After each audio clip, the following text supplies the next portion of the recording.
Welcome to Moscow, everyone. Before we start, I'd like to introduce our gracious host, Alexander Shumsky, President of Russian Fashion Council and Mercedes-Benz Fashion Week Russia, to share a few remarks. Hello, thank you for joining us and thank you for attending. And I would say I'm not a host.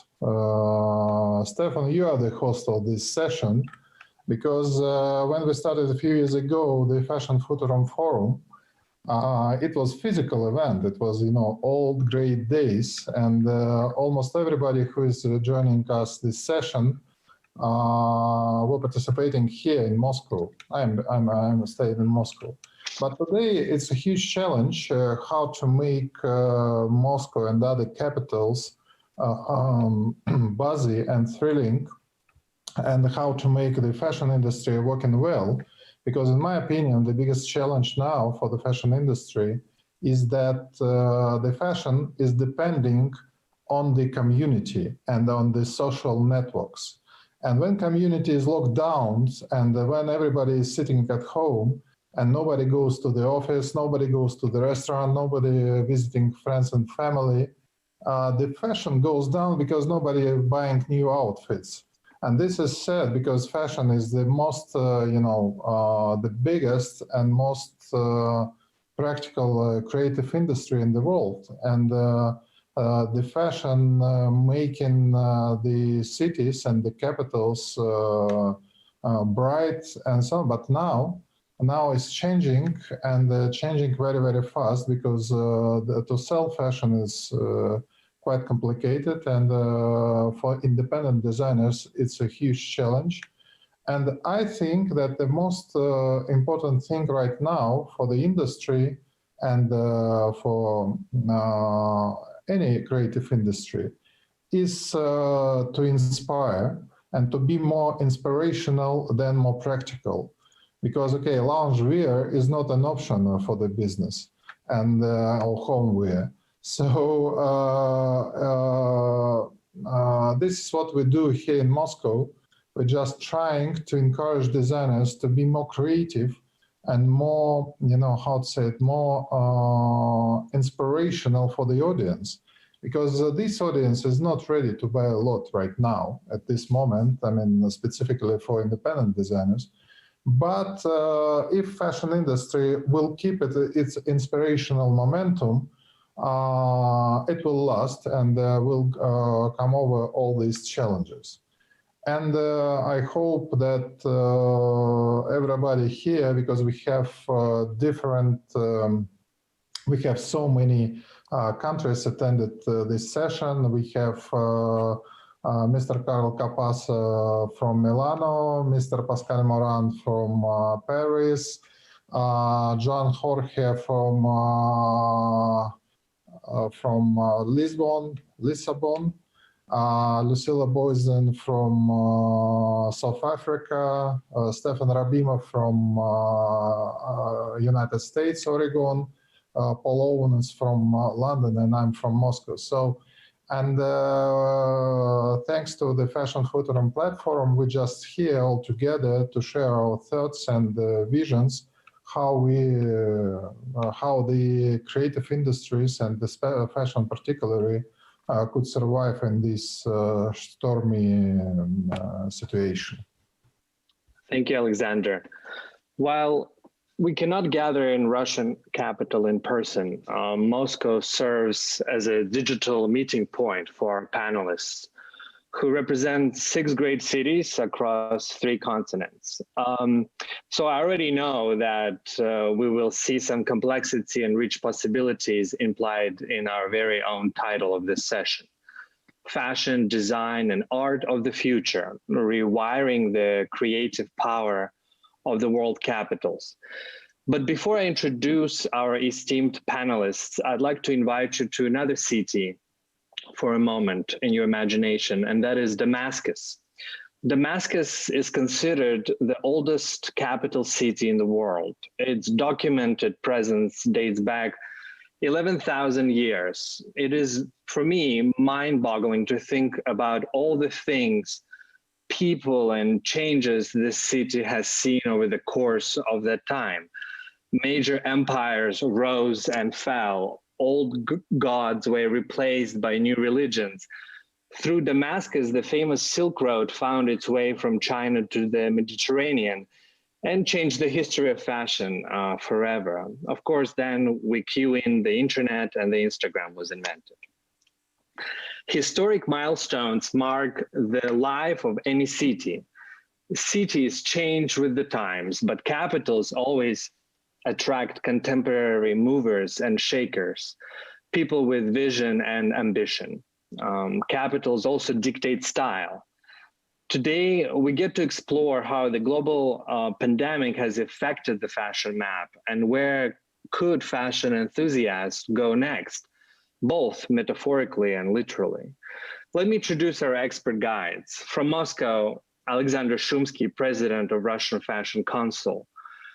From Paris, Pascal Moran, president of Fédération de la Haute Couture de la Mode. From Milan, Carlo Capassa, president of Camera Nazionale della Moda Italiana. From Lisbon, Juana Jorge, project manager of Moda Lisboa and Lisboa Fashion Week.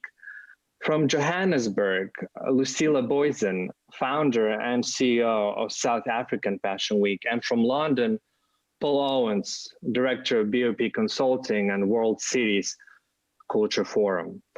Around the world in 80 days used to be a major fun accomplishment.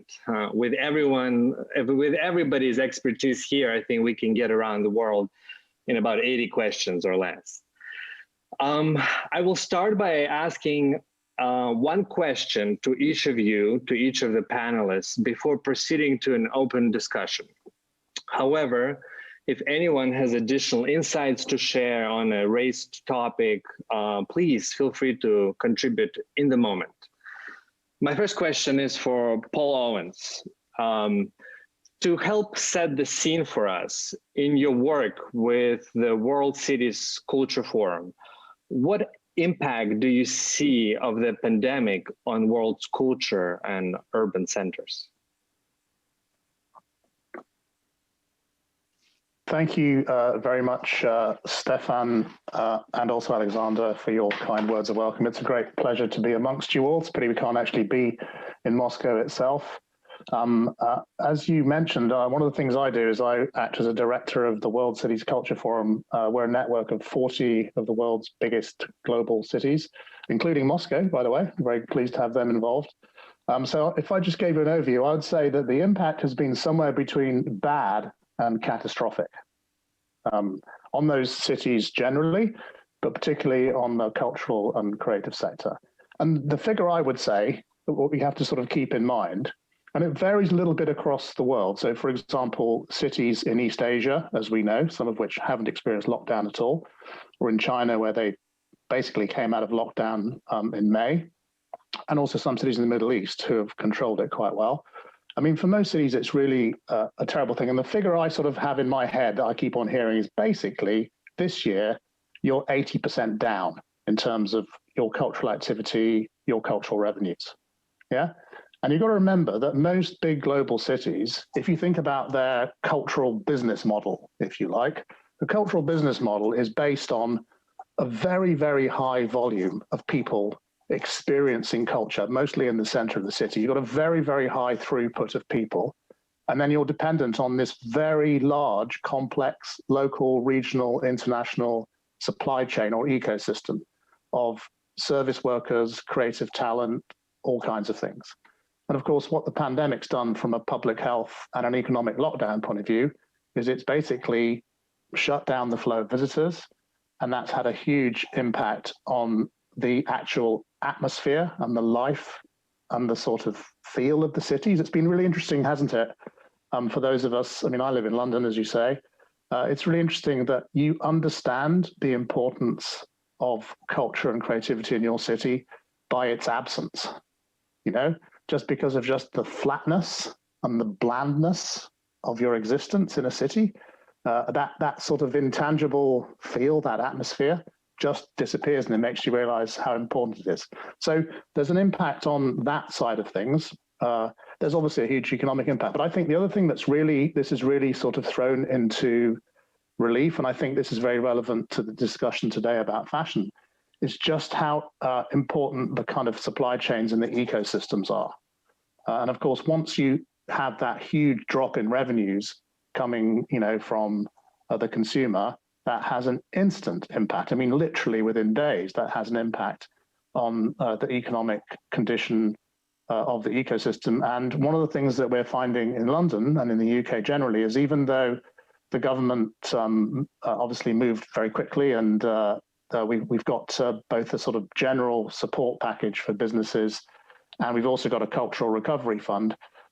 Sometimes that recovery money finds it quite difficult to get through the ecosystem to the individual creative worker. So I'm sorry to paint such a negative picture, and I know this conversation needs to move on to more positive things and inspiring things, as Alexander says, but I think we have to be honest with ourselves that this is a major hit. Throughout today's panel, we'll get to hear a couple more perspective about this question. But first, I'm curious, and this is a question for Alexander Shumsky. How has the accelerated digitalization of 2020 influenced major fashion platforms such as the Mercedes-Benz Fashion Week Russia and the Fashion Futurum Forum? If you can share your insights with that. Actually, we digitalized everything, and everything has the digital approach, and this is not a bad thing, I would say. And if we come back to the normal life in upcoming 12 months, we will keep all this digital experience up, and we will use it, because it makes everything we do here in Moscow, it makes it more international, because we broadcast everything from Moscow, from the Fashion Week, Global Talents Program, and so on. We broadcast everywhere globally in 40 countries. And it gives the international appeal. I think that everything we do now in Moscow became more international this year, much more than it was, 5 years ago, 1 year ago. And this is a good point. I'm trying always to extract something good from the existing situation. And the digital platforms are working quite well, and even for independent, unknown brands, it's a proper way to communicate to the audience. That's the point. Juana, I'm curious about the Portuguese experience of this question. Can you share your insights about the accelerated digitalization of 2020 and the impact on your fashion platform? Yes, hello everyone. This period, of course, was very challenging for everyone. I think there was a strong time that everybody was at home. There was this clear idea of lonelitude, of being stuck at home, but also trying to connect against all odds, trying to connect with each other. And that, I think, left us all with the strongest sense of community. And I think that is something that is positive from a positive outcome from the situation. Regarding our project specifically, Moda Lisboa it is a local project. Of course, we have an international impact, but we try to promote fashion in a broader sense and in a good perspective. So we were lucky enough in Portugal to be able to deliver our event in a physical manner and in a digital way, because from the beginning we were aware that to touch people and to move people in fashion digitally is so challenging. And it's what we were talking about, everything becomes flat. All of a sudden, as an audience, you're just scrolling between videos. You end one content and you begin another, and it becomes something very flat, very one way. And we need, I think, there is a challenge here for fashion, that we need to make the digital experience something that is more engaging and that it's more in two directions, not only one end. So as a Fashion Week, we were able to, of course, have a strong deliver online and on the digital platforms. We reinvented ourselves online. I think most of the Fashion Weeks had to experience that in the last season, but we were lucky enough to deliver physical moments, and we had our designers presenting in gardens, outdoors. So it was for us a moment to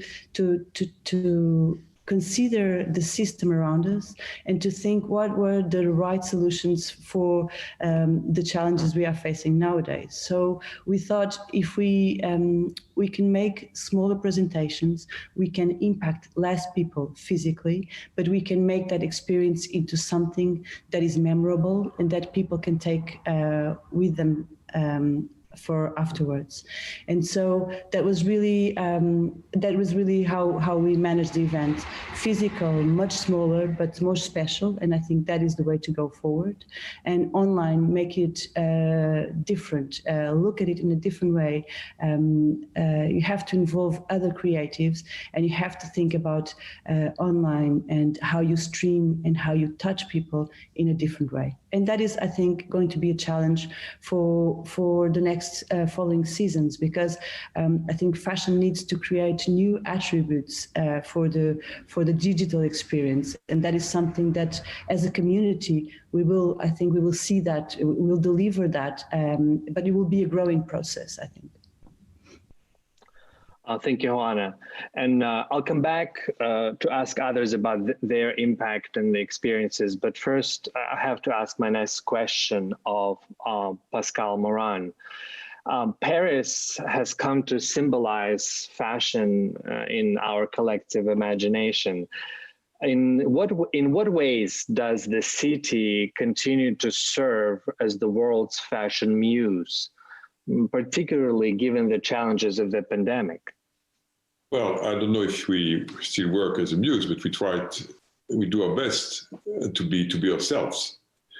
And as Paul said, I mean, creative industries, cultural and creative industries are the salt and the spice and crucial part of the life of the urban culture and the life of cities, and also with creativity and innovation. And what happened is that we all of us, we had to react very quickly. We had to innovate very quickly. So for us, our challenge was to create, of course, a platform and an amplification system which would be like a gathering place and also a broadcasting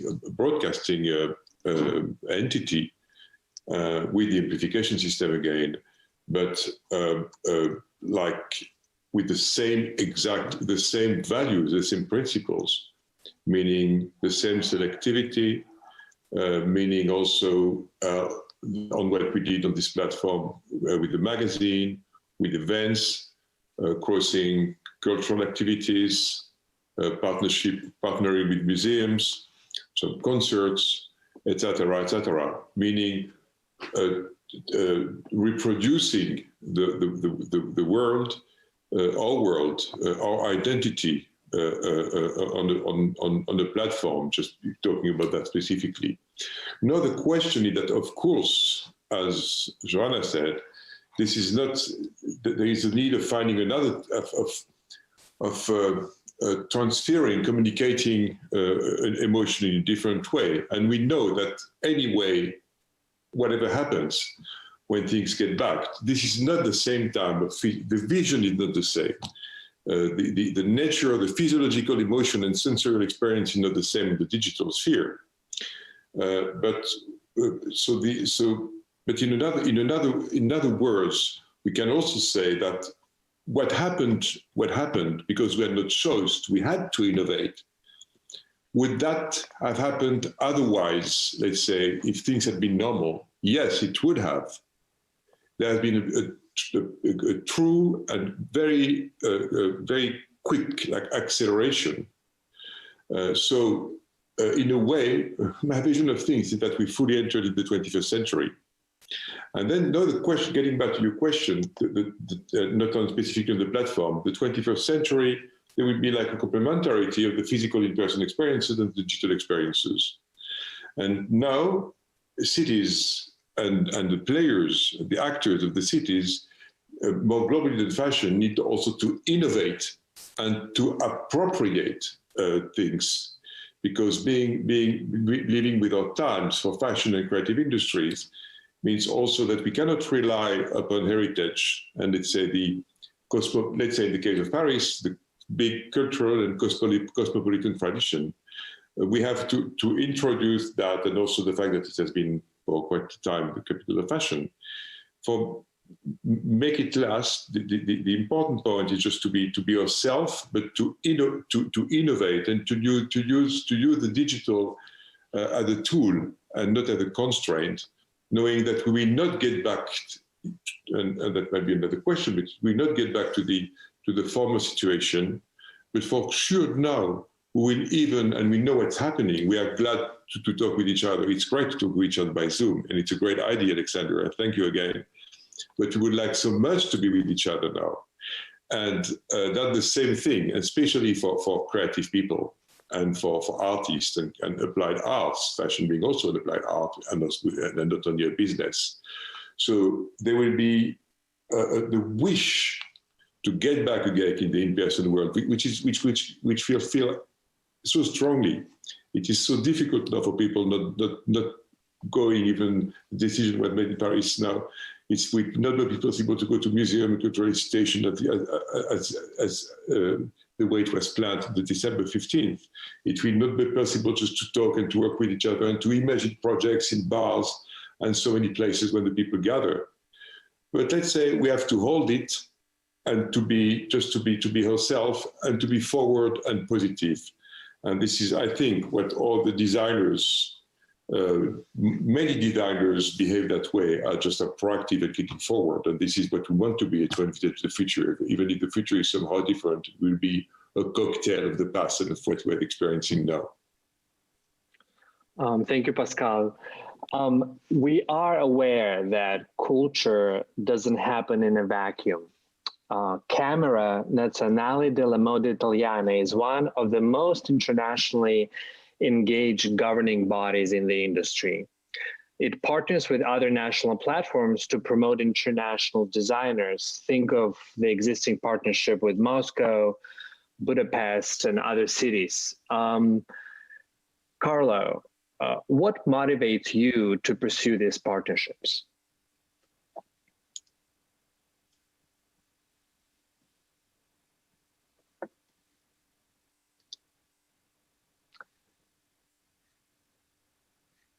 Okay, here we are. No worries, sorry. You're back. I think that fashion is a community.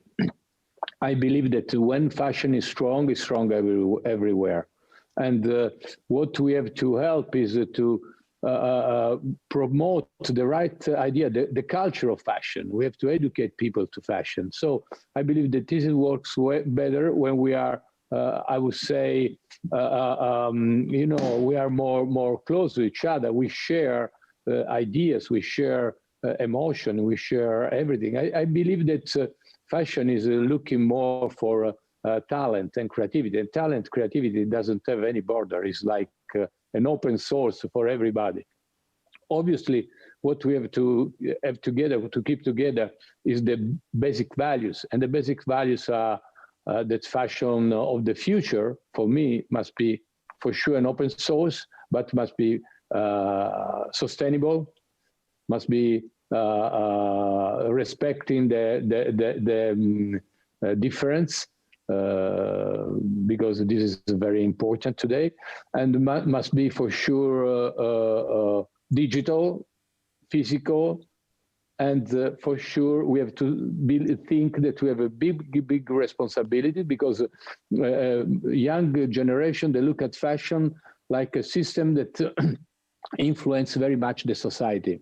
There was a research recently made in the United States that said that 64% 4%, I think, of the people buying fashion, they believe the fashion can do more on a social aspect than a government.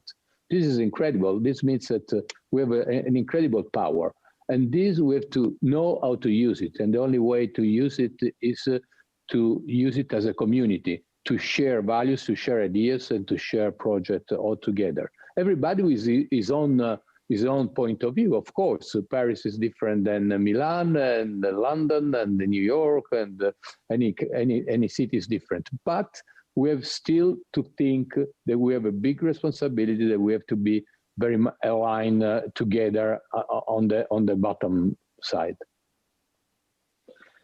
Thank you for that insight. And of course, I have to ask Lucila about the South African Fashion Week experience. What are some of the unexpected challenges and surprising opportunities of building a competitive fashion presence on a global industry map?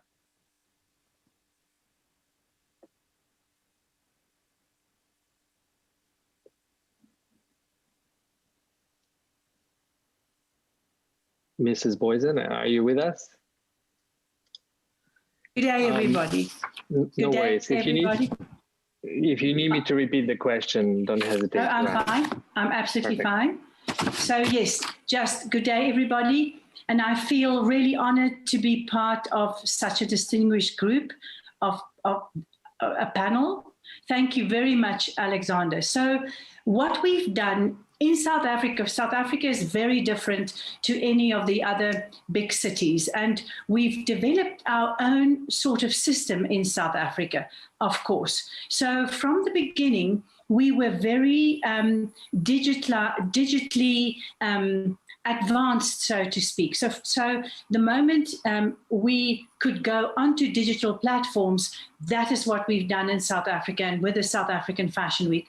So the past season, we showed the collections of 26 designers. We shot it, and then we did a preview evening where we broadcasted it through a company called CompuTicket, which is a company that sells tickets to moviegoers or to shows.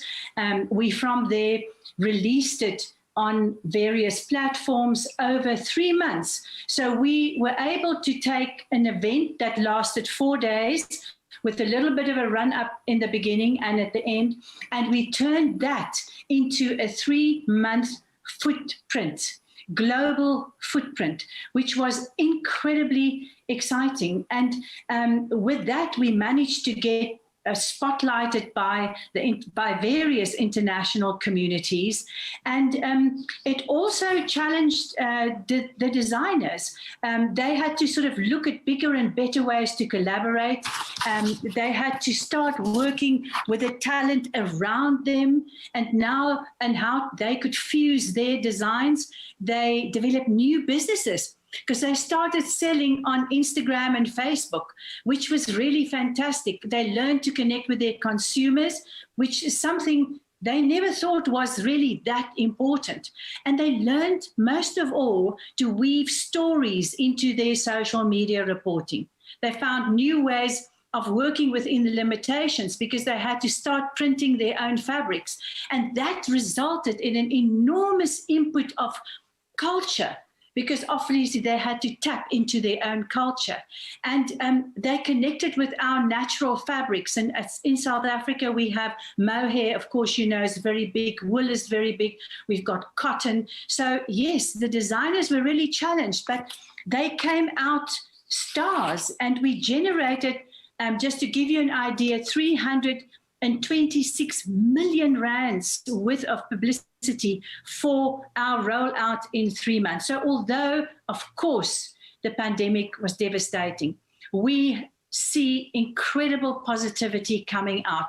We can start building our local industry. People are looking at their communities. They're looking at sustainability. They're looking at doing things in a different way. So for us, it is almost on a fashion side, and I can only speak about the fashion side of it, that the positivity that came out of this in building local brands reflecting the culture of South Africa outweighs I would like to say, the pandemic. Thank you so much. And I'm curious, I'm coming back to Alexander, based on the example of Moscow, how does fashion as an experience and as an industry influence a city's cultural and physical landscape? I think, last 3 years, Moscow was transforming and focusing on local designers. And Moscow was always a capital of international fashion, I would say, of capital of shopping. But local designers became very, very important, 5-7 years ago. And 3 years ago, shops were opening around showrooms and so on. But now, all activities, of course, they are happening online. And the fashion is still a very important part of the city and very, a part of visual identity of the city still. And even more now, because the fashion designers and fashion brands, they're quite active online in social networks and so on. And they distribute a lot of visions and they distribute a lot of content, and they became even more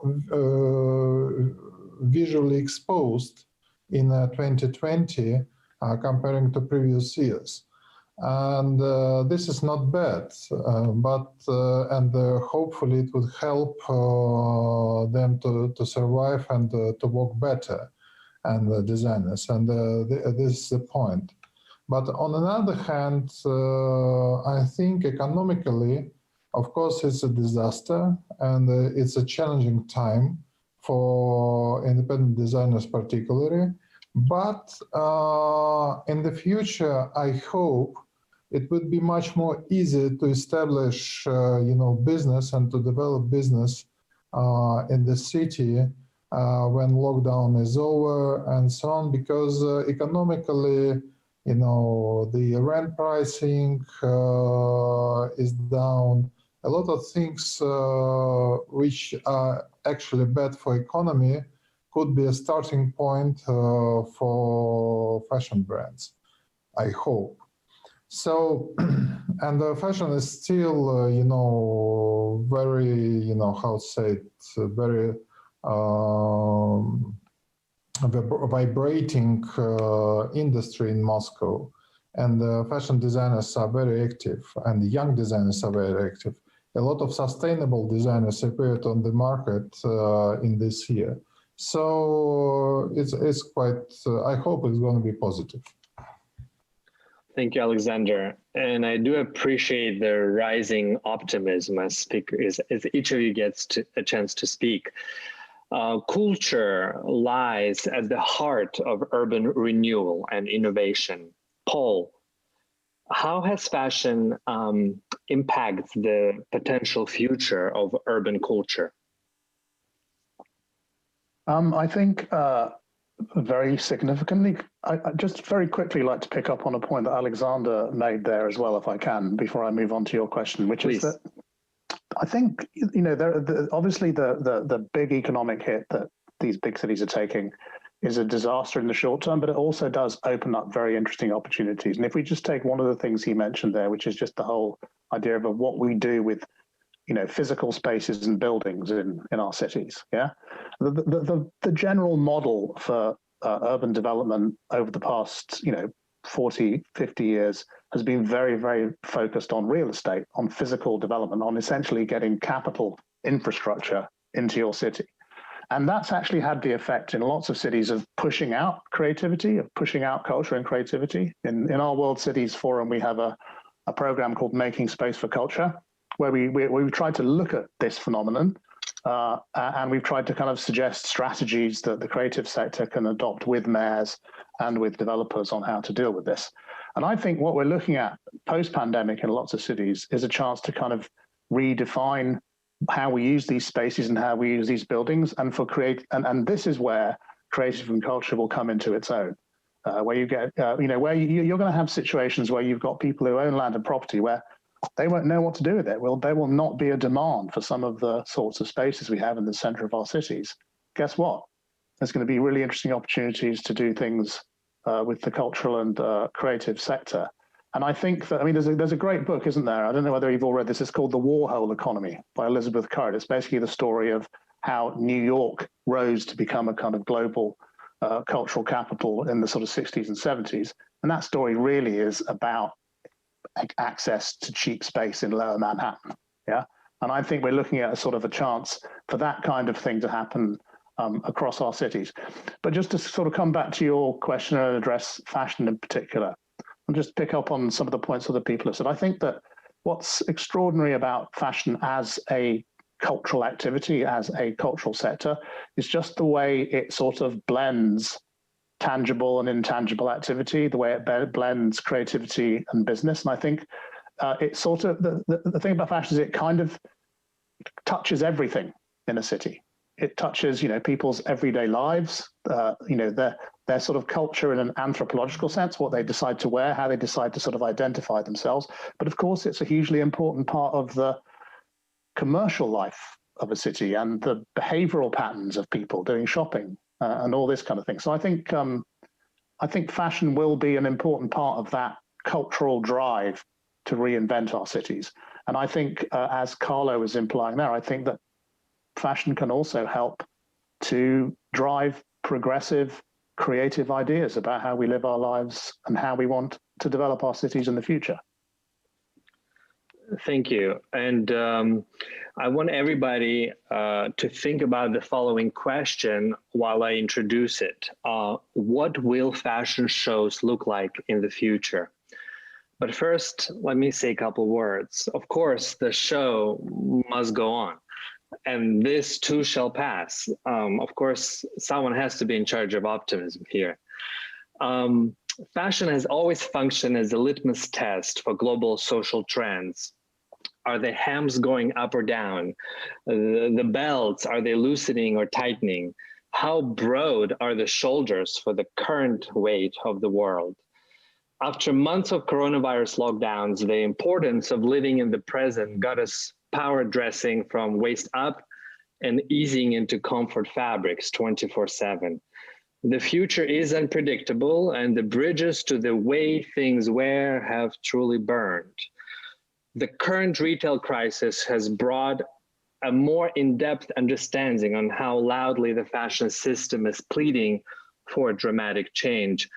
We are increasingly aware of the need to minimize waste, provide fair employment opportunities with livable wages, and of course, prioritize sustainability across the entire design process. So back to my question, what will fashion shows look like in the future?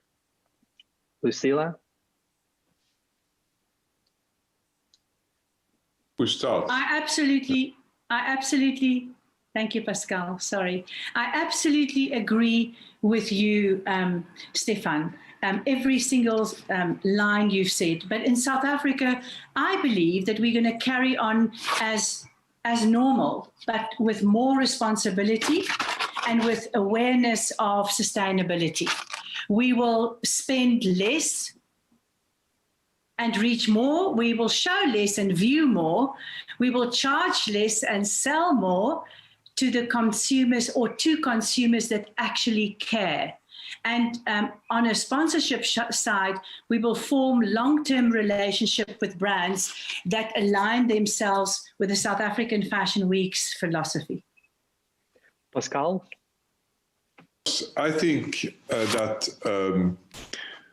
for sure, the visual experience cannot replace the in-person experience for the reason I've said and we've said. So the three-dimensional vision is not the same, although there are quite a number of progress which is made in virtualization, not only augmented reality, etc.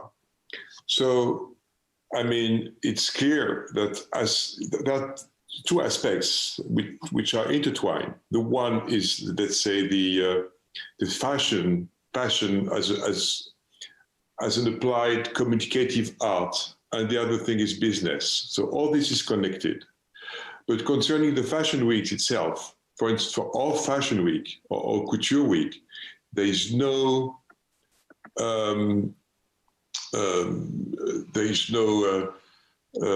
let's say, what I mean is that the experience is absolutely crucial, and the idea is it's not necessarily, fashion is not necessarily always an art. Fashion is an art when it is done by an artist. But let's say there is a drive to make an artistic scenography, the notion of total work of art and so on, and then it depends on the money. It's not the same thing for the young designer, the emerging brands, or the big brands. And this will keep on anyhow. But then the point is that as soon as you talk about a total work of art, then or scenography, it's exactly when we went from the theater to the cinema here. It really includes the whole scene. So brands, including young brands, because when they have money enough and they can also rely upon a great community of young artists also, they will try, let's say, to optimize the communication and the creative communication.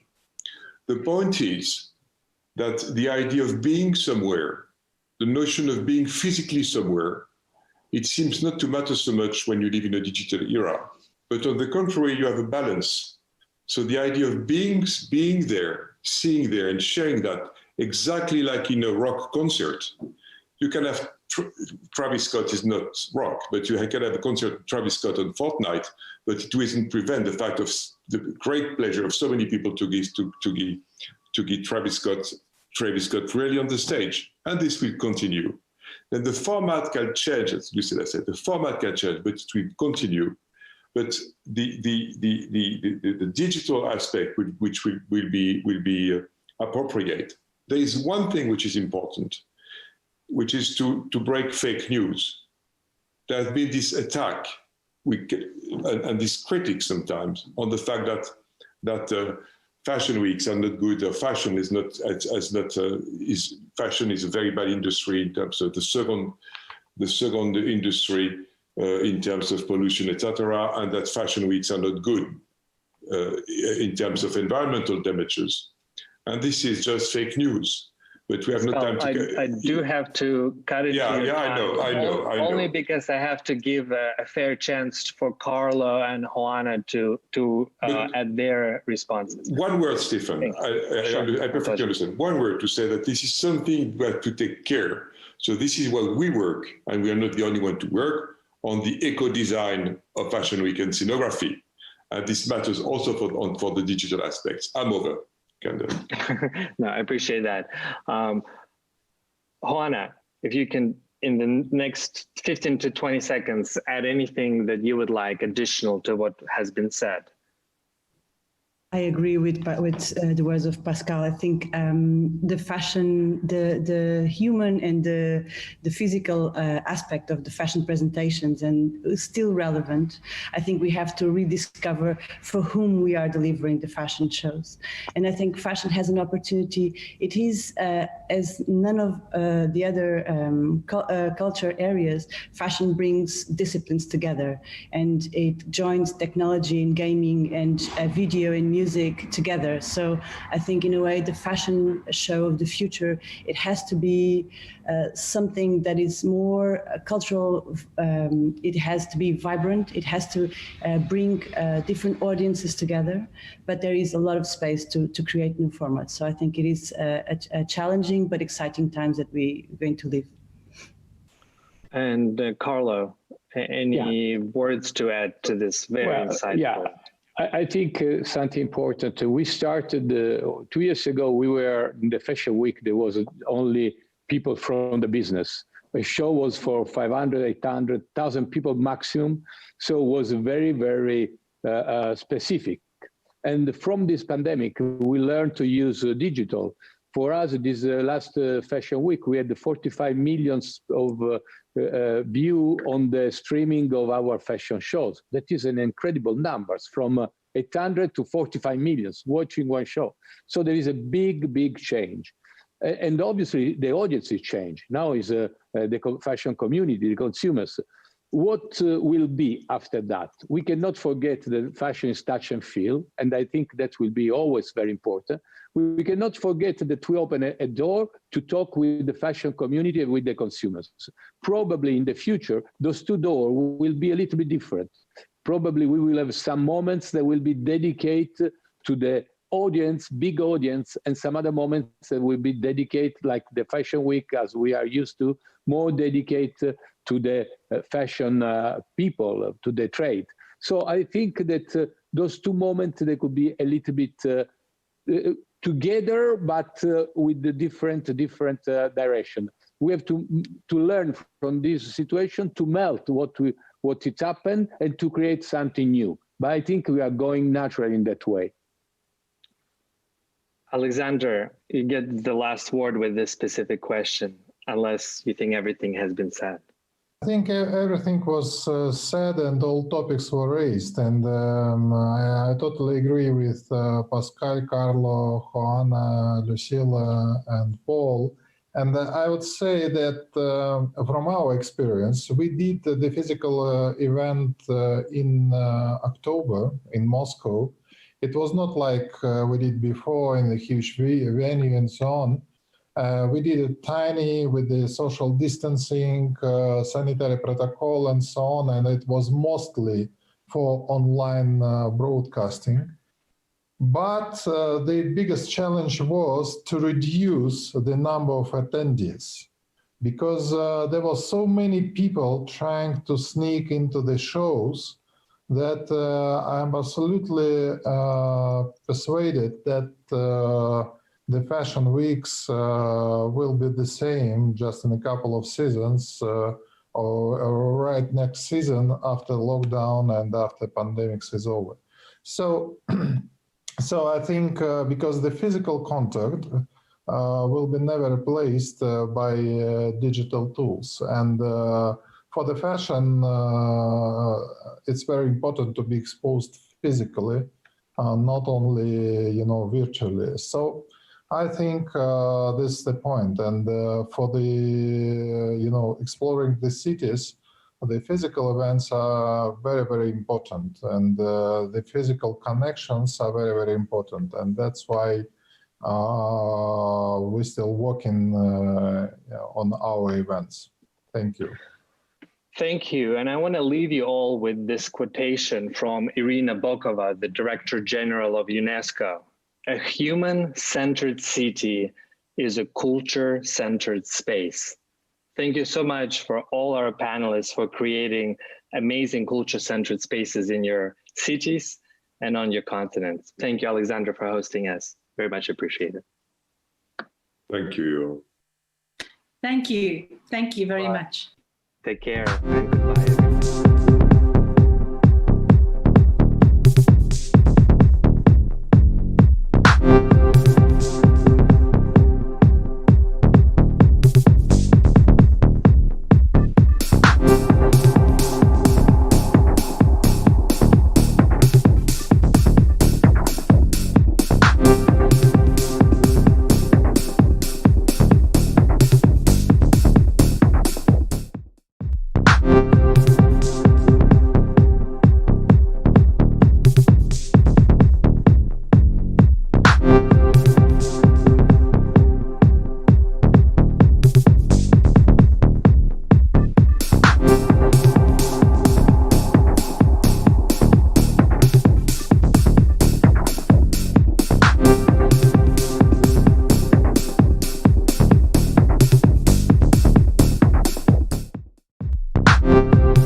We are starting our session.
Yeah.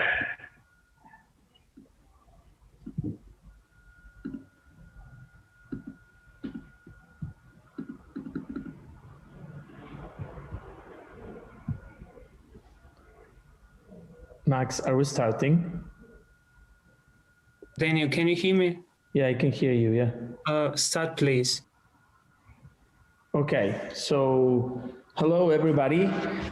My name is Daniel Perez. I'm the founder of Waterboy, a consultancy specialized on helping brands to talk the discourse of the 21st century and to reach the consumer of the 21st century.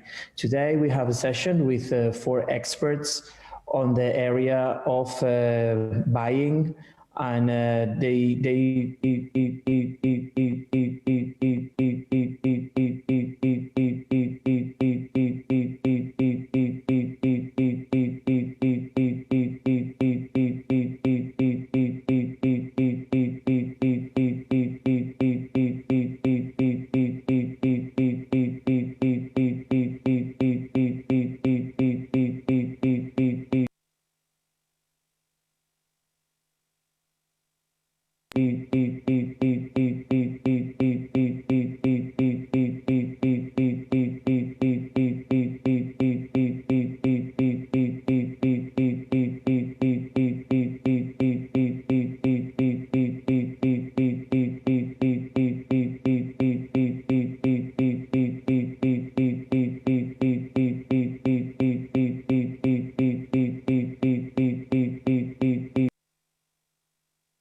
Hello, everybody. Hi, everybody. Thank you very much for being here today. My name is Daniel Perez. I'm the founder of Waterboy, a consultancy agency or project helping brands to speak the language of the discourse of the language of the 21st century, also helping brands to reconnect or connect with their consumer in the 21st century.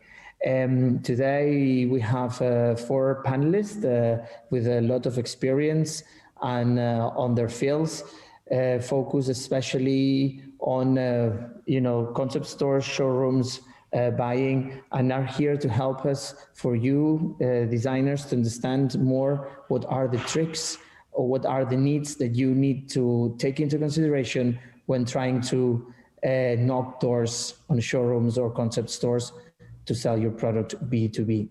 I think that today's session is going to be focusing generally on those tips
good morning for me, good afternoon, I think, for most of you. My name is Pierre Rougier. I'm live in New York as part of Fashion Futurum Forum. We're having a live session to discuss a vast topic, which is an invitation to dream. So I started a company called PR Consulting in New York 23 years ago. We specialized originally mainly in fashion public relations at the time. It was a little old, it's a little old-fashioned now, but that's what we were. And we've built a company now in New York and in Paris that represents a lot of fashion designers. Among them, Raf Simons or Dries Van Noten or Marine Serre and many others. We've been working with Nicolas Gesquière for that 20 years in various houses. So, but we can discuss that later. I would like for each of you to introduce yourselves, and then we'll start a conversation where I think you're going to ask questions and we'll make it lively. So I'm going to start on my screen with Timo. Introduce yourself. Yeah, thank you so much for having us all today. My name is Timo and I'm a visual artist. I'm based here in Germany, in Munich. And yeah, you may know me for my collaborations with brands such as Valentino, Burberry, or Zara. And yeah, I'm mainly posting my work on Instagram, but I also started an agency called The Gates. And yeah, that's it. Thank you. Siddharth, sorry. We can't hear you. Siddharth, we can't hear you. Shall I go to Paola, maybe, and then see with Siddhartha the sound? Hello, everyone. Thank you for having me. I'm Paola, and I'm a digital and 3D artist. I'm currently based in Italy. I work both exhibiting my art globally, but also I work for more commercial projects on commissions. Yes. Florentina? Hello, my name is Florentina Leitner. I just graduated from the Antwerp Royal Academy of Fine Arts after I got a job as a women's wear designer at Dries Van Noten. Where I now recently quit because I want to focus on starting up my own brand because I got a lot of buyers from several shops coming in and want to focus now mainly on that. So, yeah. Alexander? Hi, everyone. My name is Alex. My cousin and I, we created our fashion little brand in 2016, and we're still on. Yeah, happy for us. So bravo for that. Yeah, thank you very much. Okay, we are focusing on minimalism actually, and we try to introduce something fresh in our cold Russian winter. Thank you. Okay, and then Paula? Hi, everyone. Thank you. So my name is Paula Lari, and I'm a 22 years old fashion designer from Madrid. As Florentina, I have just graduated from university, but these past years I've been more investigating sustainable textiles, and the past collection that I worked, that is like the main collection, I created pieces where nature grow into the textiles, and with that collection I've been published in many magazines as Forbes and others, and right now I'm leading a research project here in Madrid with a group of designers also to create innovative, sustainable textiles. Okay. Well, thank you all for being here. So I think maybe we start with a question from one of you, and then we, have a conversation, right? Siddharth, do you have volume now? Do you have sound? Sorry, I forgot you. Sorry. Yeah, can you hear me now? Oh, there you go. Yes. Hi, so nice to meet you, everyone, and sorry for the interruption. I'm Siddharth from New Delhi, India. and I work for a sustainable brand, which mainly revolve around a lot of upcycling, recycling, and craft mainly. So my philosophy is mainly to have enough things around you to create something, and maybe we can go back to something pure in future. So yeah, that's about it. Thanks. Okay. So Sid, you close, now you're going to open Siddharth. What's your question? Do you have a question for me that I can answer, and then we're going to start that way? Yeah, so as all our brands are coming from different countries, how do we approach international platform, or let's say, how to get recognized globally within, within going through a traditional way? Like, what are the process of getting into global PR? Yeah, we go right into a very large question, obviously. It's complicated. I think the beauty of the time we live in is that you can actually do it. Local has become global, and vice versa. So the difference from many years ago from the traditional system is you have at your fingertips a lot of opportunities to communicate with the world. I think the two things I can say which always work is be singular, do something that really, really sets you apart, where you live, that really represents what you do, where you are, for a community that's close to you, because a community that's close to you is a community that's going to be able to expand your network globally.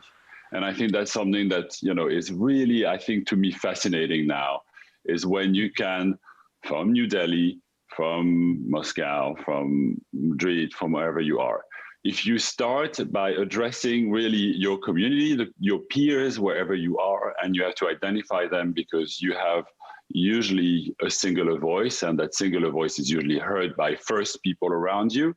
Those people around you are going to expand the circle. I think it's a little bit like an old-fashioned way, but now you have a global network called, we know what it's called. Yeah. We know what they're called. Yeah. But I really think that first stick to who you are, where you are. Really, don't start thinking about, is it going to resonate on the other side of the world? You cannot start thinking too much about this. I think you're much better served thinking about what informs who you are, what you do locally, and talk to the people who are similar to you. These people have networks. These networks grow, grow, grow.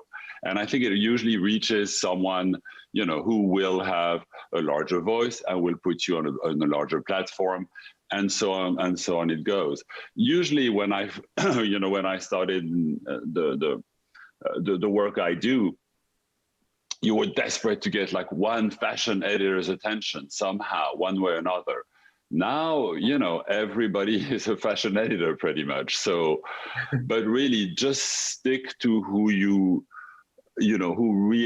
what really makes you who you are, where you are. That's to me the key of being an interesting voice that the rest of the world will want to hear. Because fashion is looking for a way to express also diversity, and this diversity comes from voices that express themselves from where they are. So I think it's a very important way to do it. I think, Florentina, you have a question, or you wanted to add something? Yes. Yeah, about this topic of that you need to start where you are. Nowadays, we have like all these platforms like Instagram, where you already can see your statistics and where your audience is. And what would you recommend when your audience, for example, I'm from Vienna, Austria, actually. I moved now to Antwerp, and I saw my main audience is actually in England, London. So what do you think? Do you recommend like young designers to move to a bigger city? Because I always have the feeling like everyone is like pushing young designers, you need to move to bigger cities like New York, London, Paris. But I feel also quite comfortable in Antwerp at the moment, and especially with like this whole pandemic situation going on. I don't feel ready to move yet, but I also see that my audience is more in different cities. So I thought it fits with this global question. So what are your thoughts about it?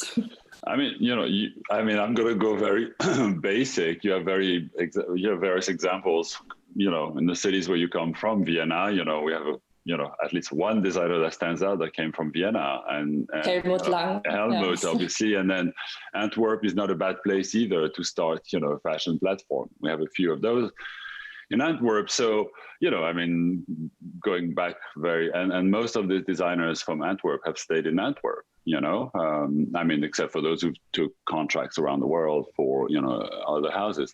I think more and more, if your audience is in London, that doesn't mean you have to be in London. You can cater to or talk to an audience in London and express, yourself to them via all the social media platforms that are available to you. I think what you can do also, and I think that's really important, is have a dialogue with the communities that are over there, and then start forming a dialogue with them where they can disseminate their vision of where you are. I think there's a network of creatives that you can reach through the communities that are local to your audience, whether they are in Antwerp, if you live in Antwerp, or in London, even if you're based in Antwerp. And I think I see, and it's certainly not new to all of you, but to me, I think it being more and more a way of spreading your message or your vision is you have a local community of creative people. And if you let them, where your community is, if you let them take a hold of your work, play with it, work with it, allow it, then it grows that way as well. And that's the beauty of social media, with all the horror of it. There's a lot of beauty to it. Is you can find in London, look at all these people that probably follow your work or are interested in your work, see their work, look at their work if there's creative people, talk to them, engage with them, have them do something with you, and then you create that network over there. And then you're part of a creative network as well as just not just an audience. Does that make sense? I don't know. You guys know probably more than I do. Yeah. No, totally. I have now a PR agency in London who's making them kind of my shoots there, and that's also probably why my audience is there also bigger at the moment. Hopefully. Yes. that would prove that a PR agency can be useful sometimes. That's good. Exactly. And then sorry if someone else wants to ask now something, but you can go forward. But one more question would be for you, because as you're having this great PR agency, what is something when you see new designers which are applying for your agency, what is something that catches your eye? What is something that makes you, what convinces you to take them into your PR?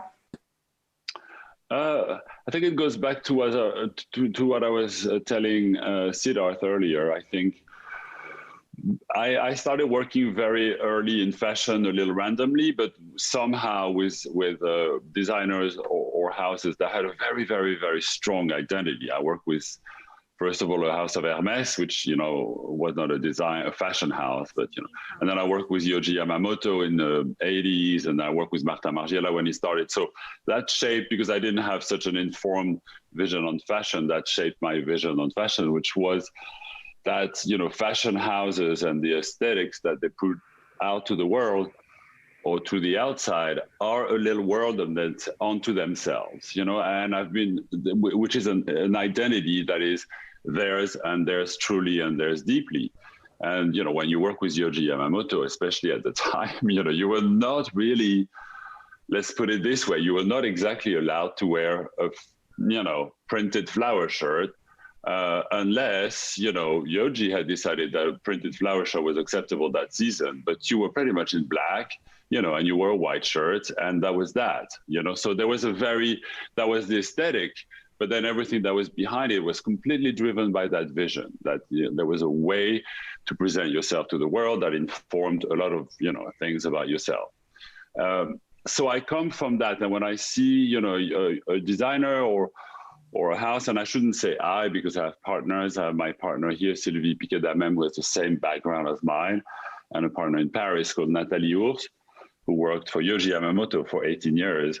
So we all have that same kind of way of looking at it. It's like, is there a kind of world that house, that vision, that creative person carries with themselves, that we can easily plug into some communication tools? You know, if you have to invent the whole thing, that's a different proposition, and we can do that as well, but that's called a branding exercise on a product.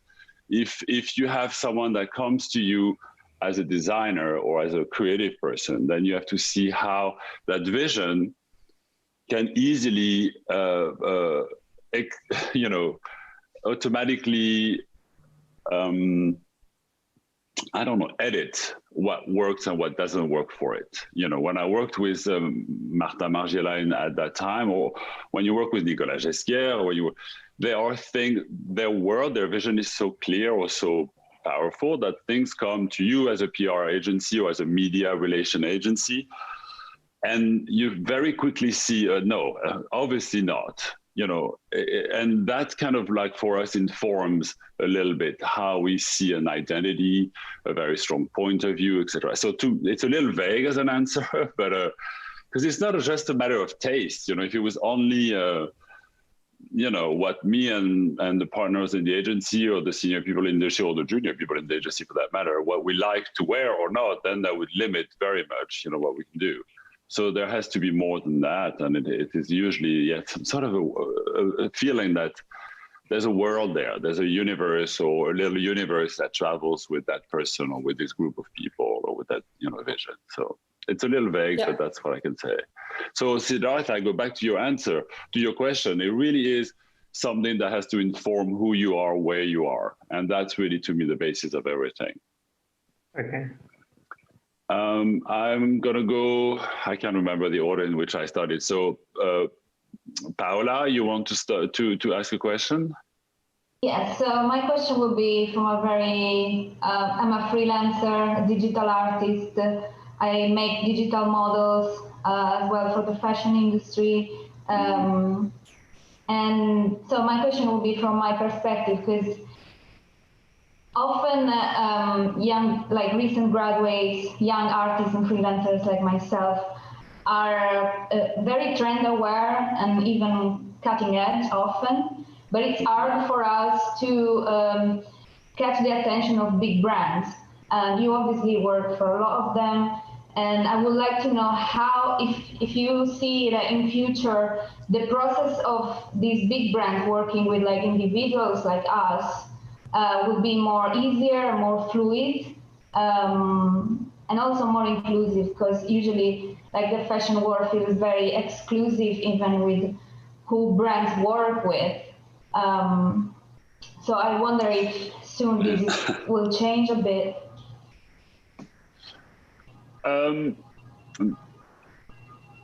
I think, okay, my answer might be more wishful thinking than a manifestation of the truth or the reality. But I think what's happening is, and if you want to talk about the big brands, I guess you talk about the mammoth, the big, like, you know, with a lot of means and a lot of firepower. I think the world has forced those brands to be way more inclusive of the voices to or the expression of the countries, the communities, the people they're trying to talk to, and by talk to I mean sell something to. Huh? We're all clear. So, but I think, and I think this is opening the door for absolutely a lot of opportunities for young, creative, new talents to make their way in. Because there is a thirst for in all those houses, in all this, like, and small and big, but in those the large brands have a thirst for local voices, real voices that represent a certain community creatively, not just writing but creatively, that propose, that have offers and that can have propositions that are interesting to them. So, but again, the way usually you catch the attention of a lot of larger brands is through the work you do with smaller brands. It's always the same thing, is, you know, because very often a small brand has less constraints and has a clearer, very much more direct kind of, you know, creative impact. They have less to contend with. So that's usually why big brands look at the smaller brands, because there's something there that you can express there that you can express through a larger brands. But so that's to me the way, and is continue with your local community and the ones that are yours and that are friends, and that, you know, allow you to have a clearer, less polluted, you know, expression of your vision, because less constraints, less commercial constraints, less, you know, ethical constraints in terms of what the ethos of the brand itself is, etc. So I would be, you know, that's your way in. But yeah, there's a way in. Timo, you want to go? Sorry, I'm talking too much, so we're gonna have to go ahead, Timo. Yeah, actually, when I did my research about you, all the names come up, the most powerful specialist in PR and things like this. So I'm wondering, actually, my question is very personal. Let's assume you could go back in time to when you're 20 or even 25. What would you give yourself as an advice? What would you do different, or what's the advice? Hello.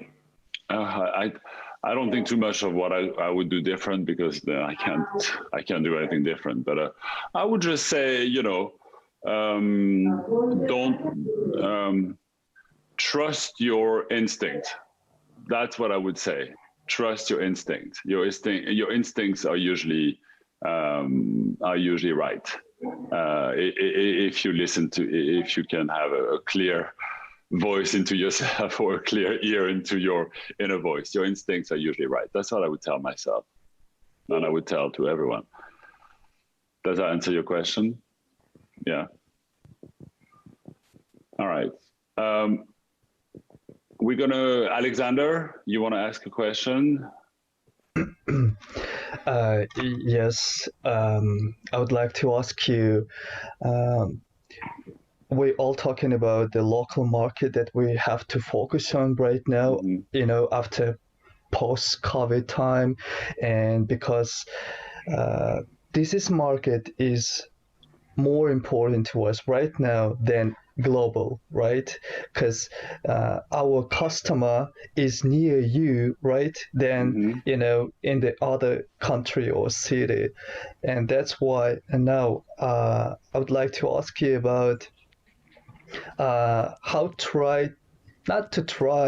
to make our best to find, you know, some investment or finance or this kind of stuff. Money, it's all about money. To product something, you know, you have to have money to do this, to deliver to the customer, to sell it at the end of this. So my question is, what's the, you know, several ways to find this investment? Ooh. I know it's kind of big, but just, you know, couple words about that is not really my strong suit, I must say. I've been known to be the one who, you know, tells them how to spend the money more than how to. No, I mean, I'm joking. That's usually how media agencies are perceived. Oh, they just like, you know, want to spend money.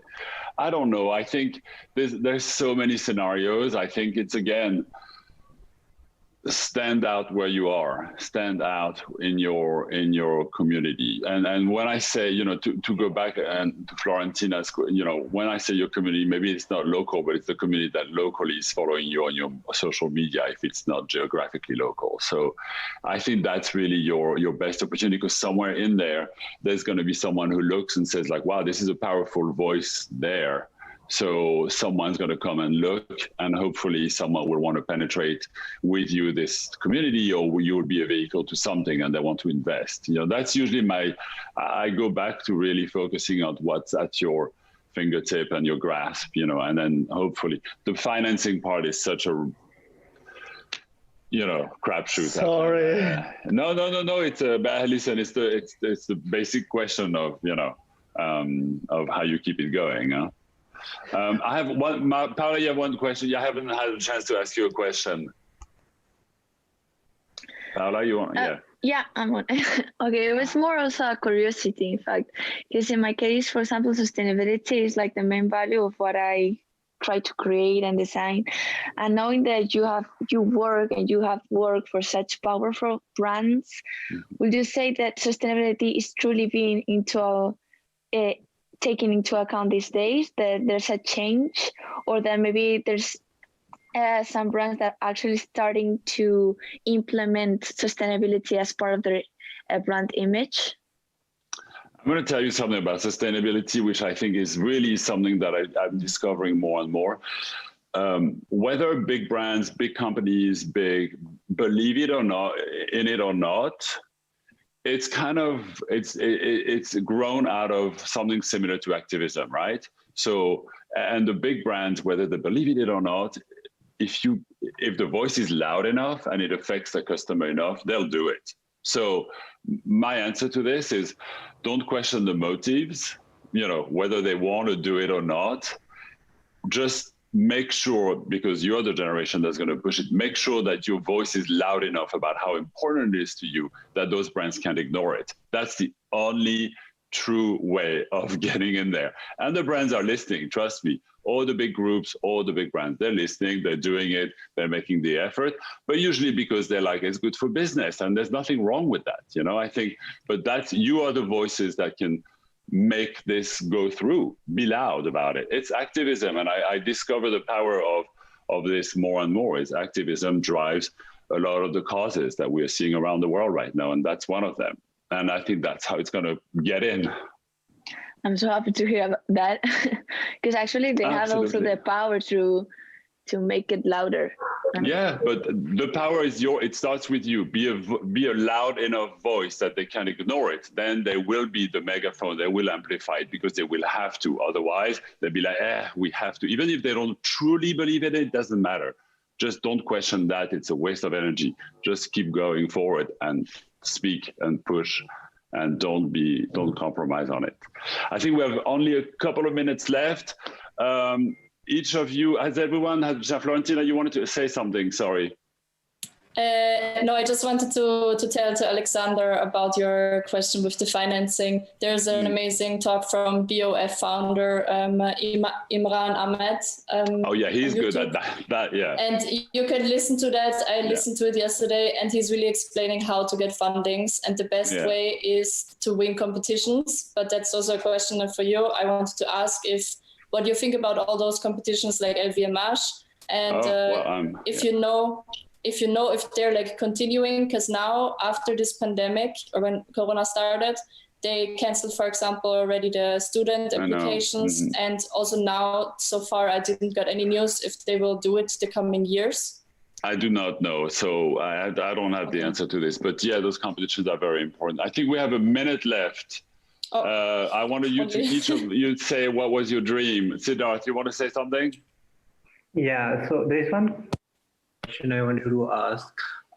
We have PR agency for media coverage globally or nationally, but are there any agencies who helps you with increasing your sales or something like that? Oh, that I don't know. I don't know. But Siddharth, I think we have to go. No, it's. I think unfortunately that's the end of the session. But I invite you.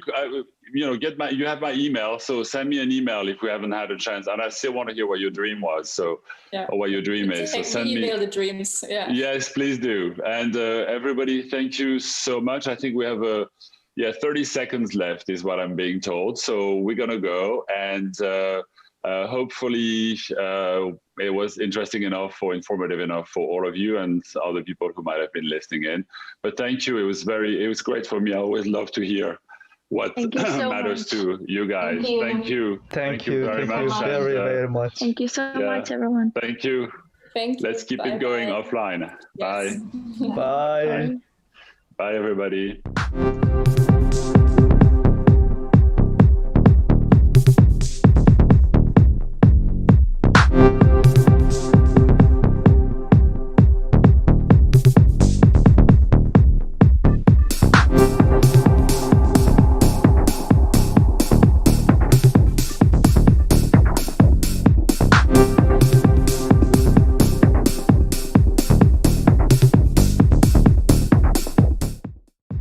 you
Hello and welcome to Fashion Futurum Forum.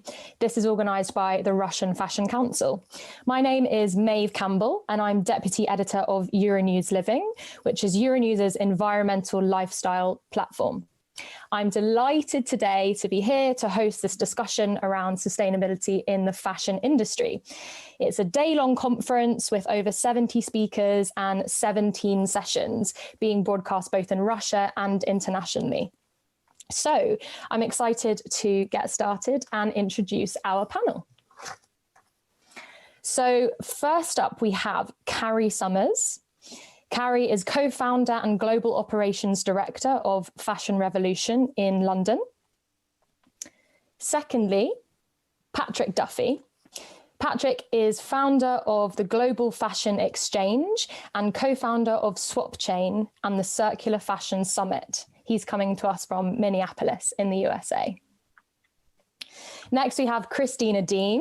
Christina is founder and chair of the Redress Design Award in Hong Kong. And next, we have two people together, so Juan Pereira and Andres Jordan, who are both the designers of Juan de la Paz, which is a brand in La Paz, Bolivia. Next up, we have Daria Alexieva, who's coming to us from Russia.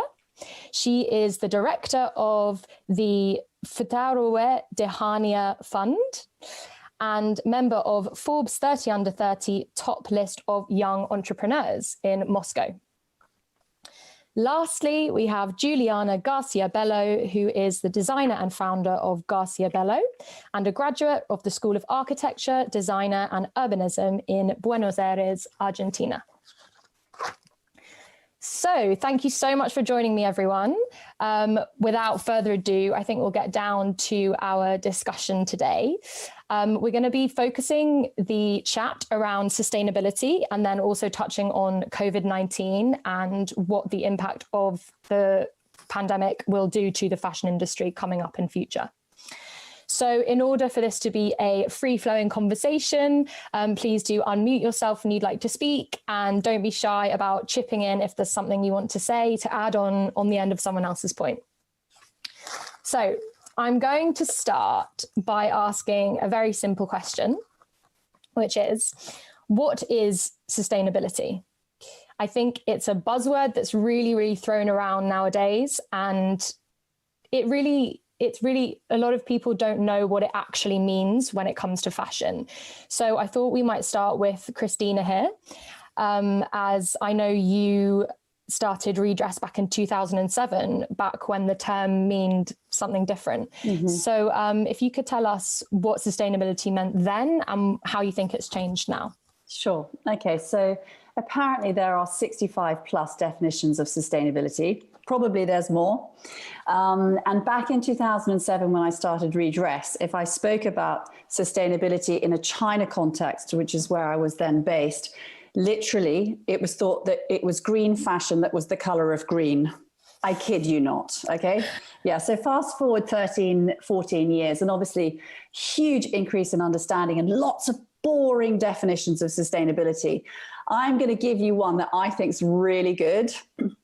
It's not what you're expecting. And I'm actually borrowing it from Poland, and said something along the lines of sustainability is the ability to think about future generations' needs ahead of our own greed. And I rather like that. Wow.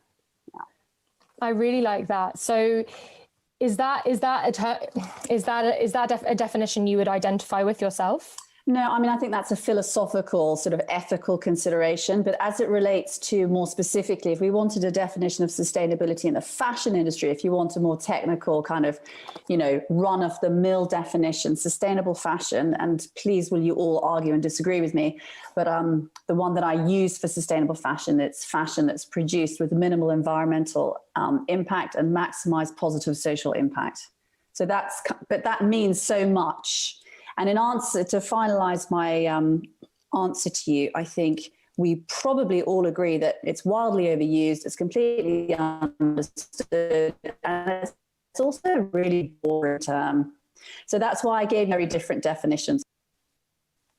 Yeah, I mean, that's a really good point. Would any of the designers disagree or have a slightly different definition? Perhaps Juliana?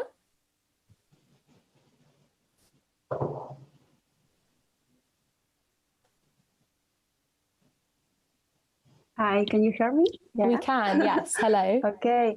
I think in my case, the sustainability is a part of my life.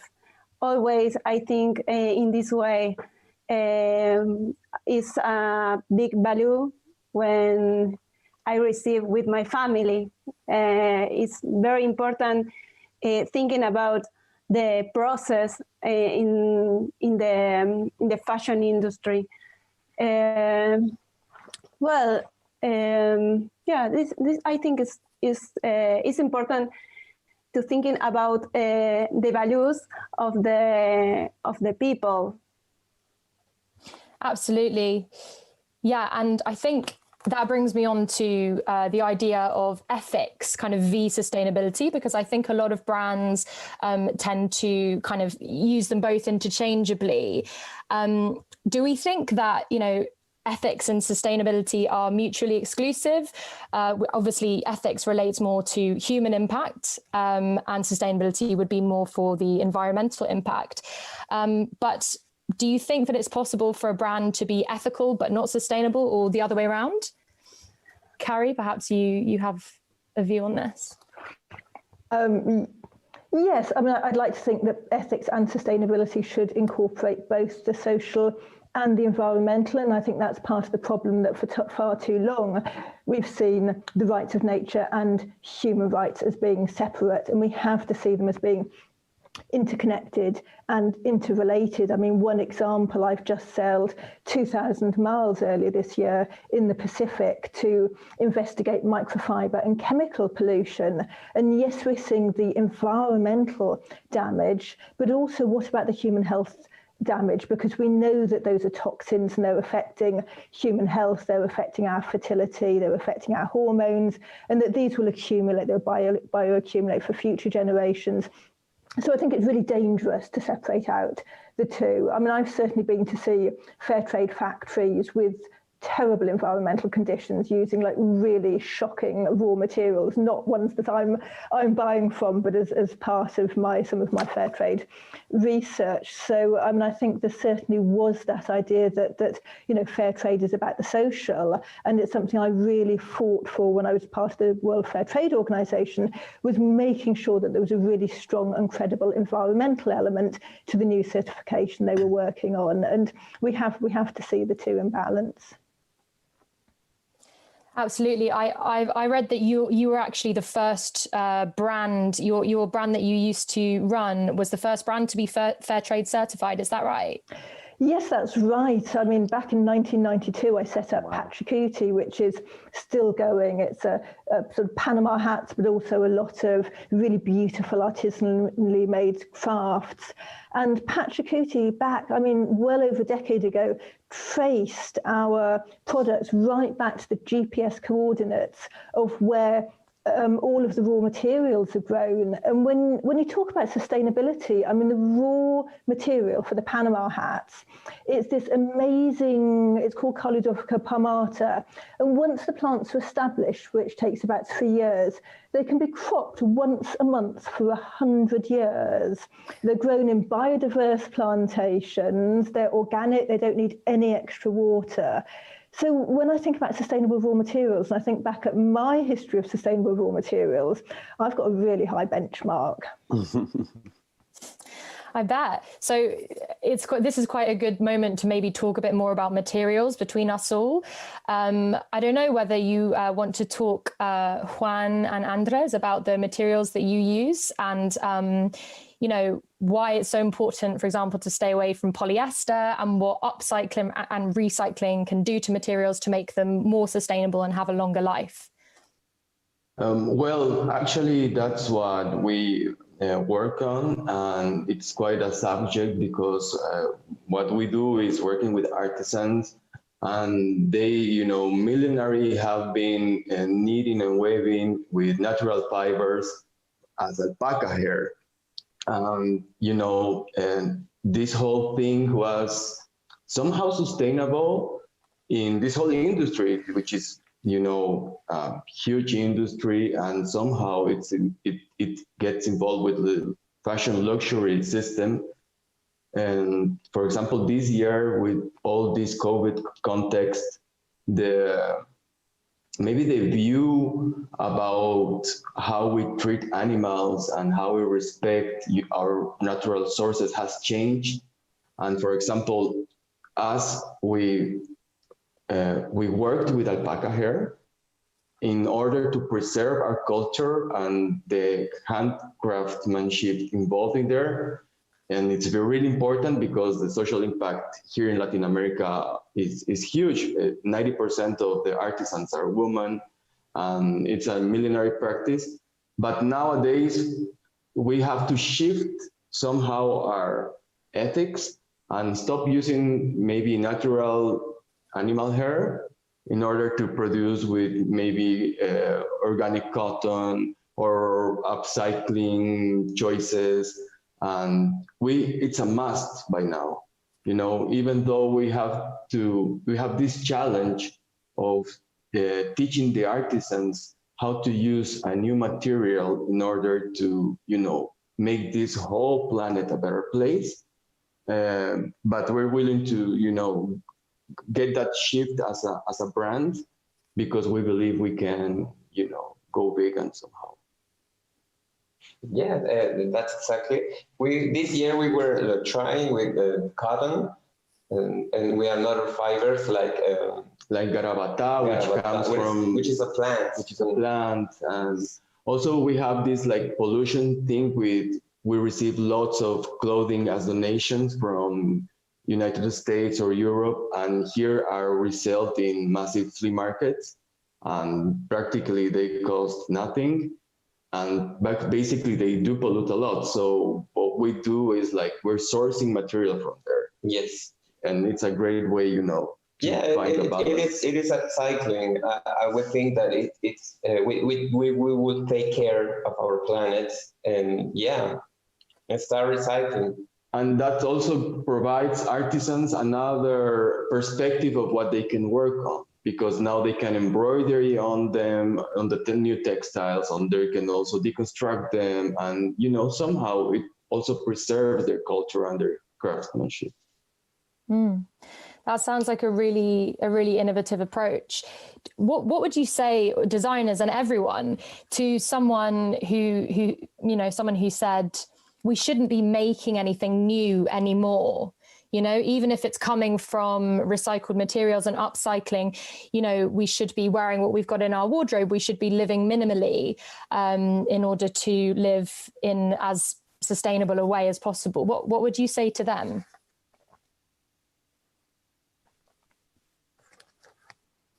Well, we think that it's an option, but it also has to. You can do it. You know, that's the new approach of luxury, we think. If you invest in a good coat that will last like forever, and you can heritage that piece, you know, and that will be part of your family history, and that will be part of who you are and your children and your grandchildren or so. I think that could be like the new, you know, challenge of fashion, like providing that kind of things. Like, for example, in our country, the native people do that, you know, they do beautiful garments, that's what they do, and they preserve it through generations. And that is something that we can learn from. Yes, and we support totally this low fashion, you know, say no to fast fashion. We start from that point. So yeah, that's exactly. It's so inspiring because you can see, you know, the Cholitas here in Bolivia, they are using the garments that their grandmothers do. So yeah, it is amazing. It's so inspiring. Yeah. No, I really like the idea of tradition and investing in your future for, you know, an item that will be part of your heritage. Does anyone want to jump in here? Yeah. I think, I hear that a lot as well when people say, you don't need to buy anything, you don't need to, what we don't need, and kind of break it down to the bare minimals and the bare basics of things. And I actually kind of did that about 5 years ago when I ventured really deeply into sustainable fashion and ethical fashion, or whatever we want to call it. So I kind of got rid of everything and whittled it down to about 40 items. And to be honest, it was a challenge because I was quite frankly a little bit bored. But then I remembered that I had, because I limited myself to only living with what I could fit in my suitcase. But then I remembered, oh, I have clothing swaps. And then that kind of instilled the idea into me that we can still, fashion is, I think, a very important part of our lives in many ways, because it allows us to express ourselves. It allows us to educate and teach people about maybe different cultures. For instance, if I pick something up, or if I'm wearing a Pachacuti hat, I'm able to tell that story. If I'm in Bolivia, if I'm wearing, in Argentina or something like that. So I think it allows us to really be able to communicate in many different ways. So for me, it's not necessarily about, it's about how can we do that in a way where it's more, so to use the word sustainable, but more conscious and adds value and doesn't take away or deplete people or planet. So I think that right now is the challenge. So I kind of disagree with that. This is all you need, and you only need one shirt and one, because that's just so boring. Like, I don't think that's what the fashion industry was built on. Absolutely. And Daria, do you want to jump in here and maybe tell us a bit about the fund that you run? Because I know that's to do with collecting clothes from around Russia and distributing them to people in need. Do you want to tell us a bit about that? Yes, thank you. It's really a great pleasure to have so many foreign experts so that we can share different perspectives. So the recycling in Russia is not really developed. 2 million tons of clothes are wasted and, going to waste every year.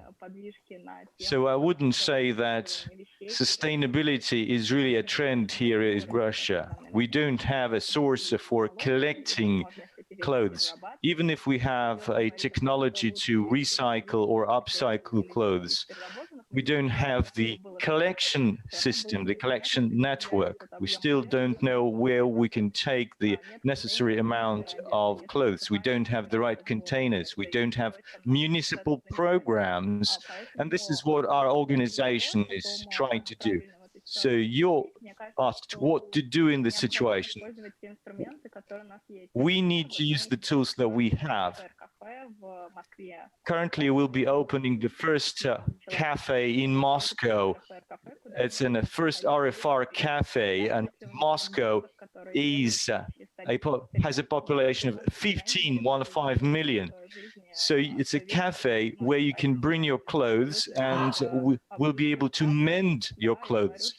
So I'd like to turn to Patrick and say that there are different ways of using clothes. You can wear them or you can present them as a gift. So we don't need to be looking for one brand that would, that would produce us an item of clothing from organic cotton, for recycled something, recycled polyester. You can buy things from different brands. I used to wear some things that my father wore when he was a child. And, I'm telling my mom, that's what upcycling now means. And she was really surprised. So it's really could be part of legacy, and it could be part of sustainable fashion, surprisingly. That's amazing that you're passing things down from generations. That's really inspiring. And the cafe sounds great. I think we should all come visit soon. Yeah. Patrick, you'll be there? Oh gosh, yes. Absolutely. So we really need to touch on, the COVID-19 pandemic. I wonder, you're all you're all heavily kind of in the fashion industry all day, every day, live and breathe it. What has the COVID-19 pandemic done to fashion? You know, I mean, there's been less carbon emissions with planes in the sky, with less planes in the sky, I mean.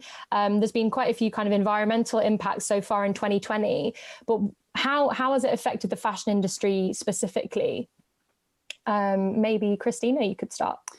Sure. Always no pressure. I go first. I have a slight disagreement to first bring to the table, or maybe it's a challenge. And it's something that I really learned during COVID. So I'm going to start with that, and then I'm going to disagree with some things that were said. But what was fascinating for me about COVID was that suddenly people stopped shopping. Mm-hmm. And it's been a catastrophe for the industry, for jobs across, from the most at-risk, vulnerable people who are basically garment workers, as we know, of course, many of them female, to professionals, creatives. So look what happened when people stopped buying clothes. And that really taught me that it's not as simple as to say you shouldn't buy any clothes, you mustn't buy, only wear one coat for the rest of your life, because we have an economy that we need to sustain, and through that there's jobs, and that is sustainability. Maeve, I just use the word disagree. I don't think with you, but I'm going to disagree with one of your opening comments, which I don't think is your opinion. But when we spoke at the beginning about the difference between ethics and sustainability, and I know that you made the assumption that many people do, that sustainability is the environment. But what I really learned, and I knew it already, but I really, really learned that sustainability is the environment, the economy, and the society. And COVID told us that. Because you might, we saw when people stopped buying their clothes that what happened? People lost their jobs. And those people are at risk. And that proves to you the beauty of this industry. Yes, it's polluting, but it also is keeping people in employment. So I wanted to say with COVID, that for me was my biggest enriching, visceral understanding of what sustainability actually is. And therefore, I don't know that the answer is to stop shopping. We mustn't buy so much. And I realized that affects the economy, and of course it affects jobs. So I'm just adding how complicated it is. And then I'll say for me that that's what COVID has taught me. We're in a global community, a global economy, and sustainability is in there. And it's not simple to solve, as we've just experienced over the last, 6 months, 8 months, year. Very interesting point, and I completely agree with you. Very important to define that, for our viewers as well, so that they really understand the true definition of sustainability and all that it engulfs. Patrick, would you like to jump in here? Yeah, well, I think I agree with Christina. It's a very complex issue, and what it's really taught me is about how we need to stop looking at the old model to be the answer for the future. Because I feel like, I've been on so many different panels. We do consulting with many different companies, brands on supply chain or whatever it is. And I feel like we keep going back to this, it's a bit chaotic. We keep going, but I guess that's the definition of chaos, right? We keep going back to a system and a structure that's created this massive issue, expecting or hoping that it's going to save us. And it's not going to save anything. So I think what's really important right now is understanding exactly what Christina said, is everything fits together. Sustainability really is about the harmony of people and planet, and not disrupting the processes that would, again, deplete. So, moving forward, I think it's important that when we're looking to build new models, which is exciting to be a part of, especially with these incredible panelists that are a part of this conversation, it's about making sure that the fashion industry is accountable and has transparency and accountability are woven into the new way forward, and understanding that there are many different ways and outlooks in which we can continue to have a thriving industry which promotes culture, promotes positive planet, positive, paying garment workers what they are worth, and all of those wonderful things. But yeah. Yeah. Well, thank you so much. We're actually coming to the end now already, but I think that's a really positive note to end on, the transparency and the accountability of the industry. And I'm sure that we all really hope that that will improve post-COVID. So thank you so much for joining us, everyone.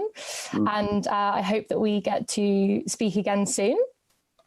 And thank you everyone else for joining, and I hope you enjoy the rest of the conference today. Thanks very much. Bye. I'm sad. Bye. Thank you so much for having us. Thank you for having us.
live.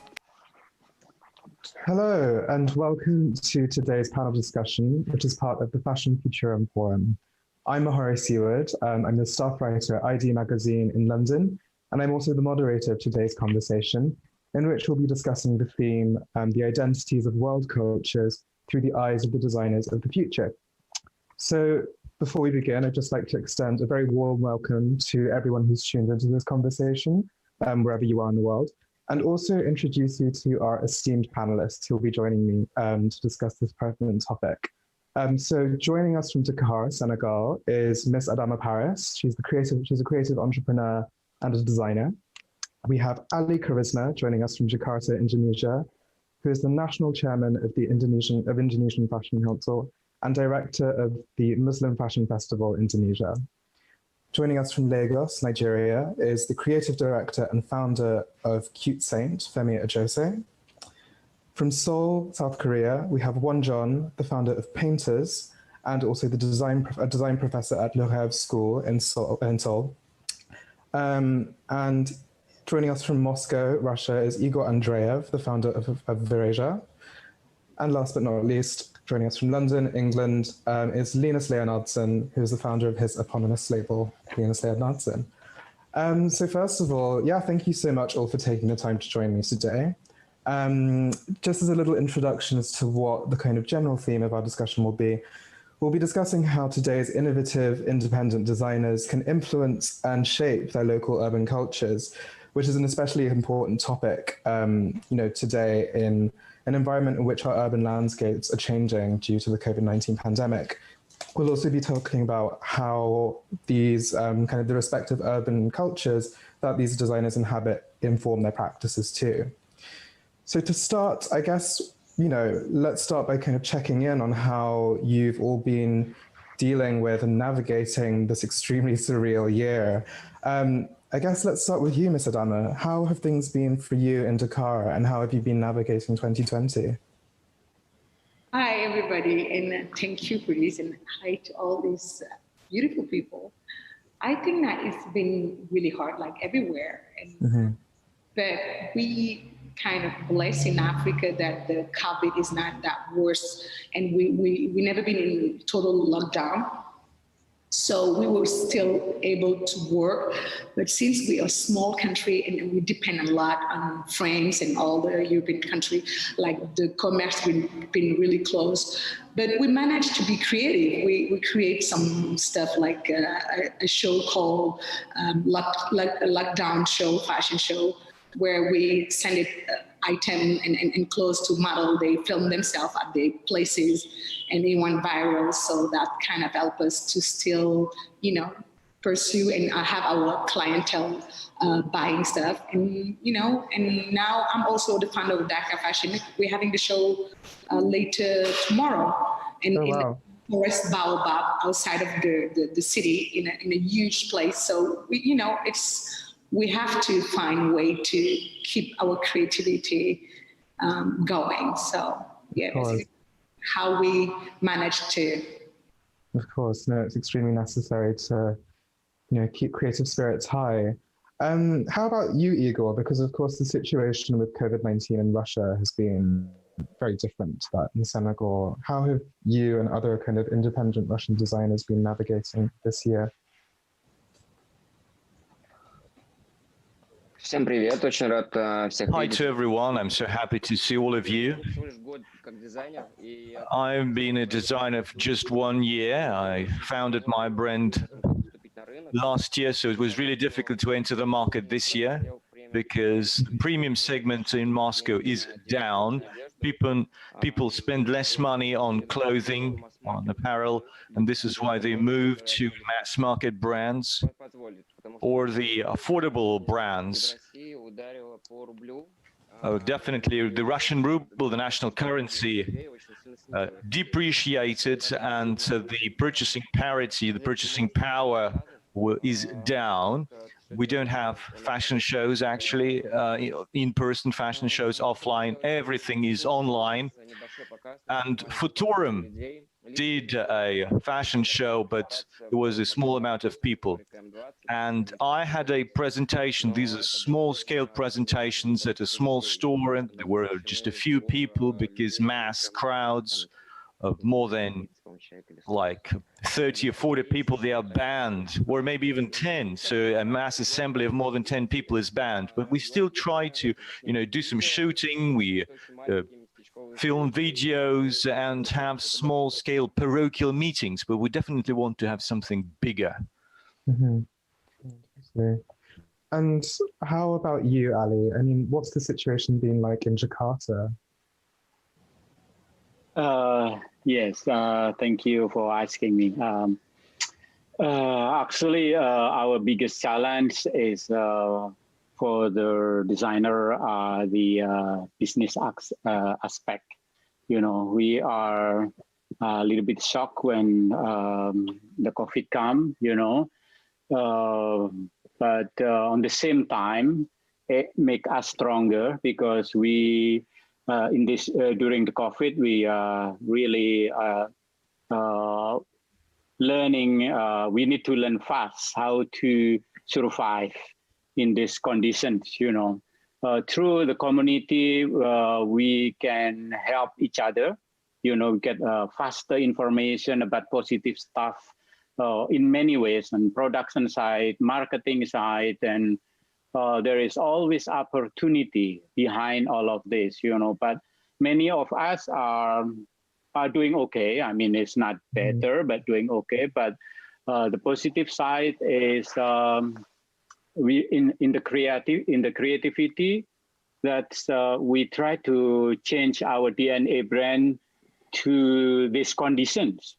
So it makes us stronger for the future. I think is for our brand, we can more versatile. I mean, almost all of us before we selling expensive product, but now we still selling kind of similar product, expensive, but with purpose and better quality. Mean sustainable fashions are our future in Indonesia, and we heading there. I think there's a both side. On the beginning, yes, we are struggling on the business. But then the last couple of months or like 3 months, start from August, we kind of find our way how to adapt and adjust with this situation. I mean, the conversation of sustainability is one that I'd like to come on to in greater focus a little later on in our discussion.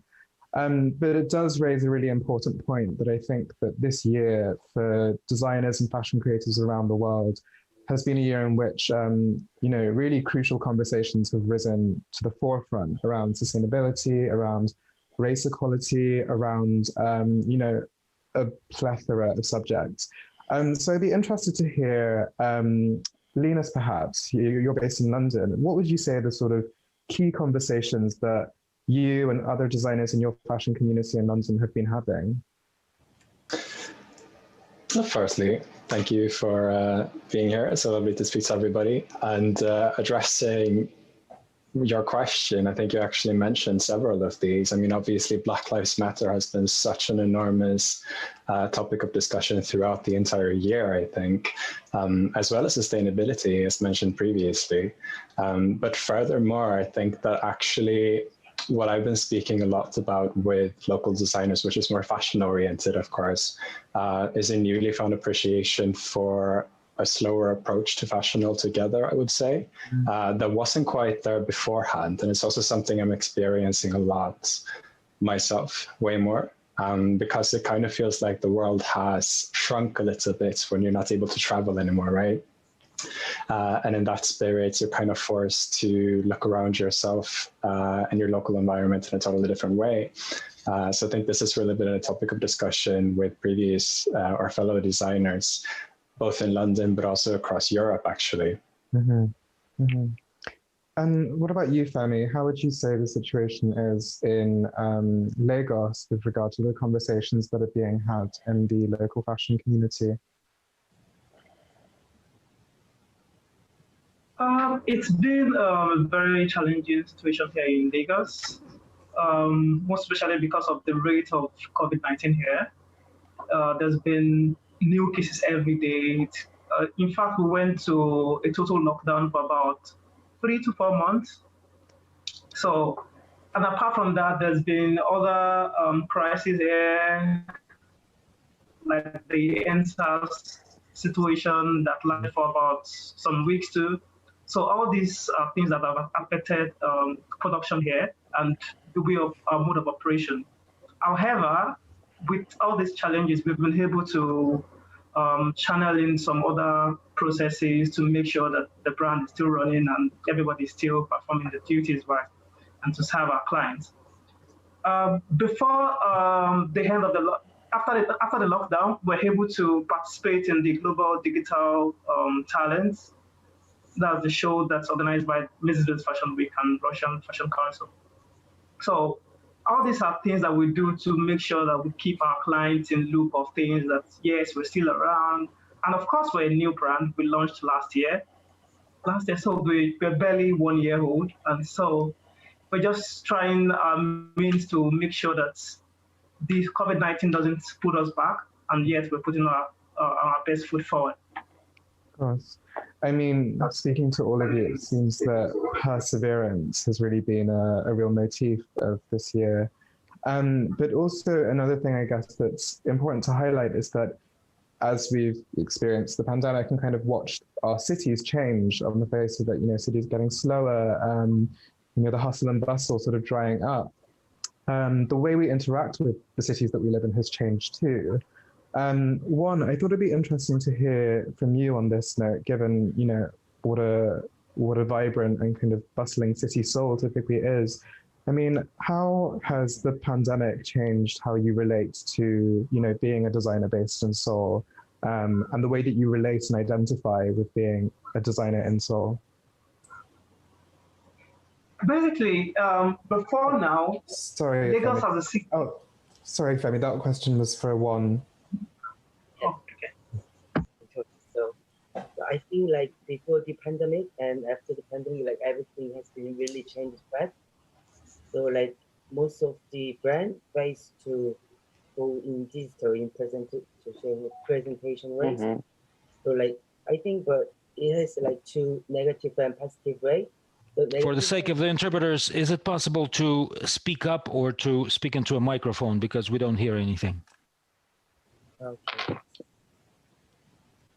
So I think the pandemic like forced to every brand to go in digital. So like every brand promoting has been really changed. So like they create like creative visuals and they try new ways to like promote their brand. So I think it's good for some reason. But actually like we can do a physical things like we'll catwalk, pop-up show. So it's hard to like meet customer face to face. So it's like both sides, I think. Mm-hmm, totally. I think you raise a really interesting point there, one, that because of this digital turn in fashion, there seems to, well, it kind of feels like there's less of a sort of physical relationship between designers and the cities they're based in. There isn't that sort of buzz around the physical fashion weeks, which I think that, say in London, for example, it's a real sort of contributing factor to the cultural landscape.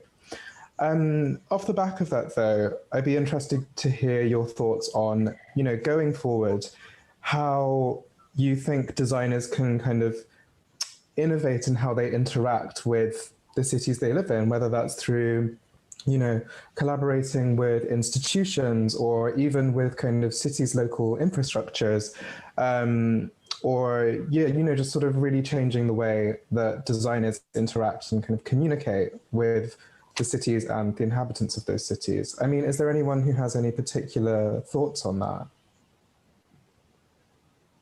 We, as Dhaka Fashion Week, we are approached the city, the mayor, and we propose to have an open show, like free for everybody in the suburbs, because I know if for the other, but in our country, the suburbs are really where creative people are from. And we decided to partnership with them and to have the whole show with the 20 designer using recycle, reuse clothes and recycling. So, and also we have this problem in this part of Africa and not the other part with, how you say that, garbage. They should. So we are partner with them. We collect them and we use them, and we go to the one factory that we pay to recycle them, and each of us using that form of plastic in any way possible in their collection. So that's basically what this year we decide, and we pledge to all of us. Doesn't matter if you do couture or whatever, to just reuse and recycle. Absolutely. Ali, what are your thoughts on how young designers in Jakarta could perhaps go about, re-engaging with their local environments and sort of contributing to the urban landscape? Yes, through the pandemic, this is one of the highlight of the designer. I think most of us learning, it's not really, this is a new world for us, with many designer, either they are senior designer or junior designer. Sustainability is new, especially during the pandemic. It seemed like the pandemic forced us to adjust very quickly. Also, how we communicate and affect things. And in the other hand, we also done so much by the technology. We don't use much technology before. How we communicate, how we done stuff. So I always think two ways. There is always positive side. We can, the designer can involve in many things. We also can convince the governments and stakeholder fashion to do important stuff, like the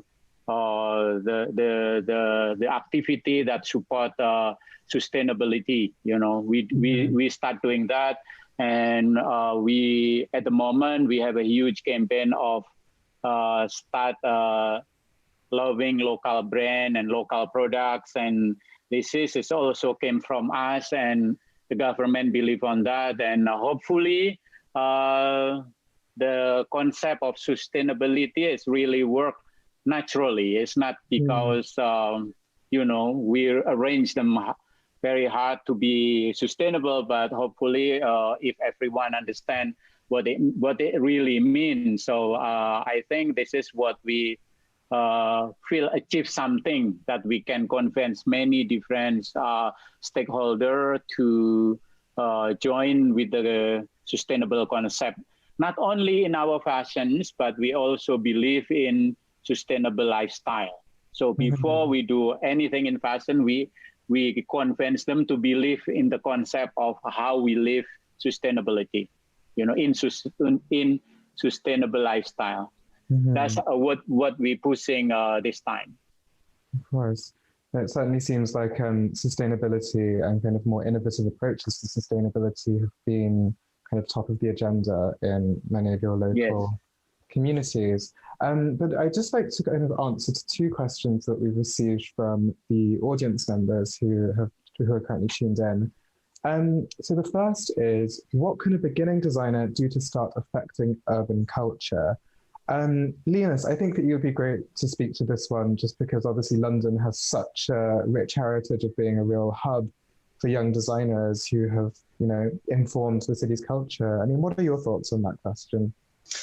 I couldn't say it better myself, quite honestly. I feel like the urban culture in London is really all about new creative initiatives from anybody, quite frankly. I mean, it's a city full of initiatives and an appreciation for initiatives as well. That's something you really notice coming from, I used to live in Antwerp, for example, and it was such a stark contrast coming to London and experiencing basically everybody you're talking to doing something of their own. So you really have this culture of starting your own initiatives. People are throwing their own shows, throwing their own gallery shows, raising pop-up shows, whatever really. They really take the, I think, encouragement that exists here and turn it into physical events, which has really completely disappeared, of course, this past year, which has been a quite interesting change. So you've kind of had to change that into digital landscape, but it's way more difficult to do with few resources. Because quite frankly, as an emerging designer, as a completely new started brand, it is relatively easy to just make your own event if you go for it.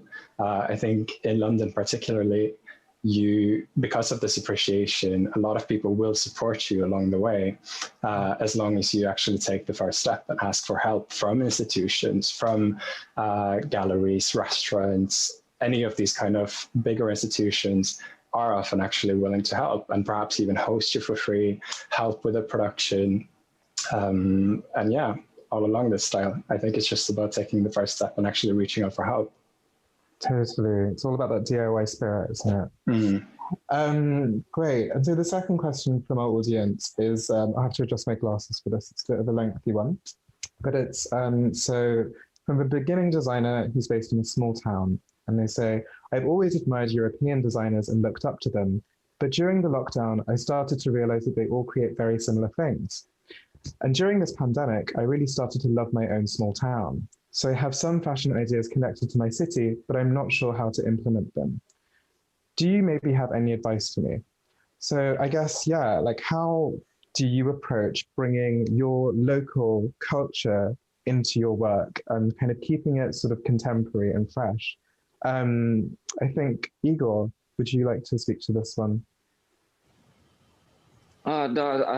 Yes, I will. Hello again, friends. And well, there is a small town outside Moscow.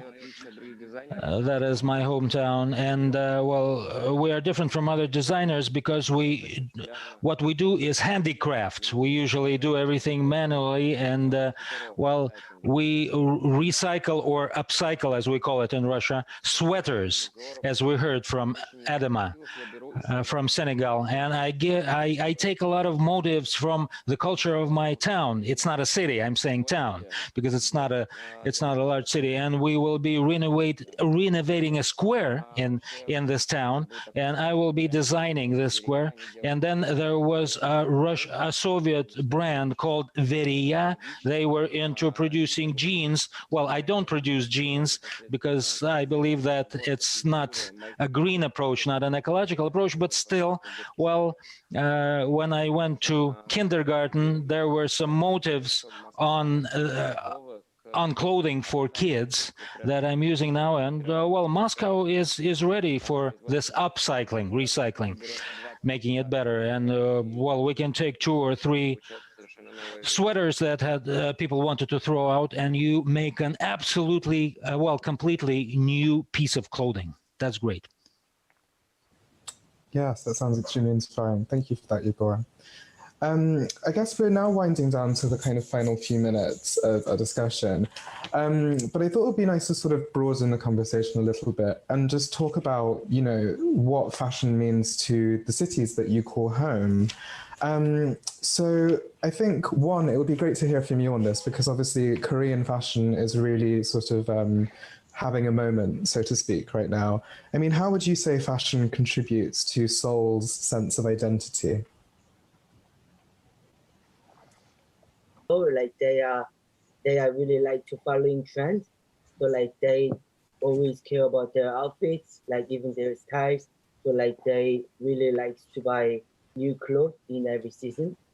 So that's why I think like K-pop or like K-things like going, you know, globally. So like I think like people in Seoul really like to following trends, and that is the like key identity in Seoul. Mm-hmm. Absolutely. And Femi, how would you say, well, how would you describe the situation in Lagos? I mean, how central is fashion and dressing to, you know, Lagos citizens? Fashion is something that Lagosians love. it has contributed a lot to every part of Lagos, because every time there's a fashion show or any fashion event, there's always a lot of things that are employed to make sure that such events hold, from models to local artisans that will make what the designers will make, from vendors that provide stuff for the event. So fashion is one of the major contributors to Lagos economy, because Lagosians love fashion. We love to come out looking flamboyant, looking gorgeous. Every Saturday, there's always an event in Lagos where people would love to wear lovely apparels. And fashion is just the only way Lagosians express themselves, mostly. And so to kind of flip that question, I mean, how directly would you say your cities and the kind of culture of the places you call home inform your work?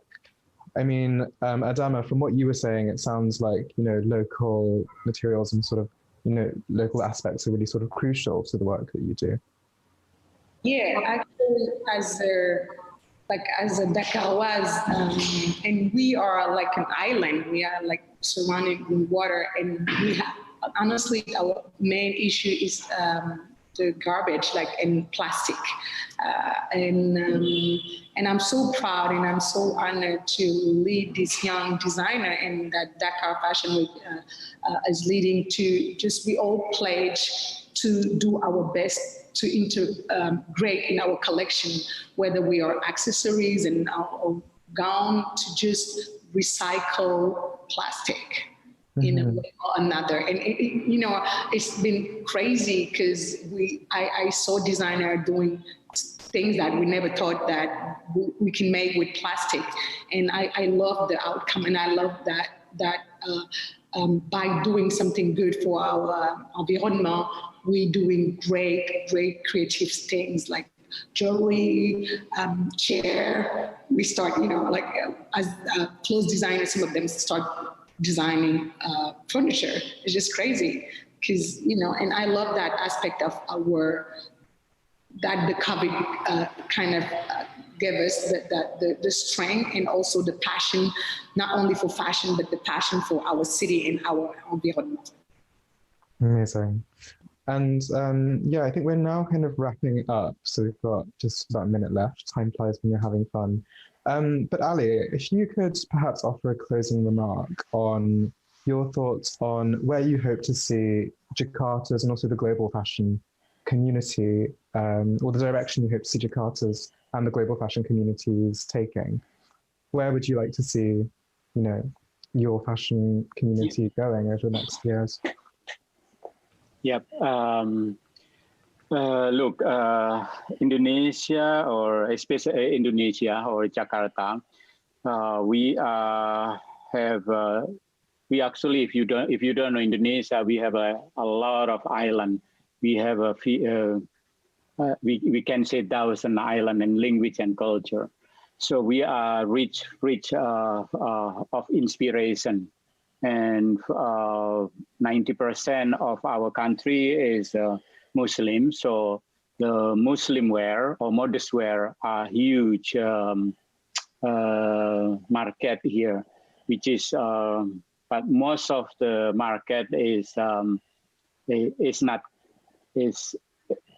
taken by international brand. Actually, our local brand got small leftover of the market themselves. So we have a huge homework here as a designer. So we will love to collaborate with international brand for the future. And but we also want to have a share on the market, because fashion is not our culture. Fashion is new to us.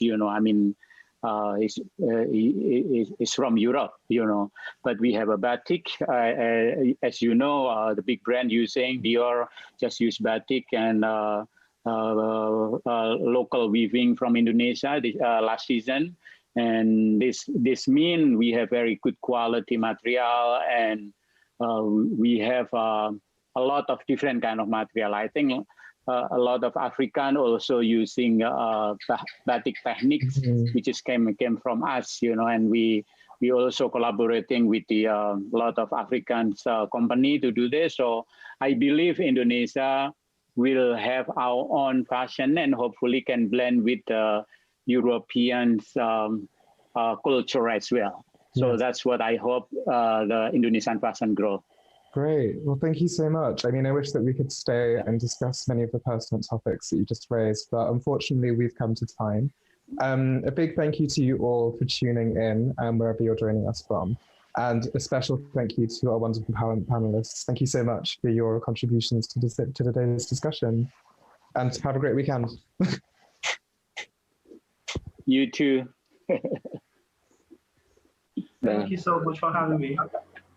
Bye-bye. Colleagues, thank you so much for being a part of our event.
Hello, everybody, and welcome to this session, which is about fashion education. It is called The Future is Last Night, What Lessons We Have Learned. And we're going to look in this session at subjects such as sustainability, social responsibility, the creation of virtual clothes. And we're also looking at subjects such as, do fashion students need to know about business in their studies as well? So before we start, I'm going to introduce you to our illustrious panel that we have here this evening. First, I'd like to introduce you to Danilo Venturi, who is the director of Polymoda in Florence. So if you could say hello, Danilo. Hi, nice to meet you all.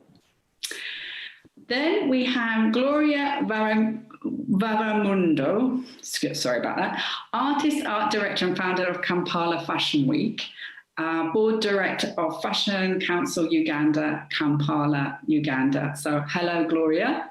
You'd like to say hello? Hi, Gloria. Thanks for having me. Hello to everyone. Next, we've got Barbara Franchin, who's the founder and director of ITS, the International Talent Support Trieste. Hello, Barbara. Hello, yeah, I can see that. Yes. Hi there. Then we have Burak Kakmak, who's the co-founder of the Digital Fashion Group in London. Hi, Burak. Hi, how are you?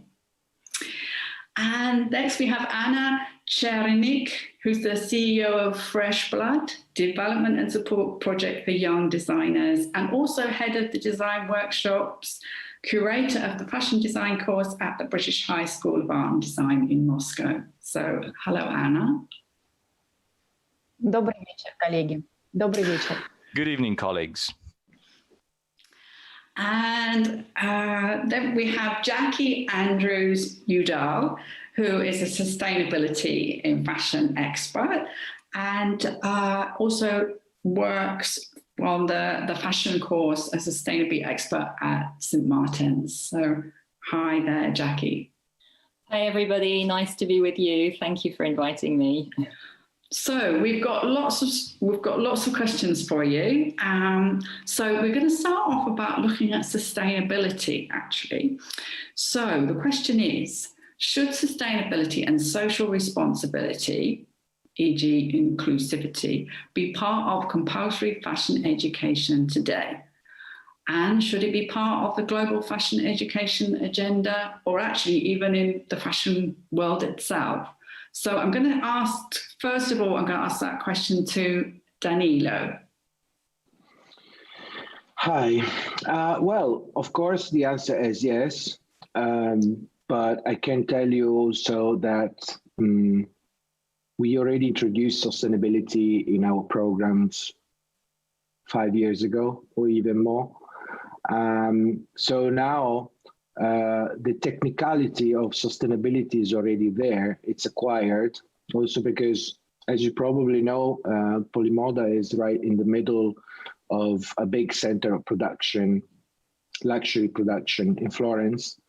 And so technicalities are well known. I think what we should teach as a further step is the mindset, because sustainability comes from the side of the producer, and fine, we are teaching it, but it also comes from the side of the consumer. Sustainability is about, in my opinion, knowing who you are, because it's a mindset. If you know who you are, you know also what you want to buy, and most probably you reduce the quantity of what you buy because you exactly know what you buy. So from the side of the consumer, sustainability is, in my opinion, the half of the thing, So this is something that we have to teach, and it's not only, teaching sustainability as a topic, as a module even, or even as a course, because we have a course, a master course in sustainability, but it's really, growing students in a way that they exactly know who they are. They have a personality and then don't have, let's say, how to say, I'm trying to find the right words, but at a certain point I have to say it. If they have crap in mind, they produce crap. If they don't, they maybe not produce it. Okay, thank you. Gloria, what would you like to add to this conversation? I mean, yeah, those points are very valid. And it's adding from that, I feel I'm an example of having myself luckily been guided to really focus as much as I was a designer, to focus and get a course also in marketing and business. But at the time, no one was supporting or telling me to do that. They're like, if you're a designer, you follow design, and fashion, marketing, and business are for the people who are going to manage you and everything. And because I fortunately chose my own direction, because coming from a developing nation, I already knew that the availability in more Western worlds was not available back home. So I had to be more things for myself if I was going to succeed, starting from a very infinite space. But I found that it guided me tremendously, because not only was I conscious of what I was creating and having the ability to then embrace my heritage, because I was based out of my country, but then at the same time having a business mind and testing the waters, like even as much as I was scared, I had to know I have to try. And that for me then helped me to further my own brand and my experiences. So I really do think that those things are so important. And definitely within my own businesses, such as the Fashion Council and Kampala Fashion Week, we've been promoting the sustainability for the last 7 years with all the designers that we work with. So, and seen such a growth also in fashion businesses based locally. So it completely works. Oh, that's lovely. Thank you. Barbara, what would you like to add to this story? Yes, I think it's, I want to say yes, compulsory to study sustainability in a larger point of view. What we observed in this, I can say 6 or 7 years, is that the consciousness of sustainability is very change a lot the meaning for the students. So at the beginning, I think 5, 6 years ago, they were focused on what company can do. Now they are focused on what they can do, they by themselves. Because we normally ask a lot of questions in our application form. More than 600, 700, 1,000 people apply to the ITS contest every year. And so every year we ask many questions. One of these questions is related with sustainability. So we has been able to understand how the consciousness changed in this year. Now the students are conscious that it's something that must be done from everyone. So sustainability means a social responsibility for everyone. To teach sustainability is not so easy. We need to understand that the students has limited technical instruments to develop a process that must be thought in a bigger scale.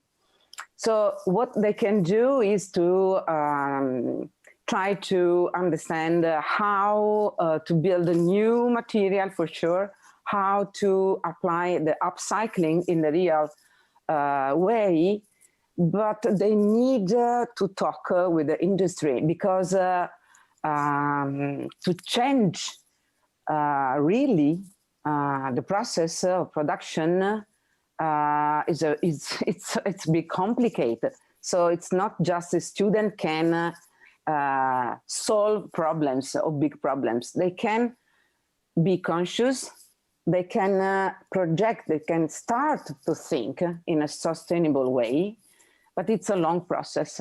This is my opinion. But they are experimenting a lot. What we received this year is incredible. Material, fabrics done with everything, colors done with everything. So they are experimenting a lot. But now the experimentation is just one by one, it's individual. Okay, it's an individual process. It's not something that you can apply in an industrial way. Oh, thank you very much. Burak, what's your opinion on this subject? I think we're definitely seeing opposing trends going in some ways into the future, and these are going to define how it's going to influence each other. One of them is clearly industry is speeded up so much that now we have in some brands 52 collections a year. Every week we're getting new product. And that's on the mass market side. But even the luxury brands, they don't do 2 seasons, 4 seasons anymore. They're doing a lot more. On the other hand, the current growing consumer base, which is Generation Z, Generation Y, which is also the element that's engaged with primarily with education, is being trained in a very different way. Just like Daniela and Barbara said, we have done a lot of work in academia to change curriculum, so the technical information is there. And now it's the moment of building a new culture. And we are seeing that differentiation happening, especially as graduates from schools are becoming not only the new consumer, but the new creatives. They are pushing for a different way of doing things. So it's becoming a much more networked ecosystem of small brands that is trying to do new business models, innovations with smaller quantity that are sustainable. At the same time, you're seeing the larger brands trying to figure out how to continue to grow by selling more and more and more. So sustainability is definitely something embedded into the future, both on the business side as well as in education. I think with the younger generation really growing the culture that they are pushing forward is going to influence a more positive change to the future, where we're going to see probably better alternatives to the issues that we are facing in the larger side of the industry. So it's more than anything a tipping point. Thank you very much. Anna, how do you see this question? Thank you so much for having me. I would like to change gear and to shift the focus of our discussion. At the British High School of Art and Design, we view sustainability in terms of social and corporate responsibility. We've been promoting this topic for 6 years, and at our fashion design course, we have a compulsory model on inclusive design or inclusivity in design. And we had models with the Down syndrome, people who are in wheelchairs, blind people, people with disabilities. And this spring, when the pandemic broke out, we crossed the borders. We worked with patients of Moscow Hospice. This is end-of-life care and the Moscow Palliative Care Center. So it definitely helps us to explore a new customer base, but it also allows our students to realize that their audience is much broader than they could have imagined, than the audience that is being dictated by the glossy magazines. It broadens your horizons. It's a wake-up call. Design is a tool that can change a lot in the lives of the people. And personally, I see a path to sustainability in this area. Thank you, Anna. That's really, really interesting. And Jackie, what would you like to bring to this subject? Hi, well, I think I was really touched by what Anna just said. I think in our case, we've had some students come out who probably have been who've had the most interesting projects, who actually are not aspiring to work for a brand. And that's maybe one of the biggest changes, is seeing that, in fact, a lot of students before, and the way we taught them and we sort of put this business model to them was, that most of them were aspiring to work for a luxury brand based in Paris. And, a lot of students still do stick to that classical path, but it was nice to see that many of them are finding different ways and actually, want to work in Africa and finding inspiration for fashion in totally different places, not just from the luxury houses. So I think that's sort of what's happening, is that, it's at CSM, we've had a sustainable innovation hub going for quite a long time now. And a lot of students have come out who have entered the houses and are now driving sustainability within them. I mean, I also work for Clerici Tessuto, and you can see that the studios coming in are informed by the younger generation. So we're finding that the Gen Z graduates who are going out, who are joining the studios, are actually informing the studios. So it's really important to drive our education forth, because our graduates are actually going to change the system, and they're already changing the system. I mean, there's a lot more coming in terms of sustainability requests, because the studios are charged up with young people who've gone through, who've had methodology. I mean, our generation had absolutely no methodology in sustainability. I know that when, I was working at Stella, we were actually exploring sustainability.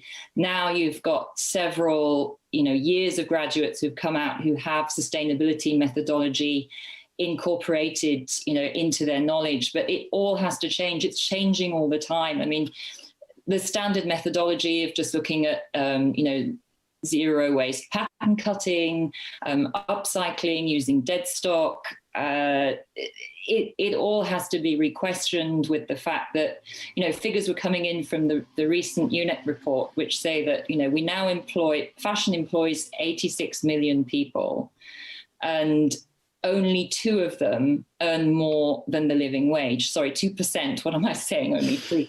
2% earn more than the living wage, but 2%, that's the living wage. So we have to address the social side, and therefore our education of sustainability has to actually totally change. It was very much environmentally driven, and I think now the social side has to come up to speed. That's I think where we need to kind of evolve in the way we teach sustainability. We're very much behind when it comes to the social side. We've explored the environmental side more than anything. Thank you very much. I think we've got some really interesting comments there.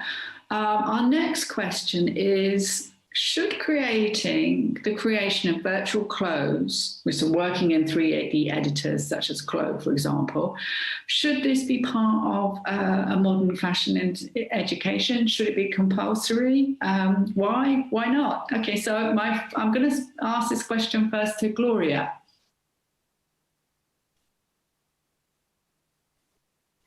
Okay.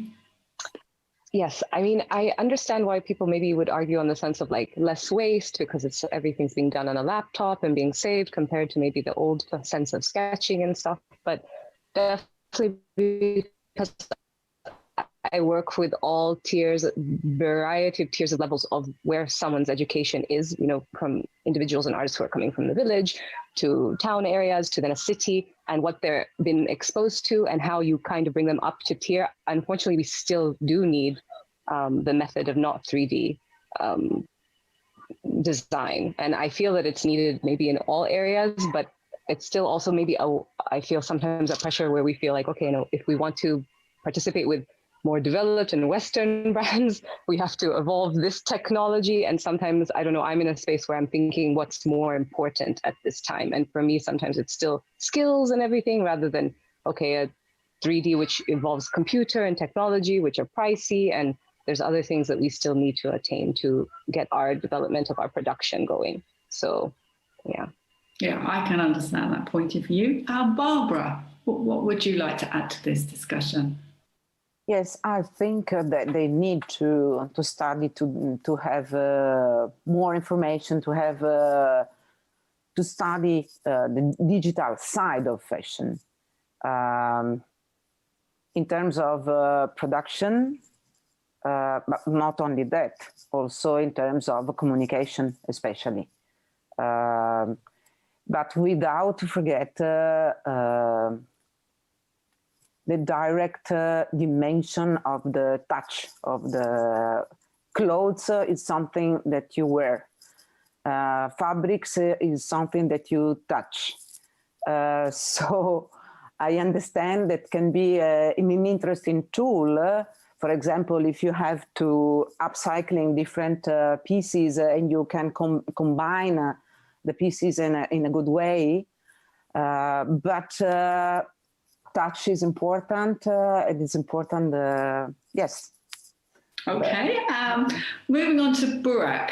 What's your thoughts on this, on the 3D virtual clothes? Yeah, I mean, in education. The truth is, it's already happening. Gaming has done it, filming has done it, fashion designers haven't been involved in it. And that actually created a lot of complication for anybody doing it from a technical perspective alone, without the understanding of the fashion context and also how the physical clothes work. So there is absolute demand from both the gaming and filming industry to begin with, but there's also interest in taking it to new places. So this creates an opportunity for fashion graduates to apply the skills around what fashion design is and translate it into a digital platform. There is a need for using digital-only clothes, so I absolutely feel like it has to be a core part of what fashion designers drive. That's not taken away from the need for doing physical clothes, because we are still living in physical world and we will continue to dress ourselves.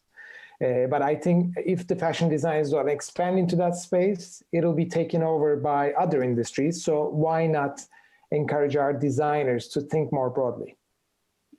Thank you. And Anna, in your experience from the school in Moscow, how do you see this working with the 3D, the fashion tools?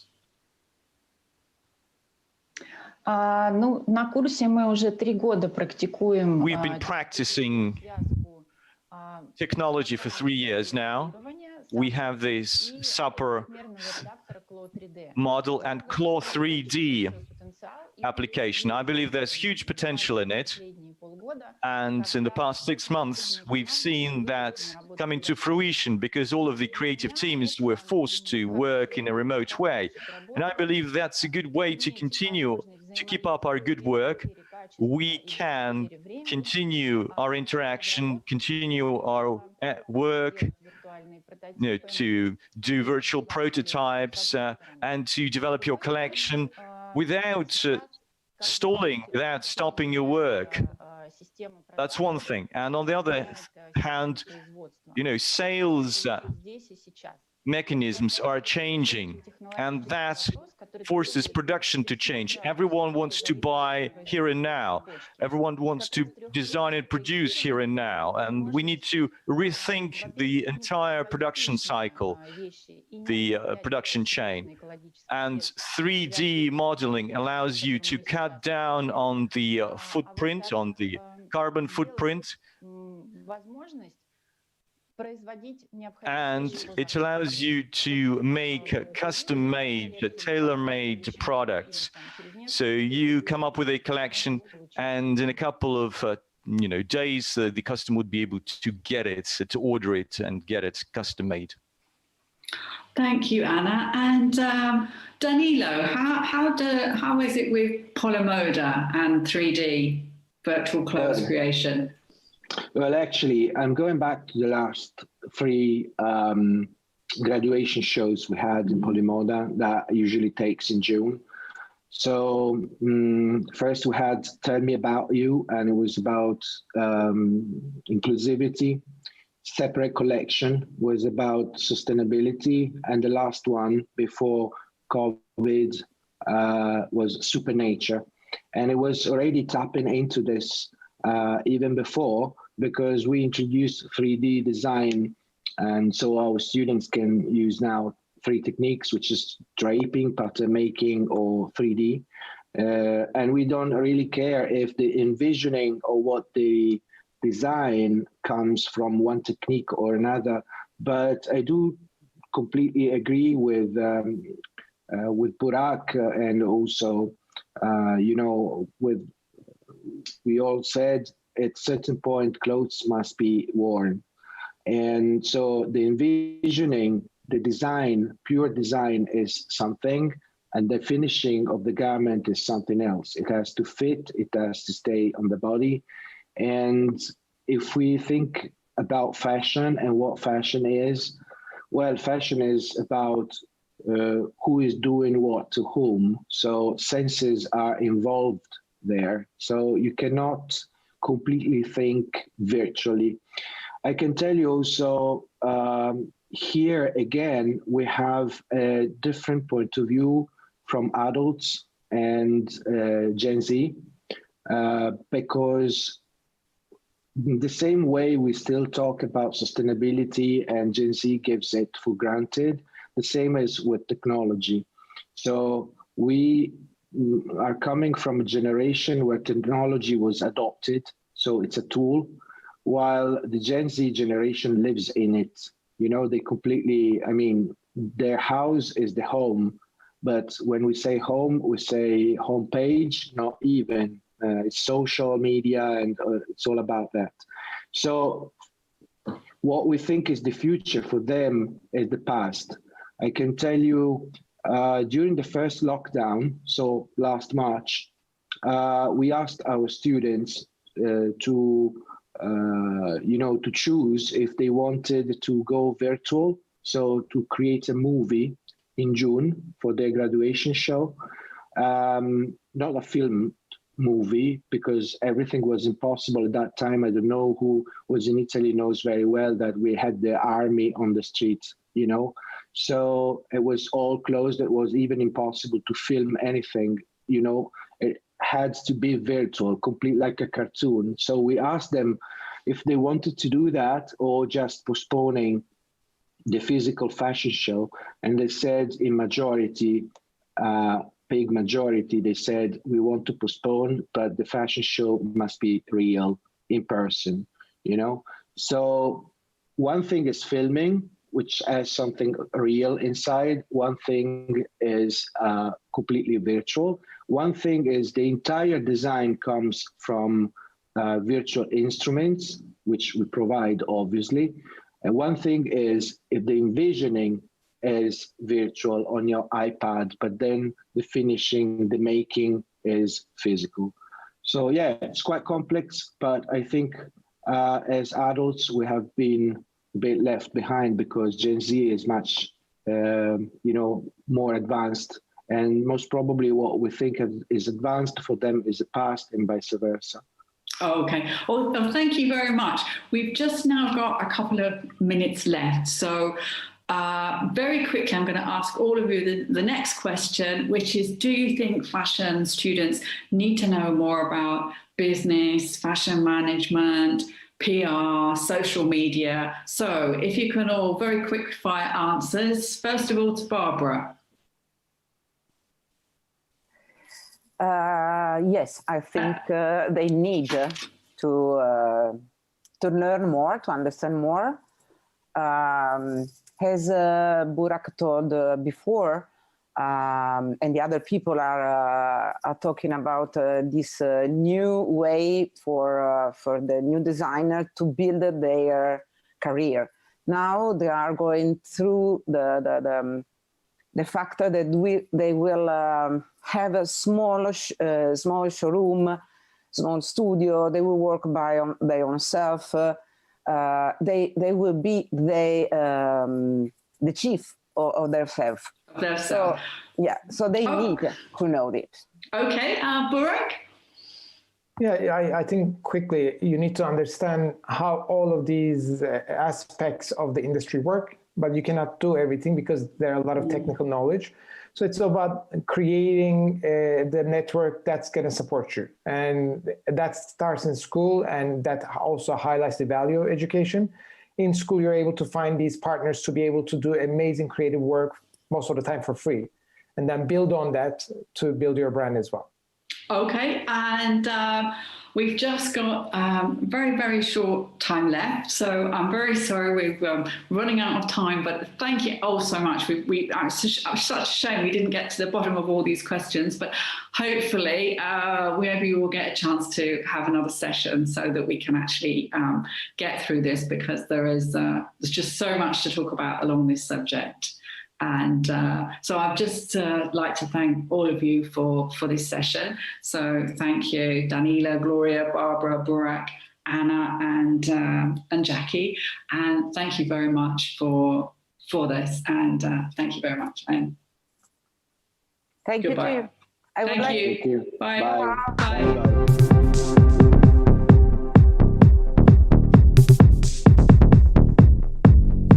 Bye. Bye.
Hi, everyone.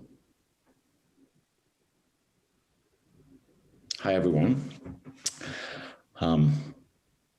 That's Guido Pollini, and I'm a founder and of a digital agency based in London called GA Agency. It's a boutique digital agency that mainly work with fashion clients. I launched the agency a couple of years ago, and I have around 13 years experience in digital marketing. I've been working for Google and Expedia for the first 5 years of my career here in London from 2008 to 2013. And I was in charge of SEO channel for these two companies. And then in 2013, I started to work on myself, and I started to work as a consultant, self-employed for 5 years. And then I started to work with my first fashion client. And I started to work with clients like Prada, like Miu Miu, like Calzedonia, Intimissimi, Giuseppe Zanotti, different client. And over the last 2 years, when I turned the business from consulting to an agency, we keep working with them and we increase the number of services. Now at the moment, we have around 8 fashion clients in the agency.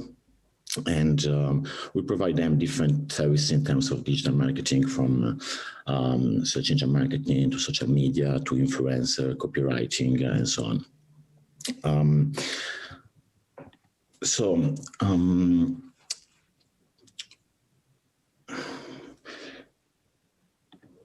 Are there any specific question, or should I go through that?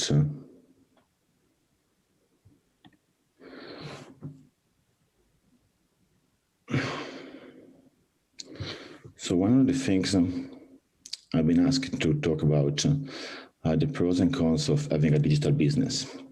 Which difficulties are there? So, of course, nowadays it's really important to have a fashion business that is an online presence, but it's getting more and more complicated to do it properly. Like in terms of is it getting a much more competitive market and require like kind of well-planned structure and big investment behind.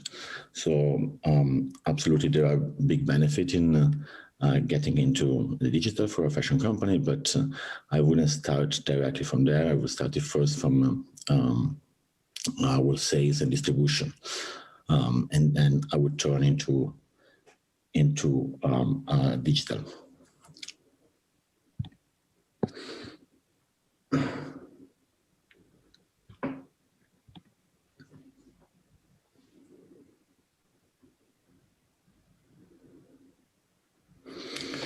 So which kind of advice are possible to give to someone creating a business in digital format?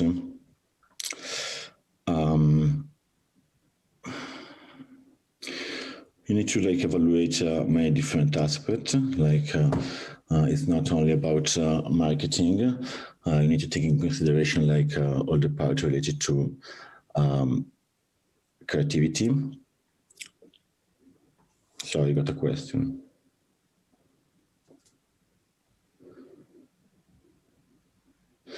My question is, how do I choose my client?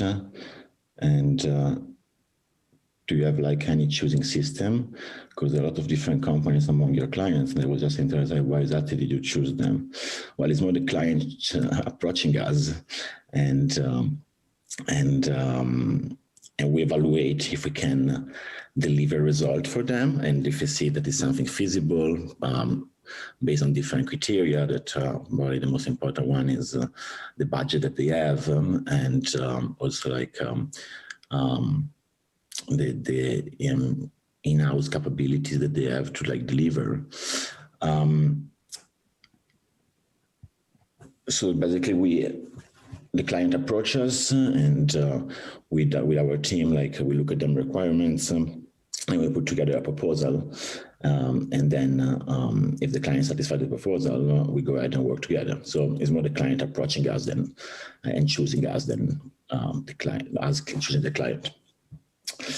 Why do you think clients want to work with us? That's a good question. It's pretty difficult nowadays for a digital agency to differentiate.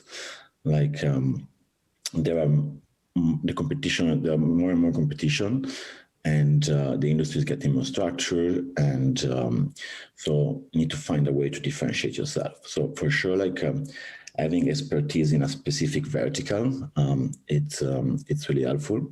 So in our agency, we have pretty good knowledge about fashion and travel, so that helps in getting more clients in that sector. another thing that help us to get more clients is that we have a pretty an international team that is able to cover like different languages and work on different markets, like for example, all Europe, US, and Russia.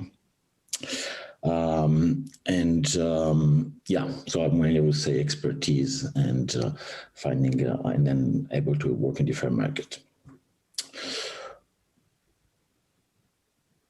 What are the pros and cons of working with big clients? That's a good question again. So pros is that first, most of the time you work with capable people internally that understand your language, and it's much easier to execute a project. And another pros of working with big clients is that in general, their brand is pretty well known, okay? So, and that's, it's super important in marketing, because if you start to work with a brand that it doesn't have brand awareness, building brand awareness is probably the most complicated thing, that, the longest process and the complicated one. So working with them, client that already have a well-known brand, let's say that it's easier to bring result. One of the cons of working with big clients that, of course, they are demanding. So they maybe have pretty high target and goals that sometimes are not easy to reach, and also like sometimes they have longer internal process to execute tasks. So we are an agency, we like consult them and we give them advice, but sometimes some big company take much longer than smaller company to implement our recommendation, because they have much more people involved and the process is much longer. So that's probably the pros and cons of working with big client, and the same question for small client. Small client, a big problem most of the time is budget. So if you don't have budget, it's difficult to deliver an optimal campaign, especially from my agency side. You need to have resources and people involved in the project in order to do a good job. And if the client doesn't have the money to afford these resources, it's really difficult to deliver, okay? So small client, one problem is budget. Another one connected to before, the brand awareness. If the brand is not well known and the average order value is a bit expensive, let's say above 100 euro, 100 pound, and you don't have a brand, it's really difficult to bring result. So before you have to build a brand, and then you talk to performance marketing, you can bring conversion.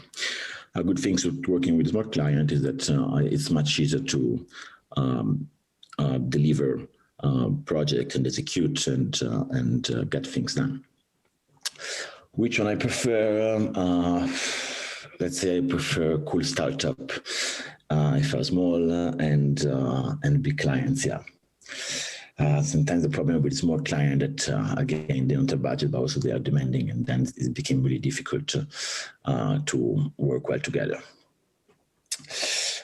There are any celebrity that were your clients?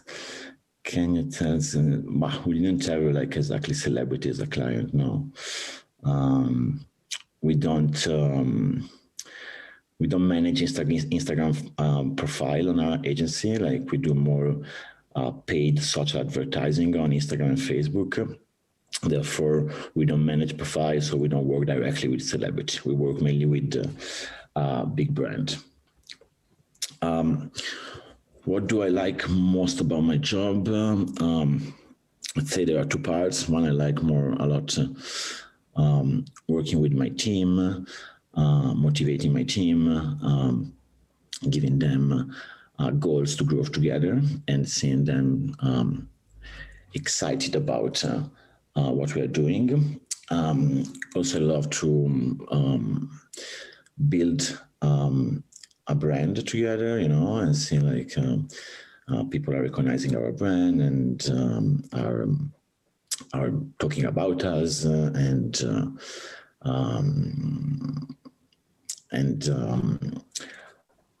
also like that is the second part, is like to bring a result to our clients. That of course for an agency is super important, and it's what gives you excitement. The problem comes when you don't deliver a result and the client is not happy. So there you need to understand what's not happening right, what's not going right, and try to fix it.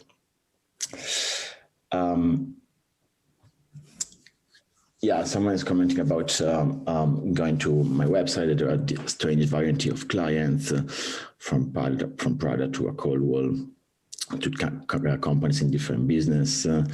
Yeah, again, we're not really picky about clients. Like it's more like when a potential client contacted us, it's more like evaluating if we are able to deliver, to bring result or not. If we see that something is not possible because of different reasons, could be for budget, could be for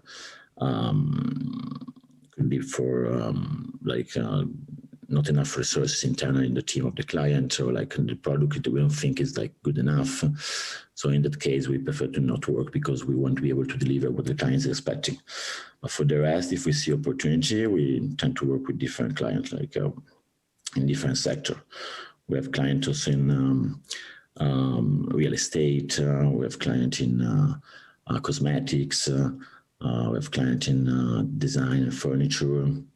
So it's really varied. Of course, like the majority are in fashion and travel because also are the biggest spender in digital marketing.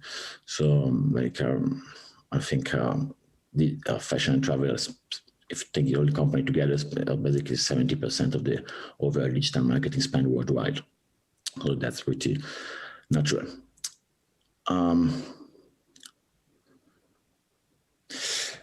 Another question I got is like 3 things that you have to know before opening a digital agency. That's interesting. First, now you have to know that there's lots of competition. So it's really important to understand how you should position yourself and how you can differentiate from the competition. That's the first step I would take. The second one, you need to be good in PR in order to get clients on board. Most of the client we got to our business come through word of mouth. So like people recommending us or people that know me, work with me in the past. So to have a successful digital agency, like the part of having good client is really important. So you have to be able to get those on board and then to execute. So you need to also to know very well the operational part. So I think you need to have experience on your own about the operational part, and then in the future you can delegate it. So I think there's 2 things, like being able to know what are your unique selling points, so position yourself, and being good in PR and being good in operational things. Can you share some life hacks on how to get to notice your company, to get people to notice my company? That's interesting. So at the beginning was more like when I had a chance to networking, also with friends or like with ex-colleagues, I was talking about what I was doing and like consulting for digital and why I was good at and which kind of client I was working with and which kind of result I was bringing with them. So like every chance I had to do some networking, I was doing it. And that really helped in the beginning for the business to kick off and start. Right now, something work well for us is like doing content marketing through our blog. So we write quite a lot of content that help us to get traffic to our website and potential new lead to our business. Also, this content we use other platforms to share it, like LinkedIn or so on, and that's helpful in our case. And then we try also other way, like doing SEO for our content, and sometimes also like some PR campaign. So working with the external publisher to write content about us or interview with myself, and that has been beneficial for us to get new business. Let me see the next question. So 5 important steps for a fashion brand to work in digital.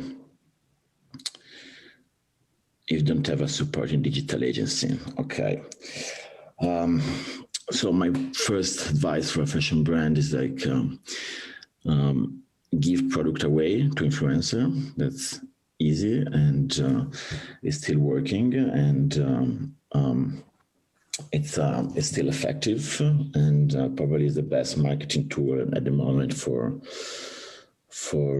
new emerging fashion companies that don't have much budget for marketing. So yeah, use your product for my select the influencers that you think are more appropriate for your product. They have the right user base, and contact them and ask if they're interested in promoting your product, and yeah, ship it to them and get some visibility. Likely this will bring to other content generated from people that see the product. Something else could be useful, like, yeah, it's also look inside of content of potential publisher. The PR part for a new fashion brand is really important. So having the right publisher to talk about your brand, it's important to get a wholesaler or also like a potential buyer online to know your brand. So those two, and then having a nice, simple website. I wouldn't spend too much money in the website if there is not much budget. I would do something simple with Squarespace or Shopify, just to test the water. And I wouldn't spend much on trying to acquire a client to paid social ads or Google ads at the beginning, because if you don't have a brand, if you don't have a nicely known brand, likely you're not going to convert this traffic. So before I would start to build a brand to wholesaler, and then to influencer activities and to PR. And then when your brand starts to get better known, you can try to do some performance marketing in Google or social media and so on. Okay, I'm looking at the next question.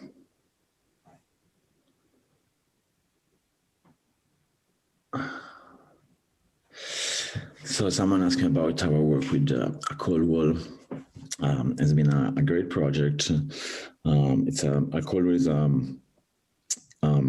fashion brand from UK that the designer is called Samuel Ross, and is one of the most talented young designer, upcoming designer. And we have been working with them for 1 year now, and we work mainly on paid social media and Google campaign. It's been an interesting experience. The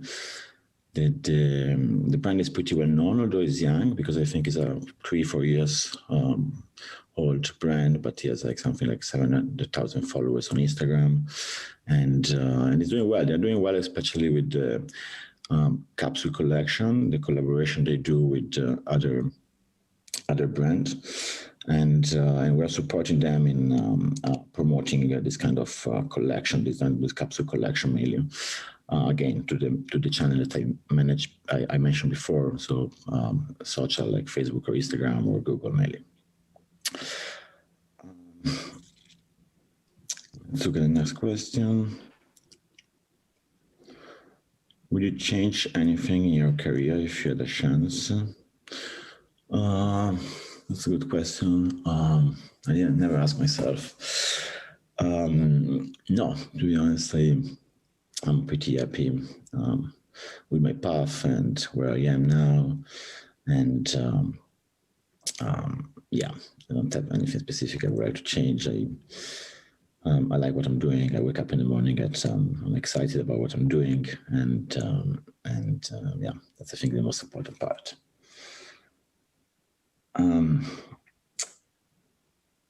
Let's see if the other question I'm looking through.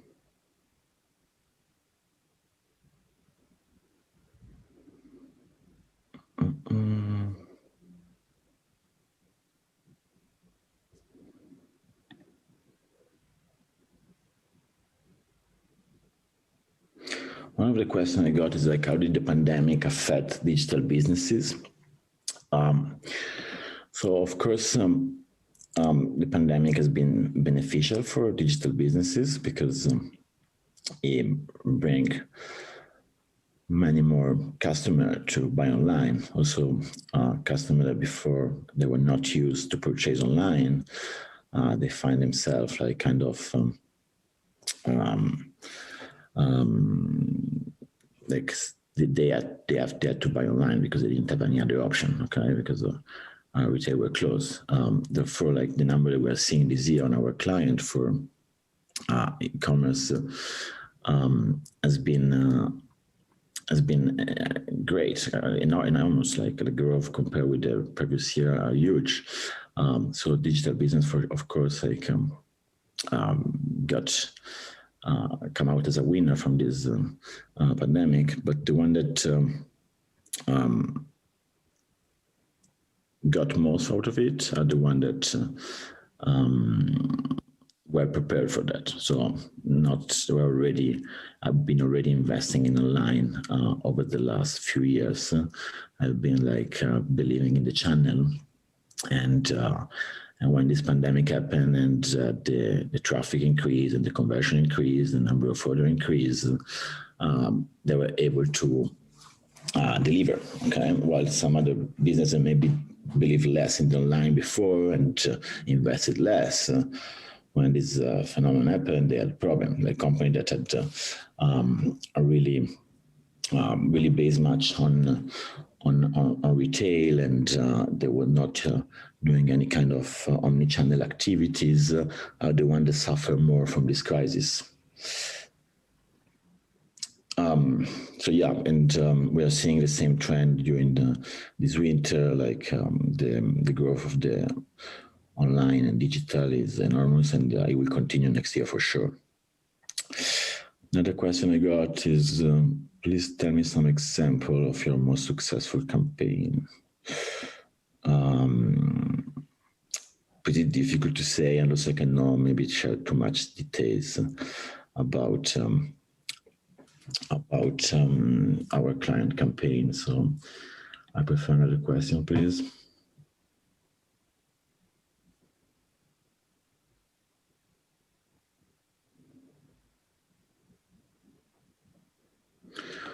One question I got is like,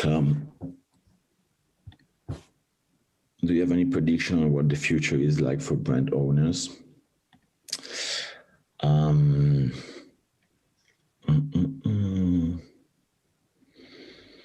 Brand owners will have to use more and more like online wholesaler, because what I'm saying is that it will be difficult for us more medium-sized brand to compete with big online wholesaler, like perhaps Net-a-Porter, Mr. Porter, or like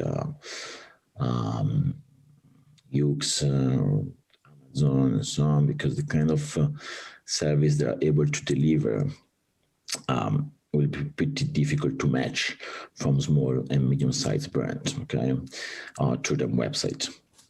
Because the kind of customer care logistic that the big wholesaler offer now and offer in future will be very difficult to match from a small medium-sized brand. Therefore, like the strategy should be focused on try to get agreement with this online wholesaler, and maybe try to don't invest too much money for direct marketing to the website, but trying using the money to invest in other digital marketing activity, like as I said before, it could be PR influencer, rather than bringing direct traffic to the website, because likely he won't convert as well as the big wholesaler convert, because the big wholesaler again offer like a much faster shipping time. They offer like they have much easier policy about return, and they have much better usability on the website, and they have much more variation of product. So yeah, I will focus more on working with big wholesaler. Next question. How do you think the digital world spheres that you and your agency are working with will change after the pandemic? Okay. How do you think that the digital world that me and my agency are working on will change after the pandemic? That's interesting.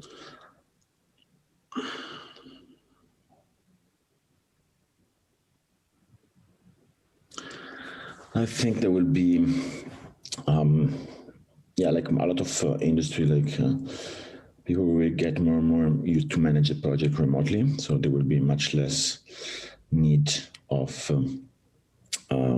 face-to-face meeting.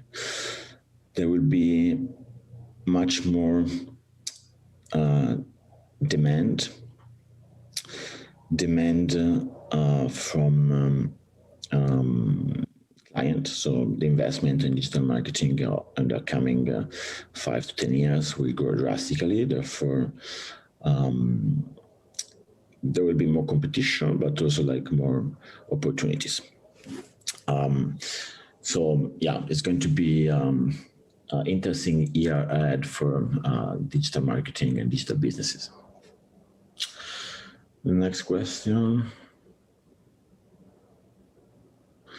I'm a designer and a brand that got particularly zero income since the pandemic.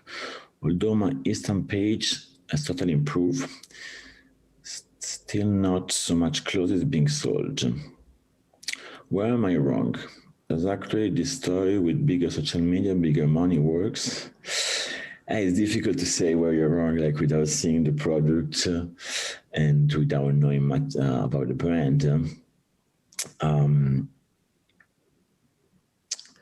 Depends also what's your average price. And again, you should probably try to use other channels as well, not just Instagram. Try to use, try to work in PR,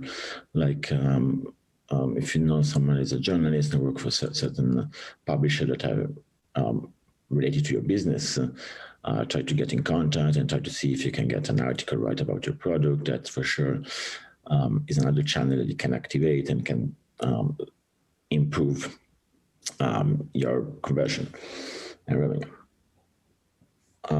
Another question I got is how to be able to adjust to current situation, like with the pandemic. Are there any hacks for a business in this area?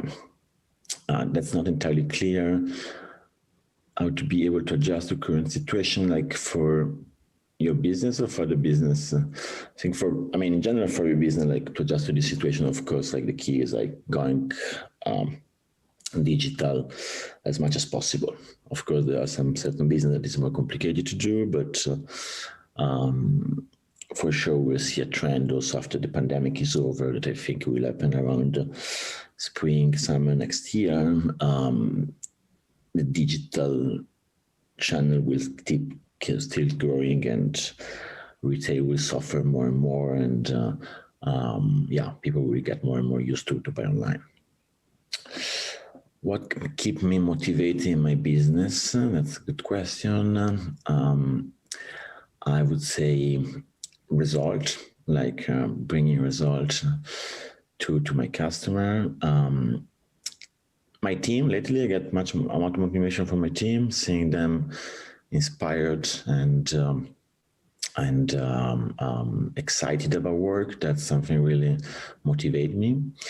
And then, of course, there is the revenue part that is important. And also building a brand. That's something rewarding, building something that people recognize and that has some value, and seeing how over the years this has been changing and has been growing. That's something for sure that gives me motivation, and also try to innovate. That's another thing that really motivate us. Try to find something new to offer to our client that add value to them business.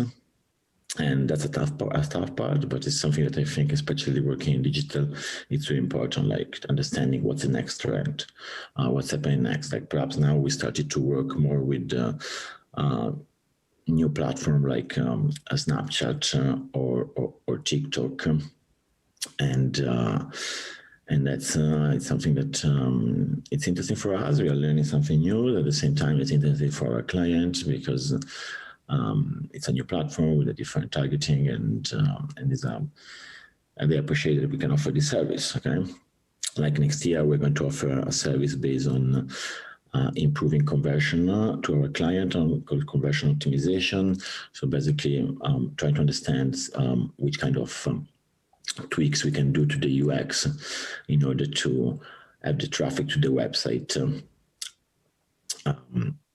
So I got another question. I have traffic to the website, to people going to the website to buy more.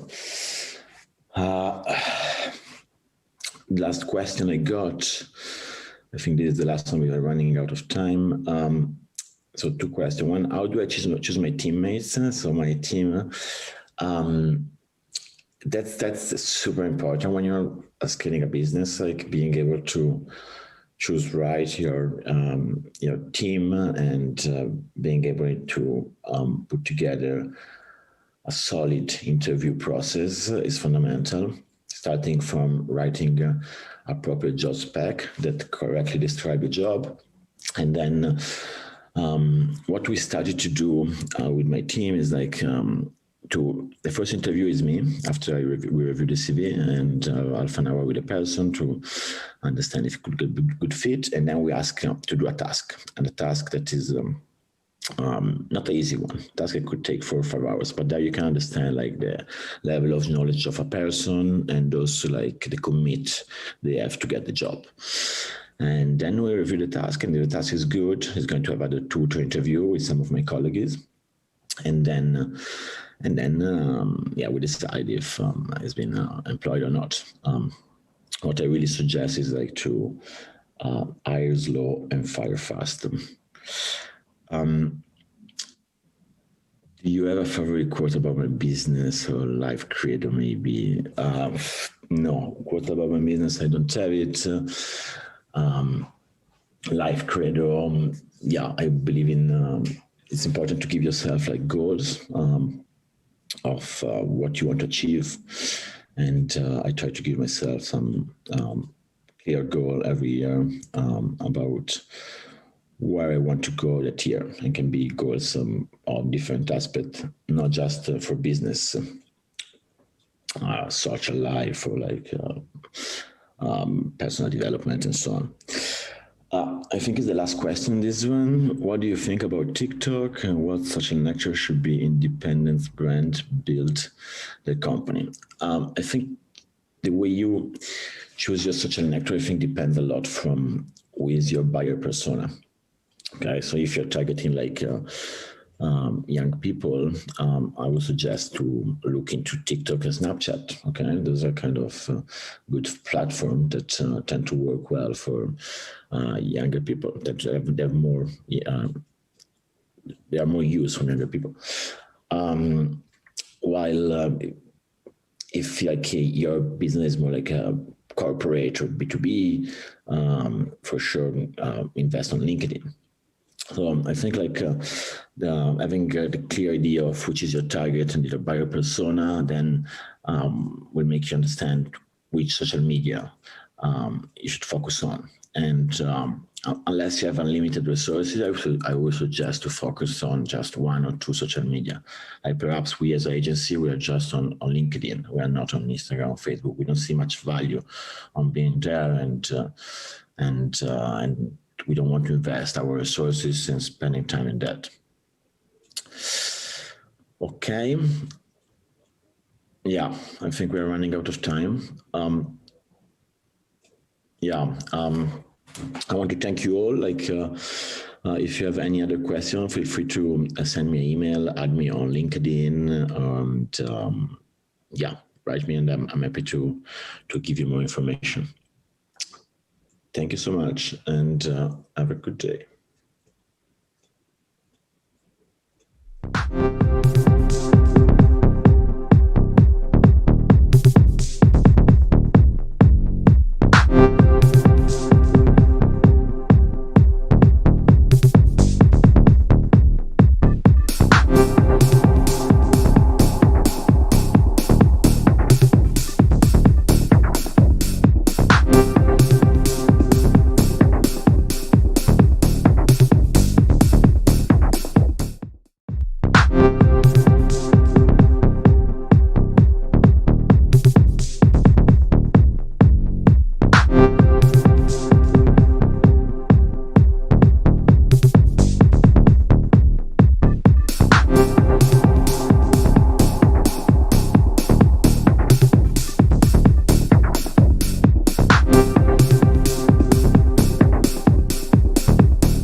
Welcome, everyone, and thank you for joining this panel about time travel.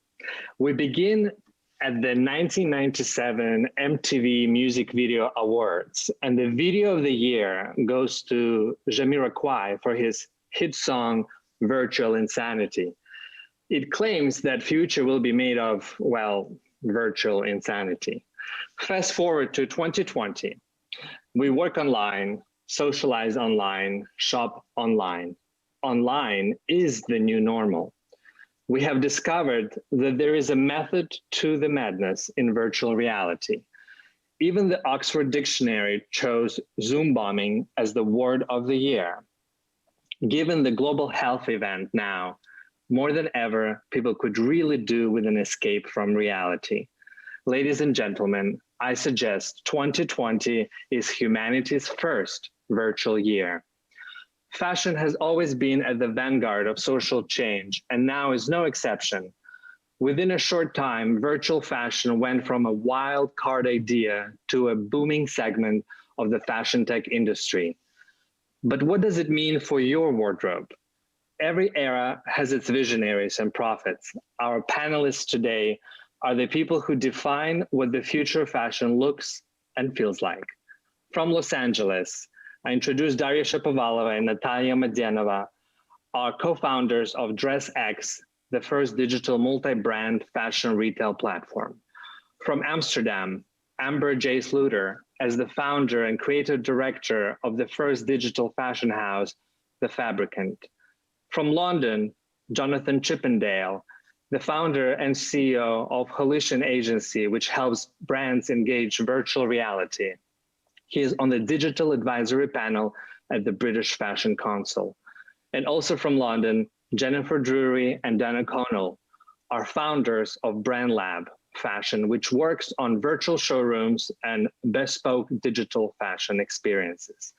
Again, welcome everyone to Unlimited Art Virtual versus Real Clothes panel.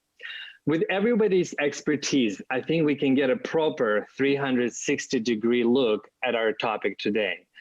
I will start with one question for each panelist before proceeding with an open discussion.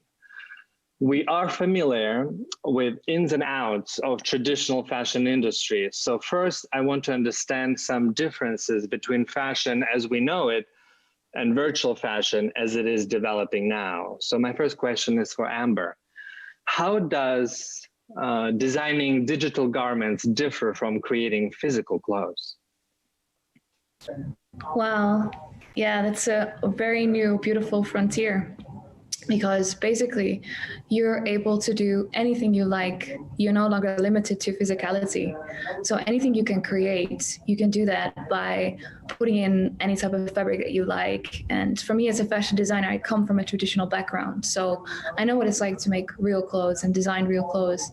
And I always felt like it was very slow and quite limiting because you create this garment and then you see what it looks like. And then afterwards, you cannot change it anymore. It's stuck. While in digital, it remains an iteration. So you can constantly keep on changing things. You can change the prints, change the fabrics, change the drape, change the fit. Anything is at your disposal. So to me, as a fashion designer, it was a huge liberation to actually start working in digital. Yeah. Fantastic. And we're going to come back to this key differences between the physical and the virtual world. So my next question is for Brand Lab.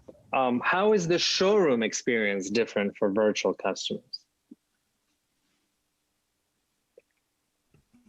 Yeah, that's a good question. I think we're all astonished at the kind of sudden cultural shift towards digital, and it's been a long time coming for, I'm sure, a lot of us on the panel.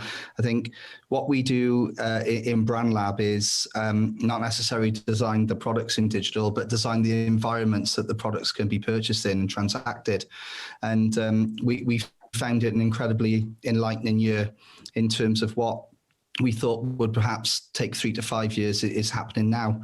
And what we're finding is that when lockdown happened and the frustrations of lockdown were for everyone, but also a lot of benefits came out of lockdown, and people being used to that next normal or whatever it is. So one thing we did recognize, though, is that people want to feel immersed with their peers. They miss human interaction still, even though we're digital. So what we set out to do was design immersive environments where people, can transact in amazing products like digital products, like some of the panel are experts in, but do that in an environment where they felt they were with their peers. And we've developed gamification around that. It's been incredibly positive because I think people are resilient, and the type of thing we do is to connect people in environments to make them feel they're with their peers. Nice. And I'm curious whether, Jennifer, you want to add anything to what Dan already said? No, I was just going to say, I think the most important thing for us over the past 9 months, 12 months is just how receptive people have been to, the change in everybody's mindset, really, and how people have become more accustomed to working in, online, whether that be working from home and connecting with their colleagues or peers or customers. And I think that's been the biggest kind of change for us. Is initially we were met with a little bit of resistance when we first brought our product into the industry. However, people now are a lot more aware of us and products like ours. And I think they're just a little bit more receptive to using it. And I think now that they've kind of had to, if you like, they don't want to go back to the previous way of transacting and meeting their customers. So it's been a really positive time for us, really. But it's been really encouraging to see people's growth in the industry when it comes to digital. Fantastic. And that brings me to the next segment, which is for Jonathan to answer. How is the marketing and PR different in virtual fashion? Well, I think in some ways it picks up a little bit on what Brand Lab was saying. I mean, one of the things, we've all spoken about how sluggish, or we all know how sluggish brands can be when it comes to embracing digital. And in fact, one of the messages of COVID has been the acceleration that's gone in, and the acceleration is great to see, but the acceleration is based on the fact that growth in digital for the last 10 to 12 years has been somewhat limited. I mean, when we started 12 years ago, one of the very first conversations I ever had was with a very, very, very well-known name in the fashion industry who is now head of a very, very large group of companies. And he remembered him telling me, Jonathan, this is all very interesting, but until somebody can prove to me that the internet will still be here in 3 years, my brand's not going to go off and do anything mad and crazy in digital. So the bar was all set quite low. Where we are now, I think, under the conditions of the pandemic are, and I'm thinking about virtual space because we've done as a creative technology, we work across a very, very wide range of technologies, and we've been asked to do some virtual space type of work. I think it's been interesting how brands, traditional luxury and fashion and beauty brands, the kind of brands that Halishan works with typically, the expression of everything that brand holds dear is being demonstrated through the store, through the bricks and mortar, through the look of the window, through the smell, through the carpet, through the way that salespeople address you, to the look of the product and the way it's merchandised. Everything revolves around that store. So I think it was a little bit ironic, perhaps, but perhaps not entirely easily understandable that when brands didn't have those stores or consumers couldn't access those stores, they naturally looked at, can we recreate that experience online? And can we put that into a digital space? And I think what we found is there's an opportunity there. Yes, exactly. But I think there's also an opportunity to understand why human beings, from an anthropological point of view, shop and go into physical spaces, and why people shop online. And I think if we're going to do something physical in a digital space, we almost need to bolt together the best of both worlds. And the physical space, exactly as Brand Lab is saying, is a social space. It's an opportunity to explore and discover. Product is not presented to you by algorithms or AI. You have to go and seek it out and find it. And there's a joy, a kind of childlike joy in discovery. But I think there's also, the scale of product that's available in a website. And if you can merge those together, and I think also celebrate the fact that it's digital and overlay a sort of slightly fantastical element on top of it, so that actually it's not doing what the physical space can do, but almost, and no pun intended, augmenting that. I think there's some very interesting opportunities. And I'm very personally, as an analog luxury marketing director, that's my background, I'm very reassured that brands are still thinking about what they look like in the physical space, even if that physical space exists online now. And of course, we have somebody on the panel, and I'm talking about Daria and Natalia from DressX, that can tell us a little bit about the process differences for retail and distribution for virtual brands. Can you share some of your insights? Natalia, go ahead. Sure, yeah. So first of all, of course, digital fashion is more healthy for the planet from the distribution point of view as well. Of course, from the production, of course, from the consumption, but from the distribution point as well. So here we have an opportunity, first of all, to deliver the product fast and without any emissions, without any problems with a lost parcel or late delivery. Here we have an opportunity also to be more inclusive, because digital fashion is actually for everyone, and like literally for everyone. There is no limitation in terms of the like shape of the body, no limitations in terms of the age, etc. The only limitation, you need to have an internet and you need to be connected. And that is something that is like growing, and globally we are all more connected, and digital fashion is another language to speak, same as the fashion being a visual language. For us to communicate messages and ideas. Here we have an opportunity to communicate that as well in a digital space where we are actually connecting, like right now. And that's very amazing about digital fashion.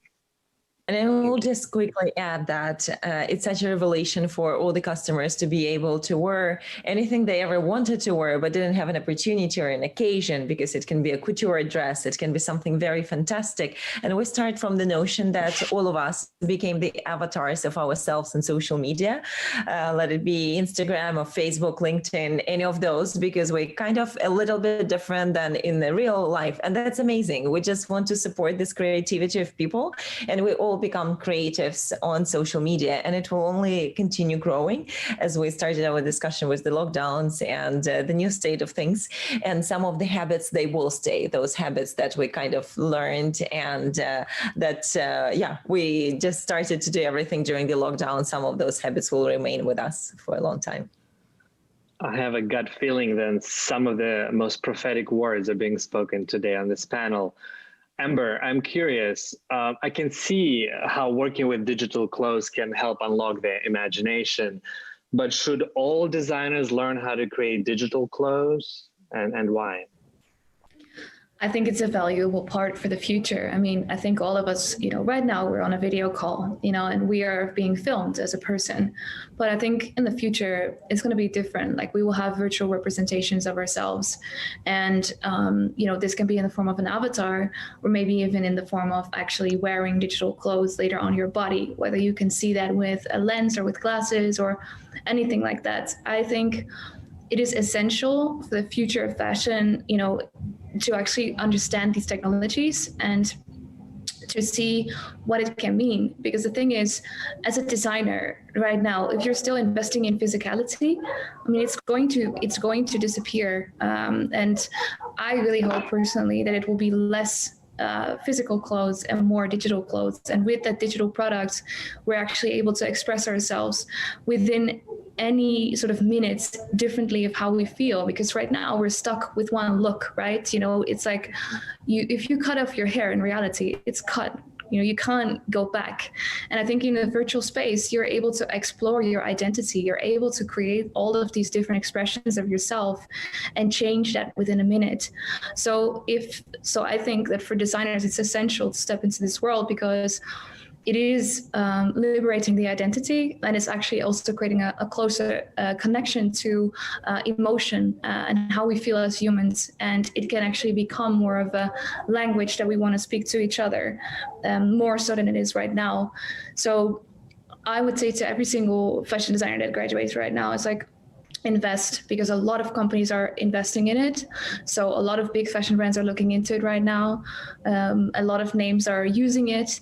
And, back in the day when I started, which was 2014, 13, when I started investing in this, nobody saw that it was going to happen, as in like, it was really crazy to think that you would design digital clothes. Like, why? Everybody, when I was doing that, everybody said like, why would you do that? And right now there's brands coming out with video games. So, the link is sort of, is sort of set, because in this digital world, we have to express ourselves as humans. And how will we do that is the question. And I think every single fashion designer can bring a different flavor to what that is supposed to be. And I would love to see that. Thank you, Amber. Fantastic points. I had a chance to read the latest report from McKinsey & Company that said that e-commerce adoption jumped a decade worth of value in the first 3 months of the pandemic. They called it the quickening. Unsurprisingly, the virus outbreak has been good for VR makers. IDC, a company that compiles data about the industry, said it expected sales of standalone VR headsets to grow about 30% in 2020. And some industry insiders told me that sales and use of VR apps had grown since lockdown began. So this is a question for Brand Lab's directors. Do you see a quickening in fashion, and how does it manifest itself?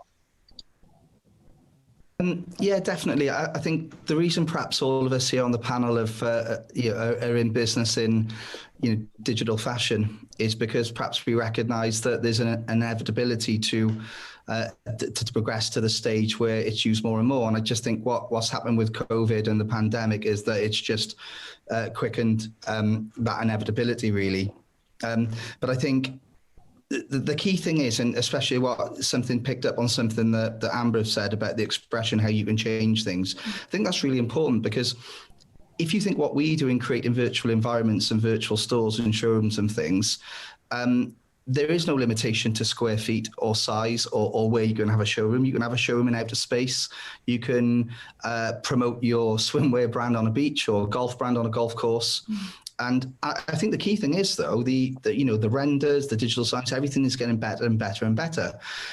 So I don't just think it's about e-commerce. I think it's about the whole fashion supply chain, from manufacturing and design all the way through to sales, and then e-commerce and after-sales service can be digitized. And I just think it's perhaps an unstoppable movement now that COVID has accelerated.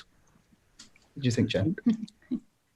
Good. Yeah, no, I was just going to say, yeah, I do agree. And I think what we've seen, again, what we've seen over the last 12 months or 9 months specifically, has just been, how you talk about how it's quickened. And I think we saw ourselves in this position in maybe 5 years' time, where we had so many people on board, and we had so many similar organizations around us. But it's really encouraging to see that we have our place in the market, but there are so many aligned businesses that we can work with now going forward. And I think it is an end-to-end process now in digital, in fashion. And I think from a sustainability point of view, it's really important that we continue the same way that we have over the last few months. And it's it really is kind of growing as an industry now, and people are a lot more receptive to it. So I think it's a really exciting time for us in our business when we look at the opportunity of working with other people and kind of growing as a whole from an end-to-end perspective, from a customer perspective. I love the shared optimism that's on display here today. And that brings me to a question for Daria. What happened to fashion tech? Has the industry skipped right over into virtuality? I think for me, fashion tech, it's all about like how fashion is becoming more technological, but definitely like virtual aspect is becoming more and more important. But that's all the transformation of the fashion industry, right? Let's call it fashion tech or the new era of fashion. We all knew that fashion industry was not a disrupted industry, like it was kind of old and not disrupted for such a long time. So we waited for the event like that, for the event like pandemic to change the landscape. And obviously you was mentioning this report by Business of Fashion and McKinsey. And every year they were kind of delving into the topic of online and how it's changing fashion and tech in general. So I believe, like, as I always said, and we've discussed that when we both lived in San Francisco, that technologies will definitely change fashion the way it will never be the same again. As we used to work in that industry, it will be completely different. So now I definitely agree with Amber that all designers should start with becoming digital fashion designers. It's way easier, it's way cheaper. Everyone who wants to do a showroom, they need to start with like a virtual showroom, virtual experience. As so many brands, and they start to produce products, why don't just produce images and post them online on Instagram? So I think like we should just perceive everything that is happening right now and with the fashion industry different, and try to find ourselves either in tech or in virtual or somewhere, but not in the old fashioned scheme. And it's true, because there's this saying in the industry, in the fashion industry, that there's very little new that is today. And I think virtual reality is this new frontier that's giving a special energy to the fashion industry. But VR is a new space, and there are a lot of people that will have access to this fashion experience. You know, as a fashion editor who writes for Forbes and L'Officiel, I now finally be able to see looks and angles that are not familiar in real life, thanks to virtual reality. But let's really talk business. And it seems that there is an emerging triangular business model involving a fashion designer, a production company, and a digital showroom. Of course, this model varies case by case, but I'm curious, Jonathan, 2020 is being dubbed as VR's big moment, but why is it still so niche? Well, first of all, I'd probably say that we don't do VR, but we do AR, and we've been doing AR as one of the very many technologies that we've been working with for a long, long time.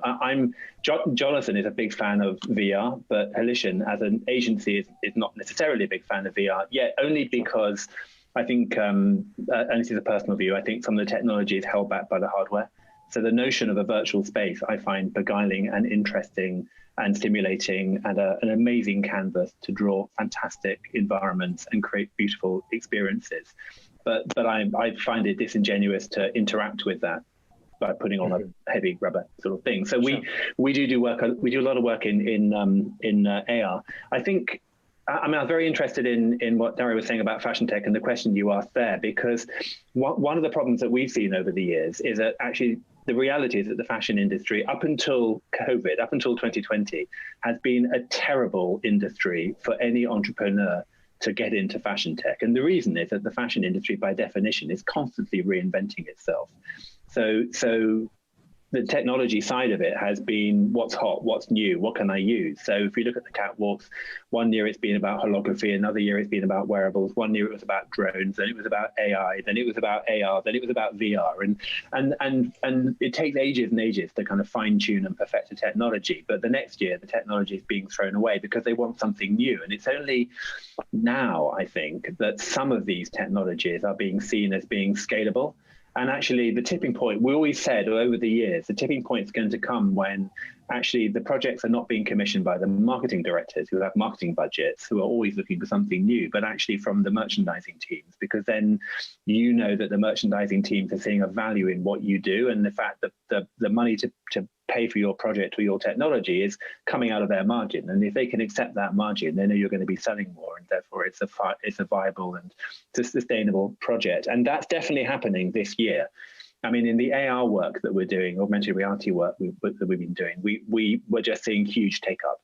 And that's not just take up because of lockdown. It's the quickening you were talking about. It's the acceleration you were talking about. It's the fact that people are stuck at home and they're looking for some interesting changes in their lifestyle. They're looking at a bit of luxury. They're looking at trying to understand who they are and what they are, and some of these technologies are now very, very good. They've been around for a long time, and they've perfected.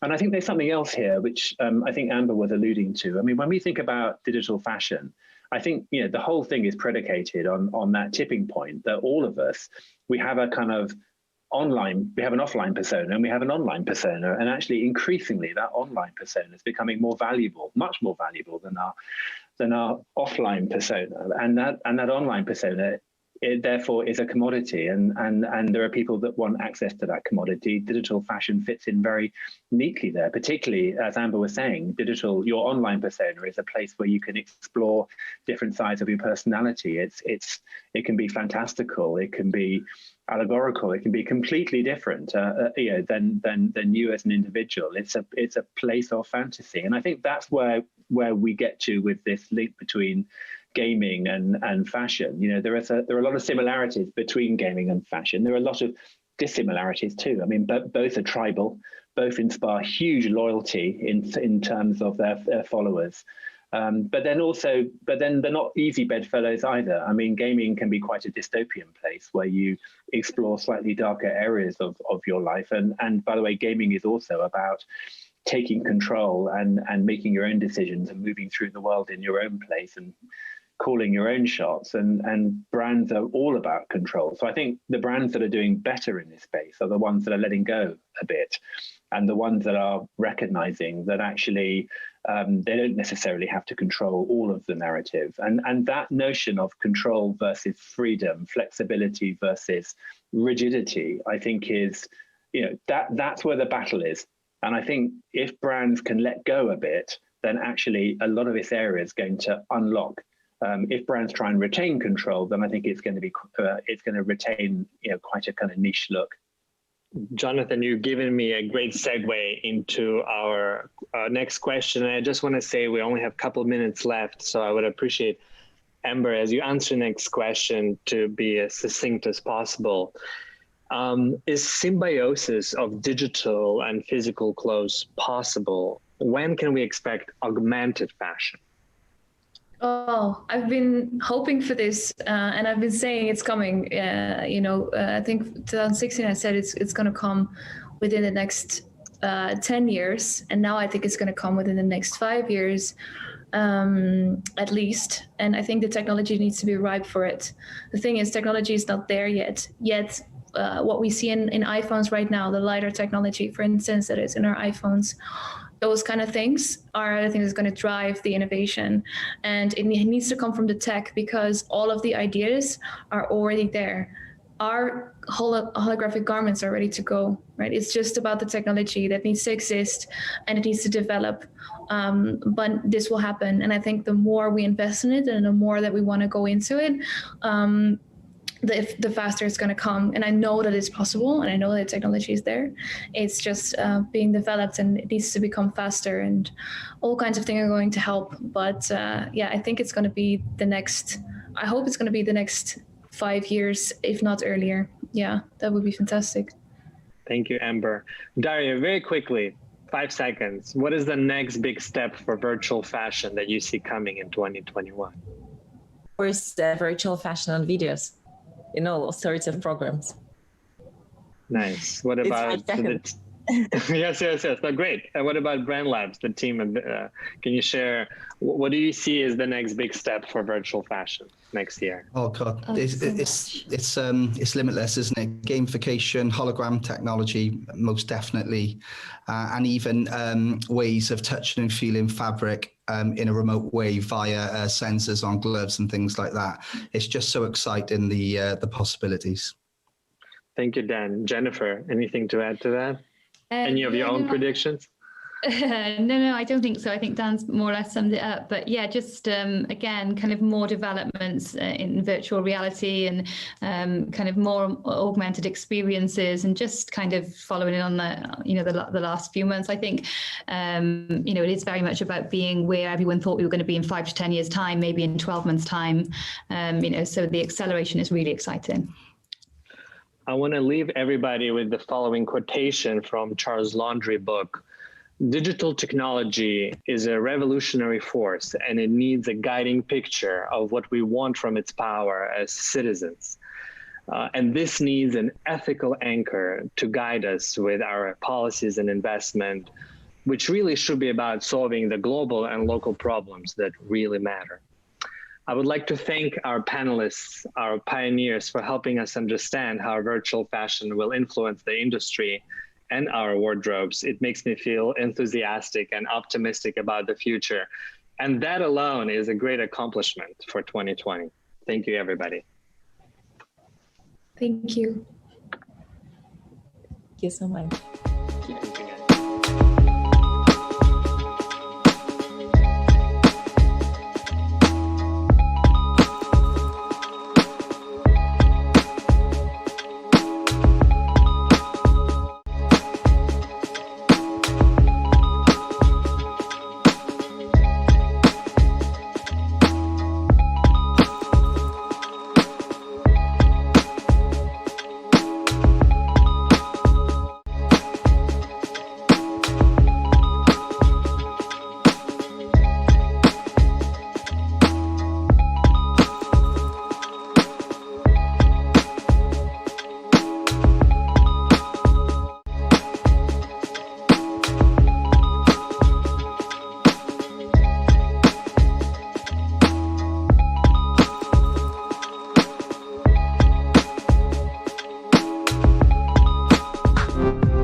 Are we live now?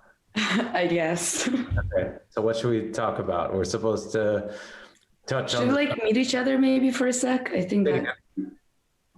I'm Emmy. Nice to meet you. You know. Right on. Nice to meet you. And I mean, I guess I think what you started talking about was a good start. I have some points to go off that, so you can carry on your thoughts, and I'll cut you off at one point. Should I just say what I said before then? Yeah, I think that's fine. I mean, so what I was saying prior to this all setting off is, I think the importance of photography or film, you know, or moving images and anything visual is probably the most important aspect of any branding in these, you know, in this moment when everybody basically lives via social media,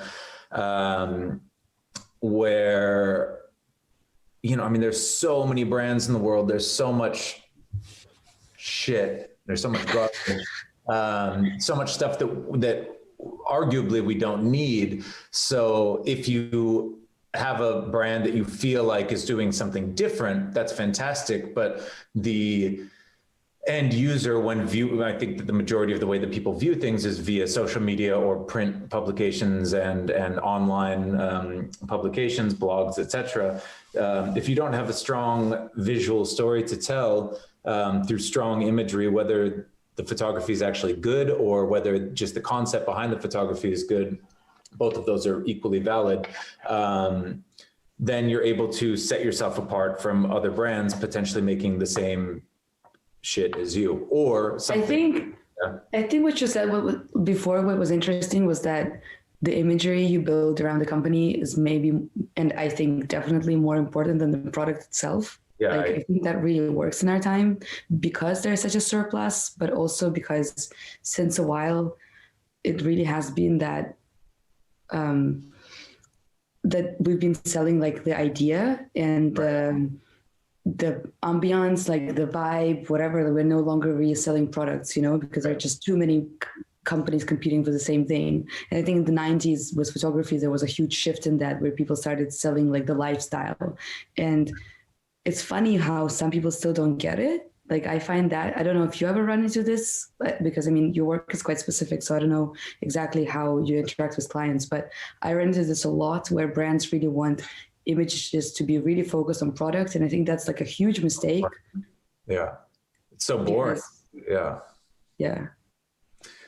Because there's just so much more, like there's so much more to tell. And I think now people also want a personal connection. So they want an image or like their imagery to tell a story, like to tell about the brand, to tell about how it's fitted to you, like why should you buy them instead of someone else? Why is it unique? And you can do all that through the content you're producing instead of just like showing off that, oh, look, we have another phone. It's like, there's so many. Right.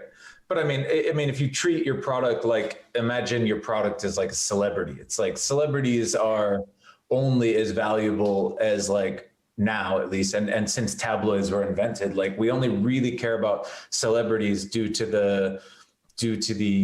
their real life story or whatever chooses to be captured by the paparazzi and what have you. So like the person itself, which in this case we can relate to the product that you're trying to sell, is only desirable because they're either relatable in whether it's through their faults or through their strengths or whatever it is, or just how normal they are.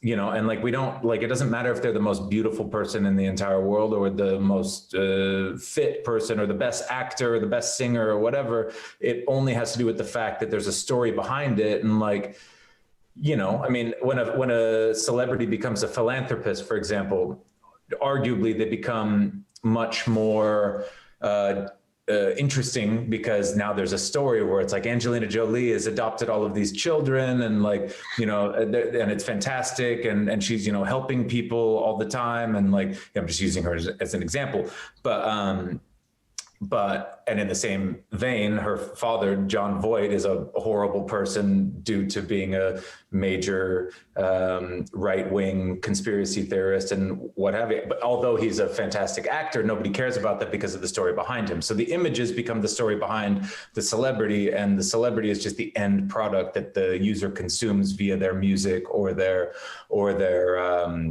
movies or what have you. So without strong imagery, you can make the greatest items in the world. You can make the most innovative, forward-thinking, beautiful, whatever it is, intricate products in the world, but nobody gives a shit, because if they can't relate to it and see it in a way that they can identify it either as something relatable in their life or as something so fantastic that they probably won't ever truly be able to achieve that lifestyle, but they might want to aspire to that lifestyle. I think that is the strongest thing, along with having strong imagery, being able to thusly validate your brand by, like, let's say you're a student designer and you work with Stephen Klein or something like that. Instantly, you know, your work is validated by working with a photographer who is able to kind of capture. And you have to be a pretty rich student designer, though, to be able to work with Stephen Klein. I'm sure they exist. They definitely do exist. I think also imagery gives you a chance to build the world around your product, because I think that's really important, because different, like, you know, the same product can be viewed in different ways, and to make someone convinced like this one is for you, it really depends on the vision of the company. And I don't know, I think like companies like Glossier or something like this literally like build their whole company on the fact that they had a very like specific, very strong marketing strategy, and the way that they made their imagery made it super relatable, like really for everyone, about this natural thing, blah, blah, blah. It was super simple, the concept, but it worked like really, really well, because they only have like few products, which are like always sold out, and the business is growing really fast. And I think there are a lot of like examples of these kinds of small brands like making like a really quick start, like comparing to, you know, like huge companies where they're taking things like more slowly. And I don't know. I think it's also interesting, like, or valid to take risks with imagery these days, because I think there's so much that you want to stand out. And obviously when I say risks, I think any risk should be validated. Like, you have to have a thought behind it. You have to think it through and everything. But my problem a lot of the time with clients is also that everyone is trying to target everyone. And there's like a great quote by Lisette Model, like this really great photographer from 20th century. Like, the more specific you are, the more general it will be. Like, the more specific you are with who you're trying to reach, the more the person will feel the connection, and the more people will understand like the depth of the connection. So I think that's a mistake young brands make a lot when they try to just like include everyone, not meaning like, obviously I think I never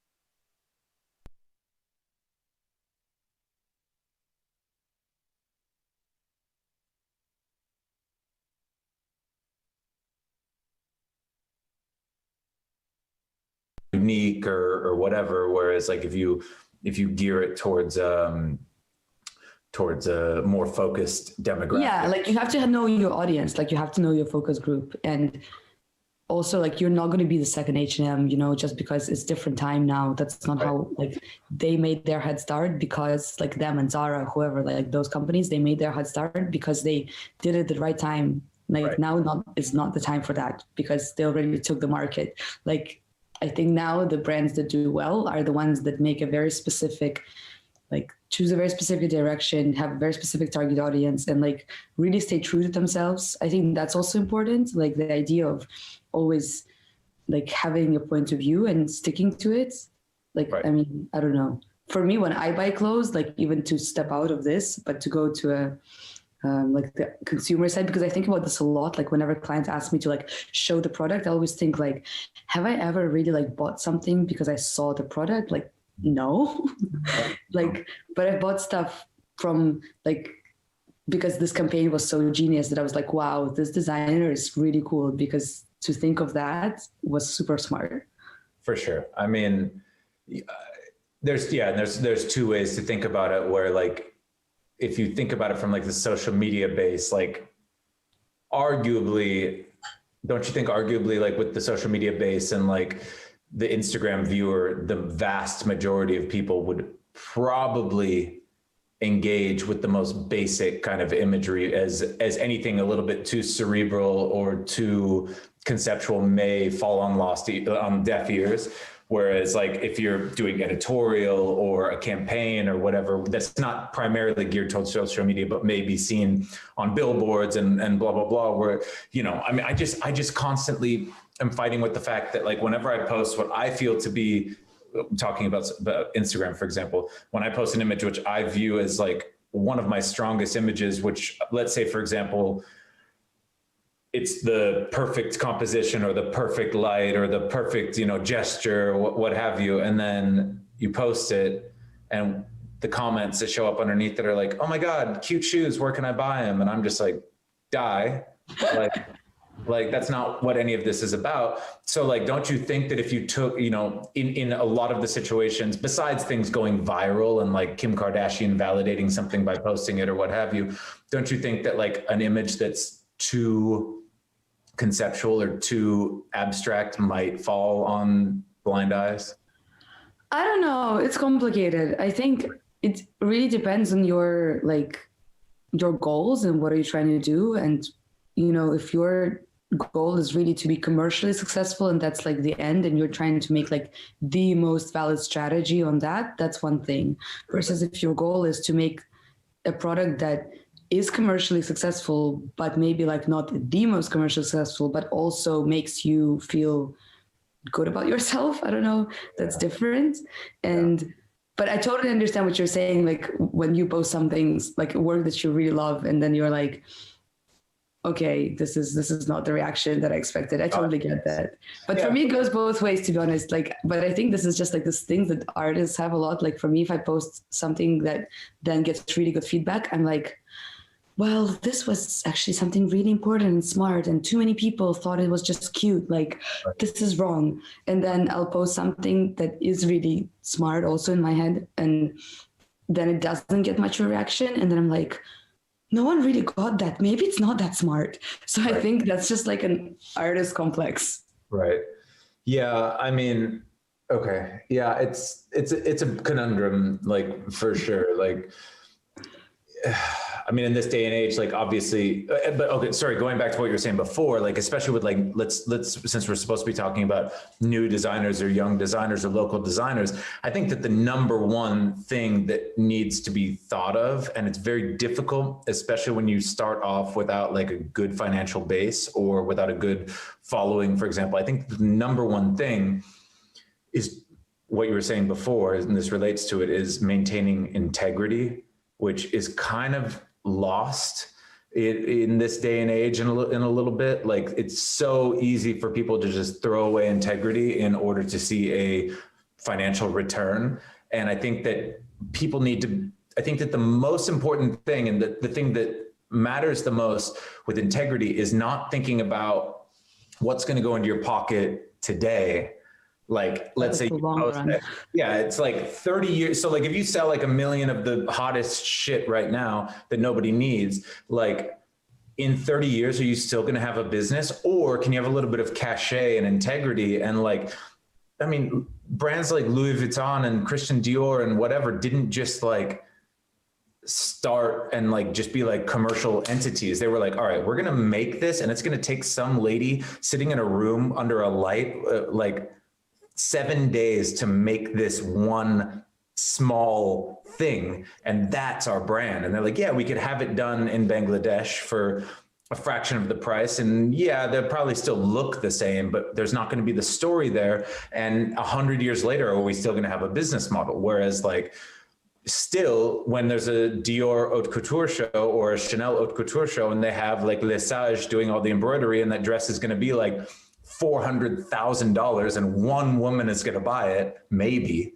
if they're lucky, they still maintain the integrity of the brand by utilizing the best of the best in order to maintain their cachet and in order to create something that may not be the most financially viable product for the masses, definitely not, but like there can be something that adds to their story. And let's say nobody buys that Lesage embroidered dress, but as a marketing tool, as something that shows how in love with the craft Chanel or whatever is, you know what I mean? Like, I think that's also important. I don't know, I think about this a lot personally, the idea that like when you go into an artistic business, like whatever it is, you know, like when your job is something creative, it's always a risk kind of, and you're always taking that risk because it's not the most stable industries, you know?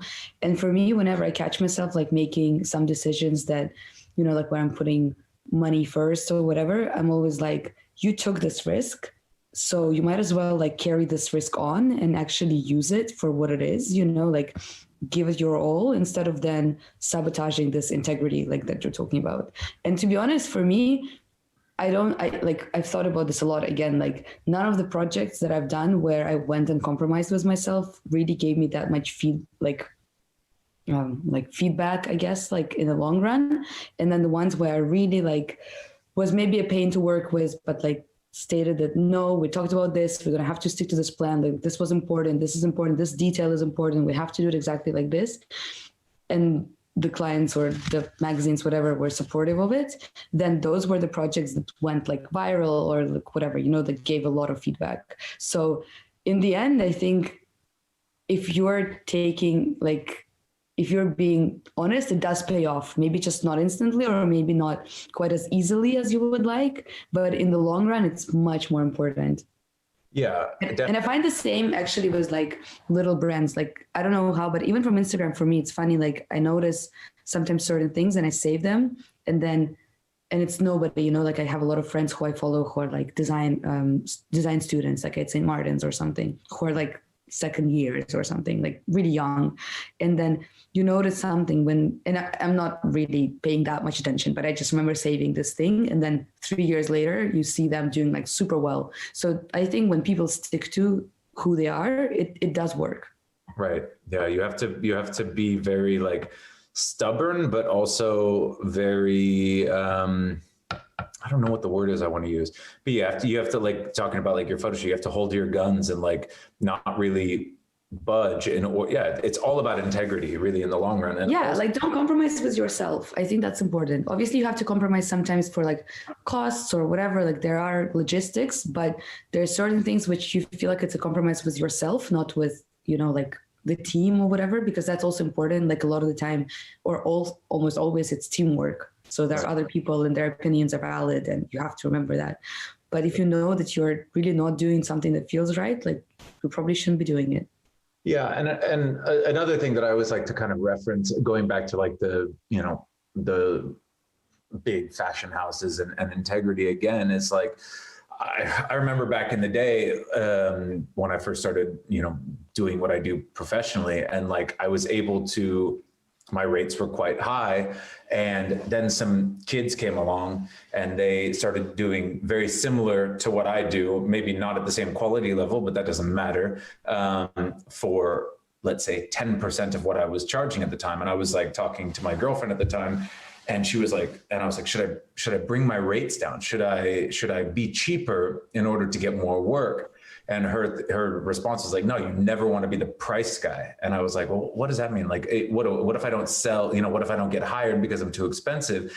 And then you kind of think about like when Louis Vuitton or Dior or Chanel or any of these people came out, like they didn't start selling suitcases for like the same price as everybody else. They were like, no, this suitcase is 3,000 euros more than the other person's suitcase.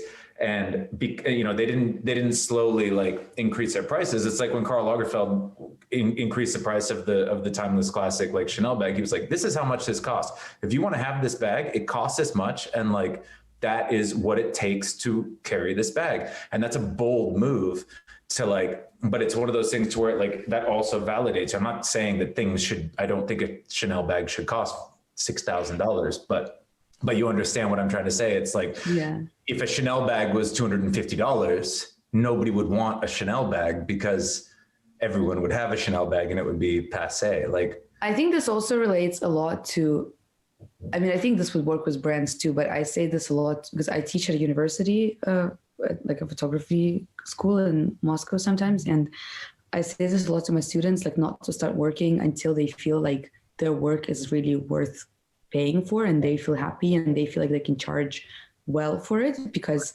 if you build yourself a name being someone cheap, it's really difficult to then like charge 10 times more, you know, like it's kind of stupid. Like, why would the client pay 10 times more? So it's much better to like bring your work to a certain level where it's actually good, where it's actually worth this price, you know, you're worth this price, and you can like sell it to people and then they know what they're paying for. Then you start off as like something half good, half done, like whatever. I think in fashion, there's a lot of that too, because a lot of the time, like production, especially for small brands, it's difficult, you know, like you have to go through a lot of stages. So like, don't start so you get a reputation of someone who is bad, like someone who's like products fall apart, because this happens a lot. Like I hear this a lot from friends, because it's actually like we don't think about it that much when we're on the other side. But to even make like the smallest thing, to make all the seams and find all the like right printers, materials, blah blah blah, it's so much work. Like don't launch too early, basically. for sure. Yeah. I mean, that's the unfortunate thing with the pace that fashion works at now, is like there's so much pressure to just constantly have new stimuli to keep people engaged, because now it's all about relevance. So that's another thing, going back to like the importance of a visual facade or whatever to your business. It's like, you don't need to post, you don't need to have new content every day or every week. Like, it's better to release like one mind-blowing campaign or whatever on a much more reasonable schedule, where it's every 6 months or even annually or whatever, something that's lasting and something that will, like, there's photos, it's rare anymore, but we still go back to photos from the 80s and 90s and 70s and 60s that are going to be photos that people 200 years from now still look at. Can we say the same thing about campaigns and editorials that are being created right now? Like, obviously the art form is moving forward with better technology and different lighting techniques and different ways of thinking and with post-production, but like, just creating for the sake of creating is, in my opinion, kind of... I think also something that happens a lot is, for me at least, with small brands, they come to you and they want to cover all grounds in one shoot. They want like images that are campaign images and lookbook images and something they can also maybe use for just like content on social media, all in one shoot, because they're trying to save costs. Right. So in the end, you get like a shoot that's quite big. It was a pretty big production, but the images aren't like clear enough to be lookbook. They're not strong enough to be like crazy good campaign images. And you end up just with like a lot of fillers. So it's always better to like split your money wisely. Like, yes, you're going to have to spend more, but you can split it. Like, you don't have to release stuff all the time, as you said.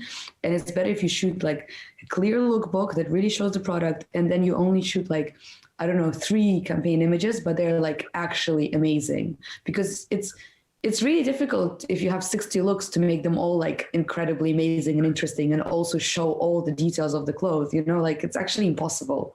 Yeah, but I mean, it's the perfect allegory for that is to, or analogy, sorry, for that is to, if you go to the grocery store, they're going to have fine meat and fine cheese and fine produce. But if you go to the butcher, they're going to have the best meat. You go to the cheese shop, they're going to have the best cheese. You go to the fish place, they're going to have the best, you know what I mean? Like, it's this new world mindset of the supermarket where people think that they can just make one stop and get everything that they need. And you end up diminishing your product in the end. Like, I mean, as much as I would love to shoot the campaign lookbook and content, get paid for all of that, like, it, from the brand perspective, I think it makes more sense to diversify a little bit, and your lookbook should be different than your campaign, obviously. For sure. And then your content, your intern can shoot that. You know what I mean? And I realized, honestly, how important, because I like in the beginning I was kind of supportive of that. I was like, okay, let's try, like let's make this, try to make this work. And then sometimes like I would see how it wasn't, you know, sometimes it would work, sometimes I would know it could be better. And then once I was with the stylist friend and she was selecting looks, and I realized actually that for a lookbook, it is really good when it's just very simple and very clear, and you don't need this crazy artistic vision, whatever. So, because actually it's distracting, you know, because lookbook is there for you to see the looks, and then you can shoot the campaign that's small and strong and focused, and there you can put like all your creative things into. So you have to split.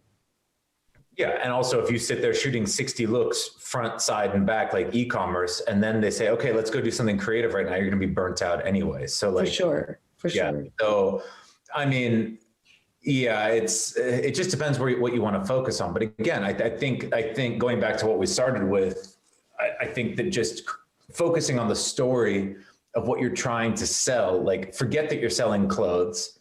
Like, yes, that is what people are going to end up giving you money for in exchange for your product, but you need to realize that that's not going to last, and that you need to focus on leaving a lasting impression so that in 100 years or 10 years or whatever it is, people still remember your brand's name. Like, and that's, I think that's difficult to think that far down the road, especially when you're just starting out. But I think that it's the most important thing. It's the same thing with life in general. Like the younger you are, the harder it is for you to think about the future. And then the older you get, you realize like how finite life is and how much more life you might have left. And you start to kind of like plan a little bit better. But when you're 17 or 20 years old or whatever, like, arguably you don't quite understand what 5 years down the road really might look like. So I think being constantly conscious of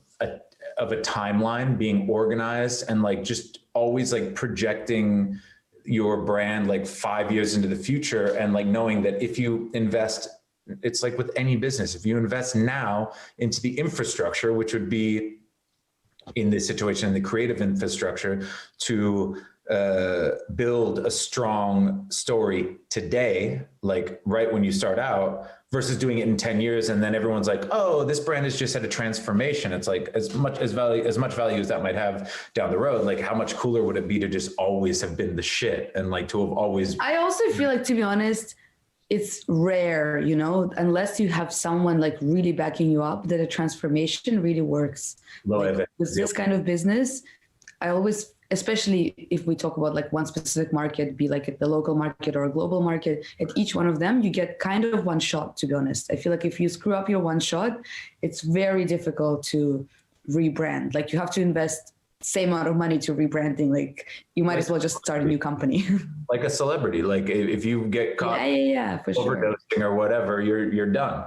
So yeah, I think that being really focused and maybe you have to spend a little bit more money, or maybe you have to spend a little bit more time and push your collection back 6 months to the next season, just to make sure that it's finely tuned and whatever. Then for sure, I think that's actually a really good point too. Like I was listening to a podcast with the creator of Orson & Iris, this brand that like became really big on through Instagram basically, and through like managing the visual content well. And it started off as like a couple of products where she made like a top and then another top and then like one more thing, and she released them like as she was ready, because when you're not a big house with reputation who needs to do this like fashion shows every season, blah, blah, blah, actually you can work in your own schedule, and you can make up your own schedule and make sure you're producing content you're actually happy with and product that's actually good, instead of like just trying to run this race, which actually is like not going to lead you anywhere if you're not ready. Right. No, I mean, and we're almost done here. We only have a couple minutes left, but I think that the perfect way to look at it is like one of the most like baller moves that I've seen exist is Raf Simons stepping down from Dior because he was no longer able to create to the level that he wanted to create. And that man was arguably making more money at Dior than he would have ever done with his own brand. And to step back and say like, no, look, I'm creative. This is what I want to do. This job is making me less creative because I don't have time to indulge in new experiences, which is how I get my creativity. he stepped down. And for me, that's like the most impressive thing ever, you know, like for sure. He did it on his, I don't know if he was pushed out, who knows what the actual story is, but like that, I respect that move so much, because like that guy could have stayed at Dior maybe forever, you know, and like, and been remembered for that, but like he left because it wasn't the right match.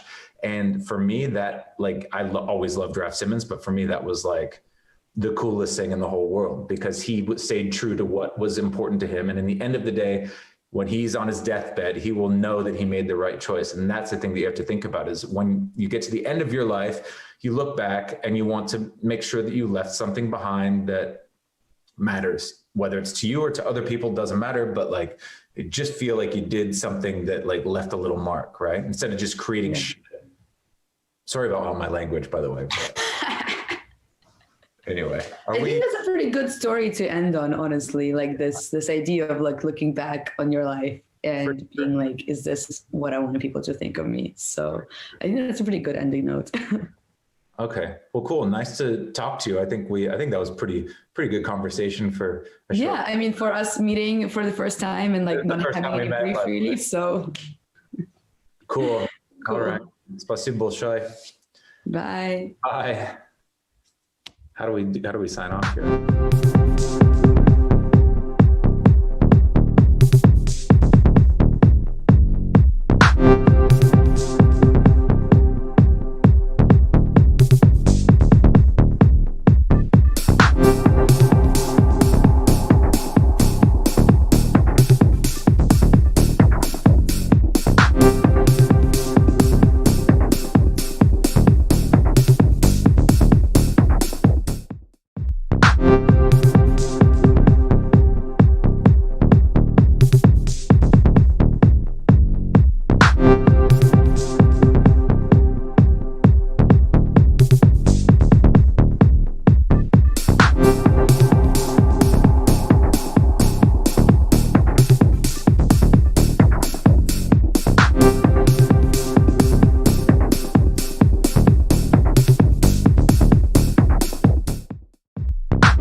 welcome to Fashion Futurum Forum. My name is Liga Zemture and I am editor-in-chief of L'Officiel Baltics. Today we will be discussing very essential topic that's important and very interesting for all designers, and actually I have to admit for myself too. So today's theme will be celebrities wearing my brand. Who doesn't want that, really? Your design to be featured on red carpet, worn by a celebrity. So my guests today are Michaela Erlanger, celebrity stylist from New York, and Michael Carpin, celebrity stylist, fashion editor, and image architect from Paris. Welcome, Michaela and Michael. Hope you both are feeling great, and let's start our discussion with short introduction of yourselves. Michaela, in few words, please tell us about yourself. It's nice to meet everyone, and I'm so happy to be here. Thank you for having me. I am a celebrity stylist based in New York City. My clients include Meryl Streep, Lupita Nyong'o, Diane Kruger, Common, Jared Leto, and many others. I have been styling celebrities and editorial publications for about the last decade. And I am thrilled to share my knowledge with all of you today, and I'm excited to be a part of this discussion. That's amazing. We are excited that you are here. And now, Michael, please shortly introduce yourself as well. Hi, guys. I am happy to be here with you. I'm Michael. I'm based in Paris. I'm now a celebrity stylist. My background is shooting a lot of editorial for Vogue, Harper's Bazaar, Elle, L'Officiel, and many more. After that, I start working with models and supermodels. And I'm now more close to the French supermodel, Cindy Brunner, which I absolutely drawn her image through the years. And I think with her kind of Frenchy people see right now, and it's really cool because it's really difficult, in fact, especially in the world of celebrity worldwide, when you're like a European and you get involved into like the major carpet worldwide. It's absolutely cool right now. So we're going to discuss all of this today. Which is that's amazing. We are very, very happy to have you both. And so let's move to the questions. We have so many, and all the designers are so eager to find out how to work with the celebrity stylists and how to send all designs to you. So the first question would be, okay, let's start with you, Michael. So who should designer contact to suggest their clothing? Is it like directly you? Is it agencies, or how does it work? Start with me? Yeah, let's start with you. All right. I mean, like, for sure, if you see a relationship between an artist and a stylist, you should always reach out to the stylist. Most of the time, if you go directly to the celebrity, I feel you cut the relationship, or I mean the line who should be stylist bring to the artist, because it's absolutely important. The trust those two people are together, you have to pass first by the stylist, which I think the first thing, because I think celebrities see so much things to have the crush. So if you go directly to them, after that, discuss with the stylist. If you have another vision, it's going to be complicated. So I think the best thing is the stylist bring the vision to the artist from my side. Okay, and Michaela, what's about situation in USA, in New York? And Absolutely. You know, I think I agree with Michael. It is important that the brands first reach out to the stylist. That is really where the initial relationship will start. And our clients have entrusted us to help create and develop their image. And their image is an extension of their brand. So it's our job to make sure that we are presenting them with the options that are authentic and that will help in creating that image, whether it's for the red carpet or for a magazine and so forth. And I think that, you know, there are so many brands across the world. You have to keep in mind, stylists, we're doing everything from head to toe, from the shoes to the undergarments to jewelry, eyewear, fashion, all the clothing, couture, the whole 9 yards. So we also get inundated with a lot of inquiries and requests. And again, in developing that relationship, it's important that you reach out and that you follow up too. We're always working on different types of projects, and just because we might not be able to respond right away, or perhaps it's not the right fit for one client, it doesn't mean it won't work another time or for a different client. So definitely the relationship between the designer and the stylist is paramount. We are kind of like the brokers of it all. Yeah, perfect. So, and how do you usually find celebrity who will appreciate the brand's idea and the spirit, share the spirit? You feel the celebrity, you know them, and then you're trying to find the perfect match, yes? Or how does it work? I think, it is a stylist's job to educate their client. And it is a stylist's job to also interpret what their clients' needs are and likes are and preferences are. So perhaps I have a client who's focused on sustainability and only wants to wear sustainable brands, or perhaps, I don't know, there's another particular message that is important to them. It's my job to present to them the brands that fit that. And to educate them. There's no way that they could possibly know or have sort of the expanse, because there's so many incredible designers out there that do incredible different things. So yes, it does sort of start with us. And some clients are more receptive. Some are more knowledgeable than others. Some love fashion, some don't have a clue. It really does range. And again, it's our job to sort of guide our clients through that process. And what do you do with the celebrities who doesn't have a clue? Like it's quite a hard job, I suppose. It really is. It's a learning process. It's a learning curve. It comes with shared trust. It comes with time. I work with a lot of emerging talent who, for the first time, will be walking on the red carpet, or have a major blockbuster movie coming out, or will be going to Cannes Film Festival for the first time, or doing a movie premiere. And it can be overwhelming for them at times, because they have to focus on doing their job, which is promoting their film and answering questions and doing press and so forth. It's our job to guide them along the way. And I actually really love working with emerging talent, both on the designer side and on the celebrity side, because I believe that you really are able to, you're able to help both sides grow. So it really is, it's a process. Yeah, it might be very amazing and intriguing process. So Mikael, what do you think about delivering brands' spirit and idea to celebrity? I feel most of the time we're like psychologists. Like she said, we have to educate the clients. We need to know them. And also, like fashion is about express. With the looks you express, you have a message to spread. The look gonna say what you want to say, even you say nothing. So your stylist is gonna help you through the process of vision.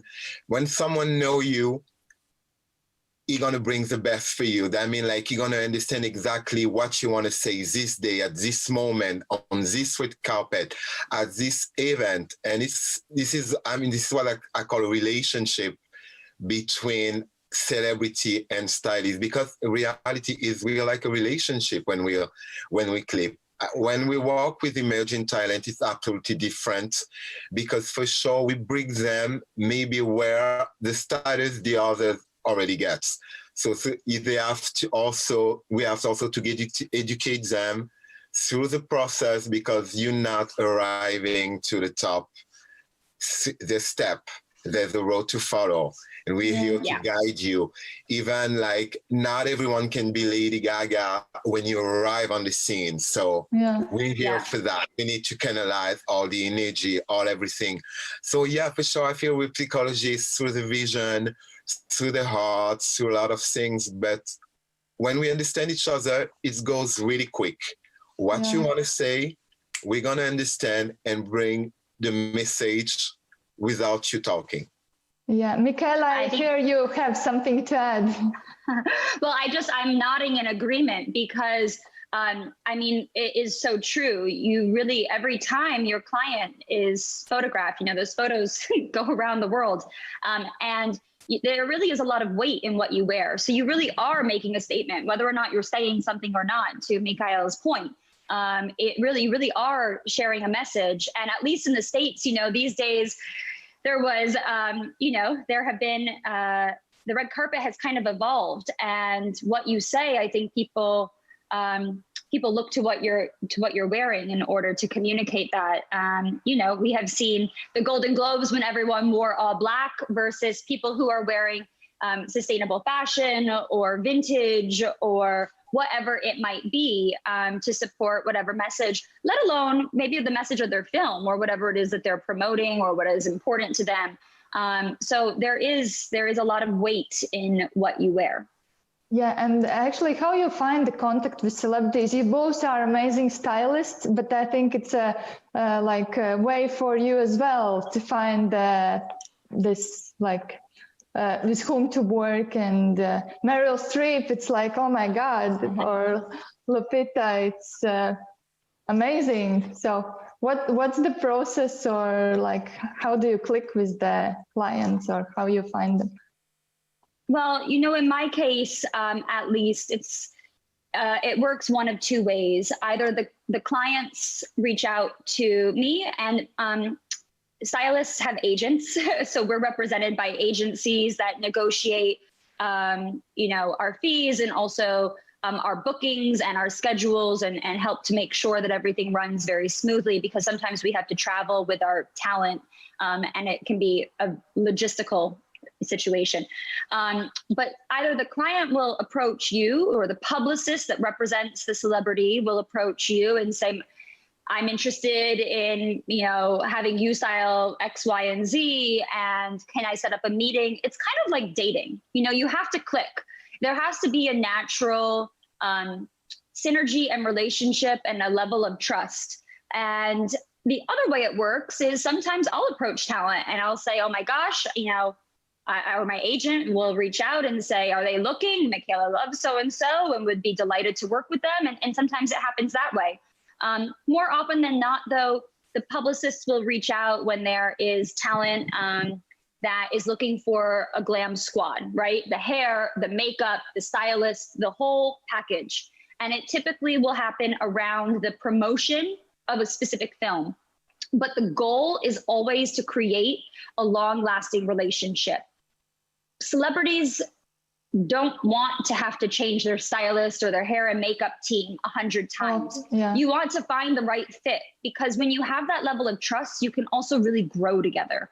And so, you know, that's always the goal. And sometimes you'll see people change, or it doesn't work out, or whatever it might be. But the hope is that you really are developing a long-lasting relationship.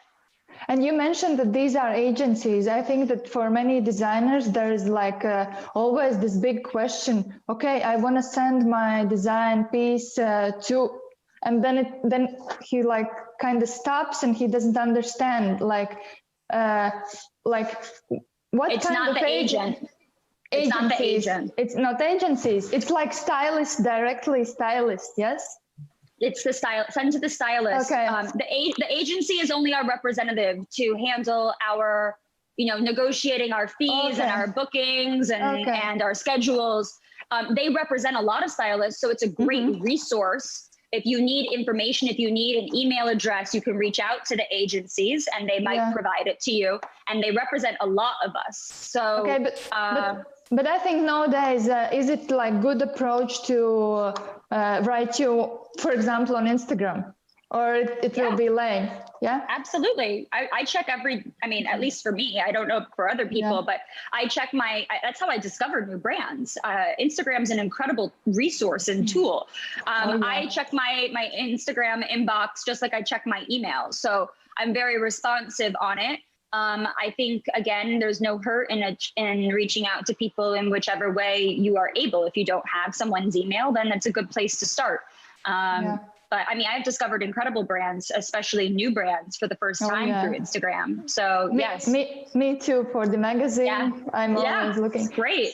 Yeah. So, Mikael, regarding these questions, what do you think? Like, how do you find the contacts with celebrities, and how it's better to approach you? Is it like through the mails or through agencies or like Instagram? I mean, Tell you us. can try everything, like every sort of platform, mail, Instagram, Facebook, Twitter, whatever. I mean, like, if the moment we're gonna go through the message and everything, there's one day, even we didn't see it the moment, there will be, we always have these moments, we have a moment alone, and we go back to everything. So even we didn't see you, we're gonna see you one day, and we're gonna have a surprise or not, but we're gonna have an interest and like start something together, because for sure, I mean, like, our work is to discover like young designer, new design for our clients. For sure, we're gonna have one time to look. No offense, don't feel mad, don't feel afraid. For sure, just be brave. Just send your message. One day, for sure, we're gonna work together. This is really like best advice. So it's the best to send you like the presentation or just brand's Instagram. And I think for me, it as well is like, I see like it's the blink of the eye. I see if the brand does it fit to L'Officiel or it doesn't. It's the same with you as well. Yes, you see the brand, or you like go and review all the brands that approach you, like. Or you see, oh no, this brand is not gonna work for me, and you're like, how is it, Mikael? Yeah, for sure. I mean, like, in the second, for sure, I know exactly where I'm going, which type of client fit with everything. But for sure, I can have a surprise. So for me, the way to approach, maybe especially when you approach people with social, because this is one of the things we use the most, through the email, sometimes it's not necessary to put a lot of things. Just put your best. You know what I mean? Like, if you have 10 looks, try to approach it with your 3 best pictures. Because we have a lot of emails. We can go like through all lookbooks, through all campaign, through all images. We cannot click to all link and everything. So for me, most of the time when my eyes I catch, I mean, in the moment I saw one picture and boom, I want to go and I want to see and I want to discover. And I think it's not only me, it's all the stylists, like, for sure. It's exactly because when we love something, or when something is trendy or something, we all want it. I mean, like Michaela, me, and all the stylists in the world. And the request came from all of us, and all the people are going crazy. Actually, I remember this, like I was watching TV show, this Rachel Zoe, like long time ago. And I still remember that she was like, hunting for the the only one pieces and everything like that. Do you have this game as well? Like, it's hard. You know, there's only one sample most of the time, and everybody wants it, and the magazines and all the stylists. So it can be competitive, for sure. And how do you compete? Like what you do, or it's like the events? I mean, you know, I think it depends on the events and who the client is, and the brand is going to prioritize what's important to them too. But I think it is important to echo what Mikael said. You know, we get a lot of emails, we get a lot of Instagrams, and we have only so many hours in the day. And if you are sending your best work, it's going to have the best success rate. I do think with emails, it's fine to attach a lookbook or something of that nature. And again, just remember, you know, something might not be right. We'll reach out when it is right. And it's okay to remind us that you're there and that maybe you have something new, maybe it's a new season or so forth. So don't be afraid. Is it same for you? For me, when I get like many editorials per day, and when photographers send me editorials, those who are in, for example, in WeTransfer, and with no preview, I just delete. Forget it. Well, we're kind of like market editors. I mean, stylists are essentially, we're like little mini magazines. You know, that we have the same volume of clothing coming in and out, and we are like you, working to discover new brands and so forth. So it's very similar to working with a market editor at a magazine, working with a stylist. Yeah. So the next question, what are the criteria from which you choose a look for celebrity? It's like the event, or like how do you choose? Like, I don't know, celebrity comes to you and then they say it's like event, I need the dress, or you dress for like every day, or how is it like? And so everybody's different. Typically with celebrity, some stylists do street style. I don't. My clients don't need that with me. I primarily just do their appearances. So what happens is my client's publicist will let us know that they have a movie coming out or something worth promoting, or maybe they're presenting an award, or they're attending a red carpet as a guest, or whatever it might be. They have an appearance. And we will get the details of that. Sometimes we get very short notice. Sometimes we might have 24 hours to figure it out. Most of the time we'll have at least a week or two. But when it's part of a movie campaign, it's really important that you are establishing a narrative. And at least with me, I think it's all about storytelling. So I'll have a mood board, and I'll make sure that my client and the rest of the team, hair and makeup, and everybody is aligned as to what the vision is. And we really sort of stick to the garments that fit that mold. And you also have to take into account what your client might fit, because we're working with runway samples, and how are these clothes sized, what season they are, what day are you fitting, and are they available? There's so many different logistics, and of course, is it the right style? So there are a lot of different sort of steps along the way that determine. And then we have a fitting date, and everything will arrive before the fitting date, and we try on everything. What would be the advices for the designers? Like, what are, I don't know, the sizings? I know myself that they are usually running quite small. So what would be very good advice for the designers? I don't know, either to send sizes, Michaela. Well, it's important for the stylist to include what their client sizes are in the request. Yeah. The stylist's job is to include the fitting date, the list of events that you are fitting for, so the brands know what the clothes are being considered for, when the expected returns are, and any details. And typically we have to alter samples because they don't fit. They are designed for the runway models, and that celebrities aren't runway models. So sometimes they fit, sometimes they don't, but most of the time they require alterations. And it's important for the brand to also be realistic that, okay, if this doesn't fit, we will cover the cost of alterations, or okay, if this doesn't fit, perhaps you can produce one in the right size. Or, I think it's a broken model. I think that the whole concept of there just being these double zeros is really archaic, and I hope that there's time for change coming soon.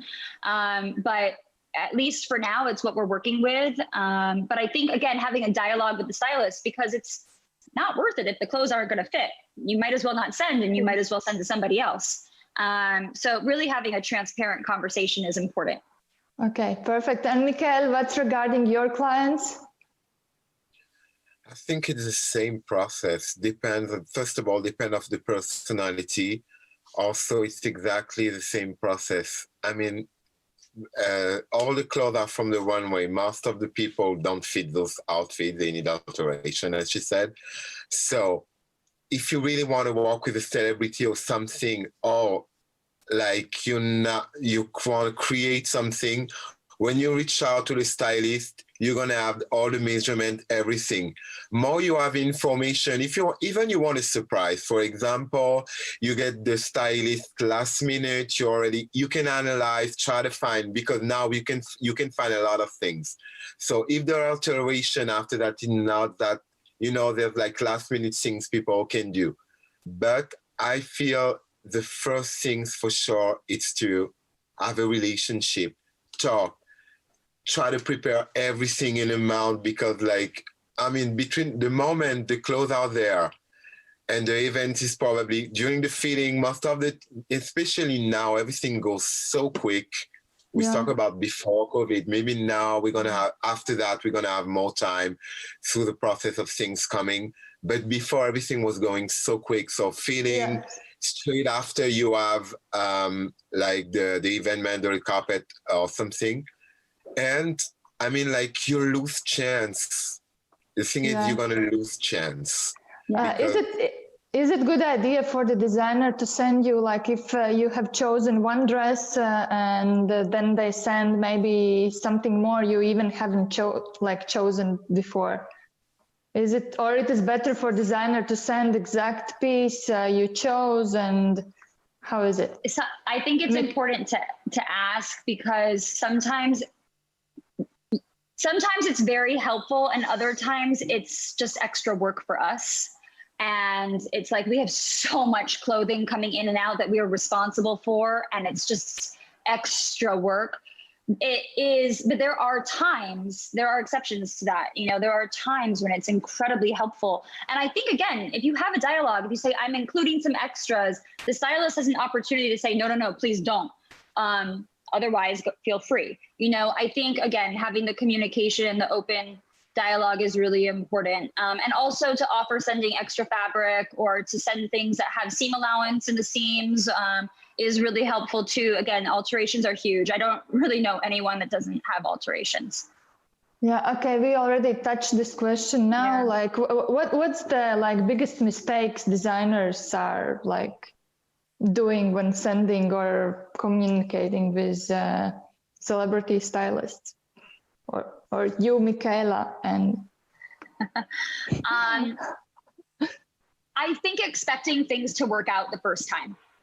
I think listen, we're always going to do our best, and at the end of the day, only one dress is going to be worn, and we have a lot to try on, and you know, we're going to do our best. But there are lots of factors sometimes when things don't work out. But just because something might not work out, I think a lot of times brands can be discouraged, and it's just not a realistic expectation to have. I think it is important for new designers to be flexible and to be understanding and to ask for feedback when that happens, because we can share with them a lot of information as to why something didn't work that might better help them when they are producing their next collection or a sample set or whatever it might be. And information and knowledge is power.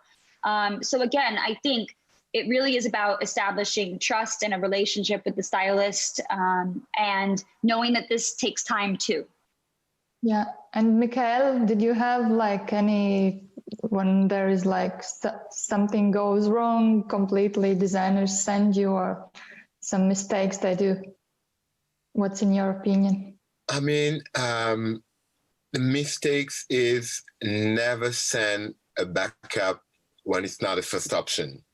I mean, this is something like, I mean, we trust you. Like when we confirm something, we want this thing we confirm. If it's not in a box, I mean, it's a big problem for us. We don't even want to see something else because we were waiting for this. So like, this is for me one of the big mistakes. So true. Because you cannot convince us because we already think about this or work on this or have a vision or have prepared so much things around this. So like, it's going to be very terrible. And like, for sure, it's going to be a problem in this relationship. For sure. 100%.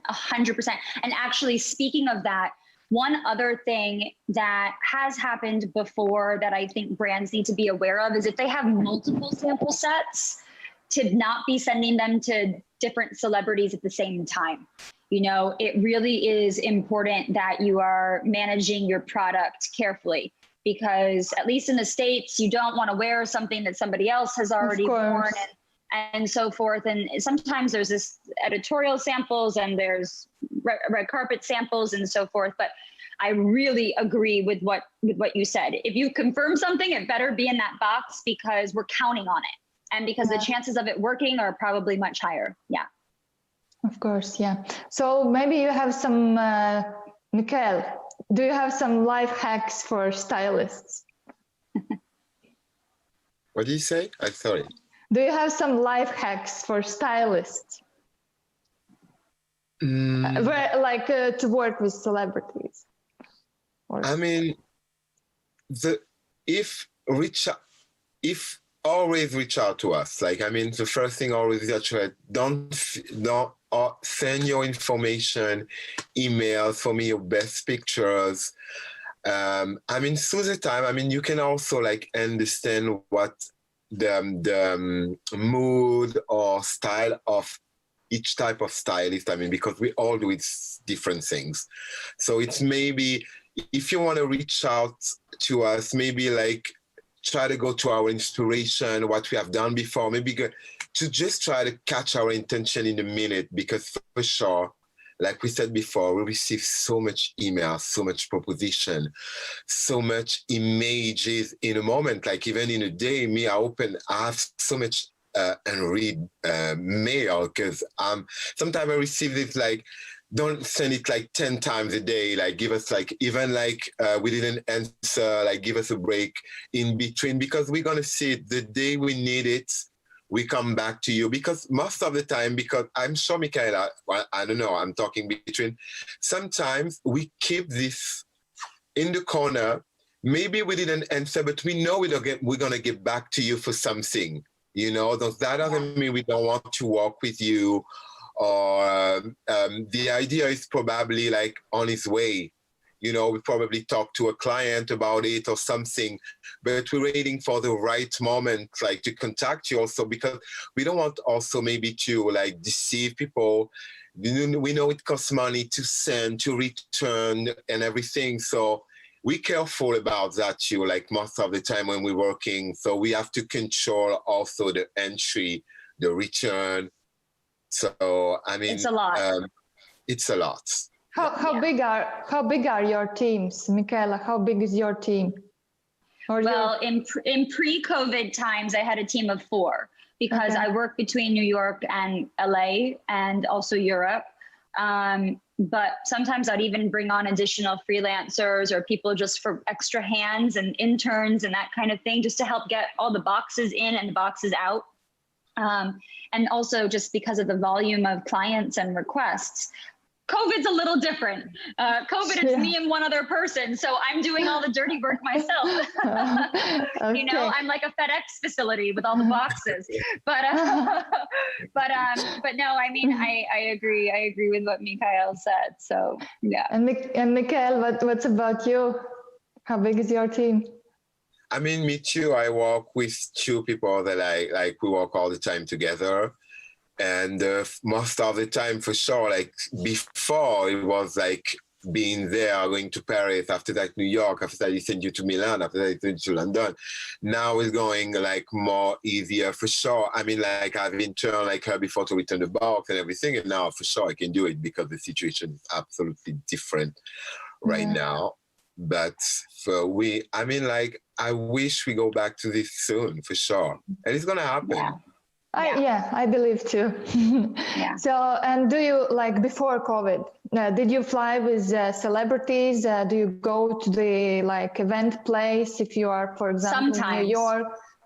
Sometimes. I mean, it depends on if there's budget for the studios to fly us or the event to fly, or if the client wants to fly us. It really, most of the time, truly, unless like it's a big award show, in which case I'll be there for, you know, the Oscars or Cannes or whatever.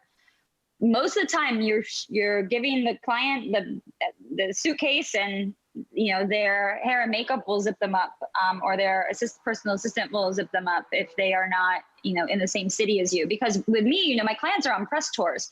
They'll go to Europe, they'll go to Asia, they'll go around the globe to promote a movie, and you know, they will have to find a way. So also sometimes, you know, things happen, and maybe the dress breaks, or maybe the weather changes, or, you know, it's too cold to wear something that was planned. And so just trust that the stylist is doing the best they can. With how many luggages you always travel? A lot. A lot. Mikhail, how about you? Do you fly with your... Yeah, for sure. And when we talk about luggage, I mean, like, they're all part of glamorous, for sure, the dream, but we carry so much things. Yeah.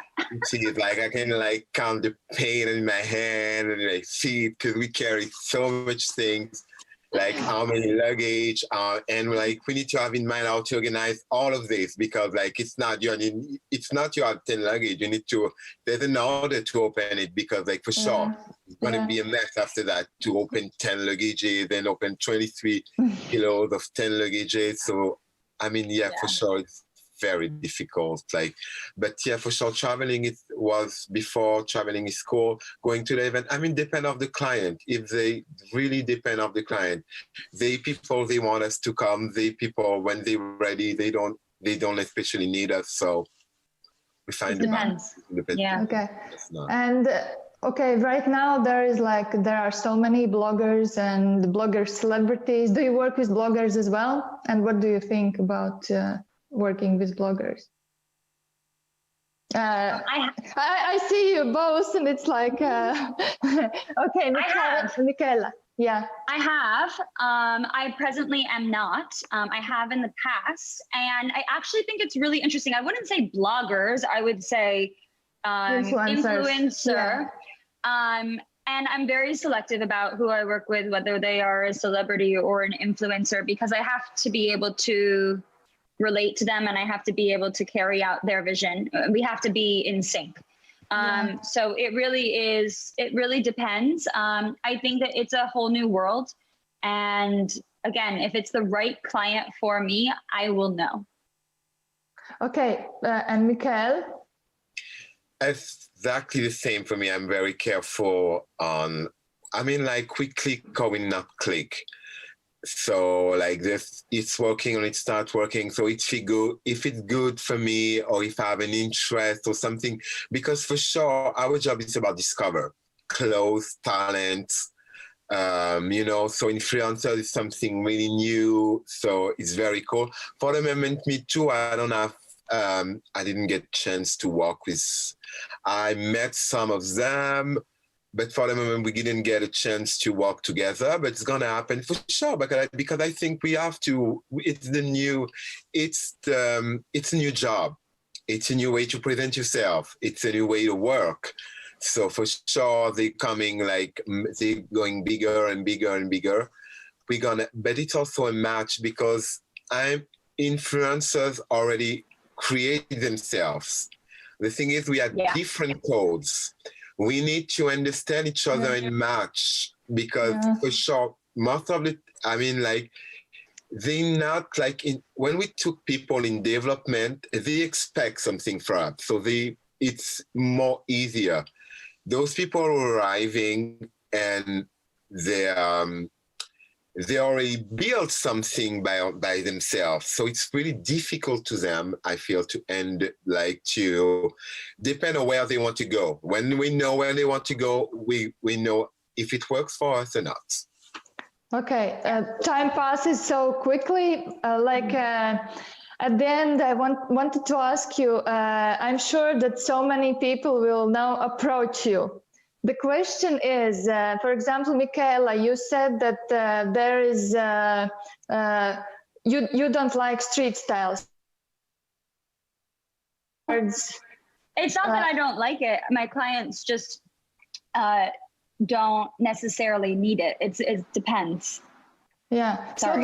So the designer should approach you mostly with what? Is it like gowns or what kind of? No. So actually, yes. One important thing that people don't realize is that on a press tour, that's what it's called when a celebrity is traveling to promote a movie or attend a red carpet. On their press tour, there's multiple appearances. Most of those appearances are daytime events. There is one movie premiere per city, or maybe one movie premiere for the whole movie. Most of what they need is cocktail or daytime. So while I don't do street style, I do work with, ready to wear, day wear, most frequently. And also, you know, when a stylist is working with a celebrity, they're also doing all their editorial, they're doing all their advertising. There are so many other projects beyond just the red carpets specifically that we work across. So there are lots of different mediums. Yeah. And Mikhail, for you, it's this. I mean, like for sure. I mean, the term street style is really trendy also because we do like day outfit. In fact, like day outfit became street style. So I mean, like for sure, we trend, so it became street style.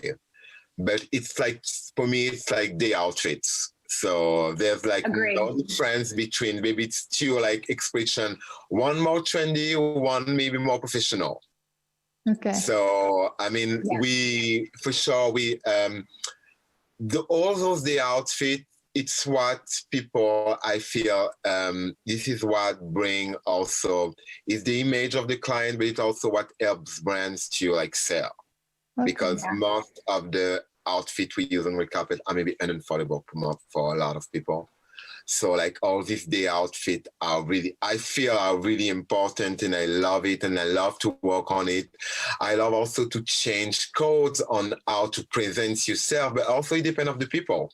Depend of the client, depend of the moment, because like people say street style. Are you going to Cannes? You go out of the Martinez just to go to an event and they shoot you like quickly. They call it street style. Yeah. But it's a day outfit just to go to dates.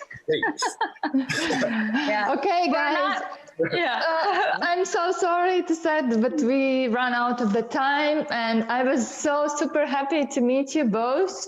And thank you for, and I'm wishing you all the celebrities you want to get.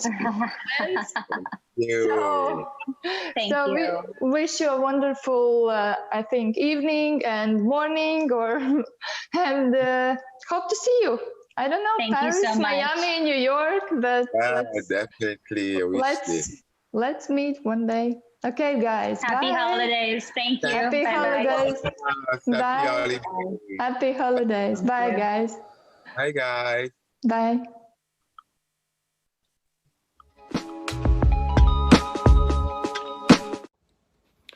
Hi everybody, my name is Andrea Selvi. Thank you for the invitations.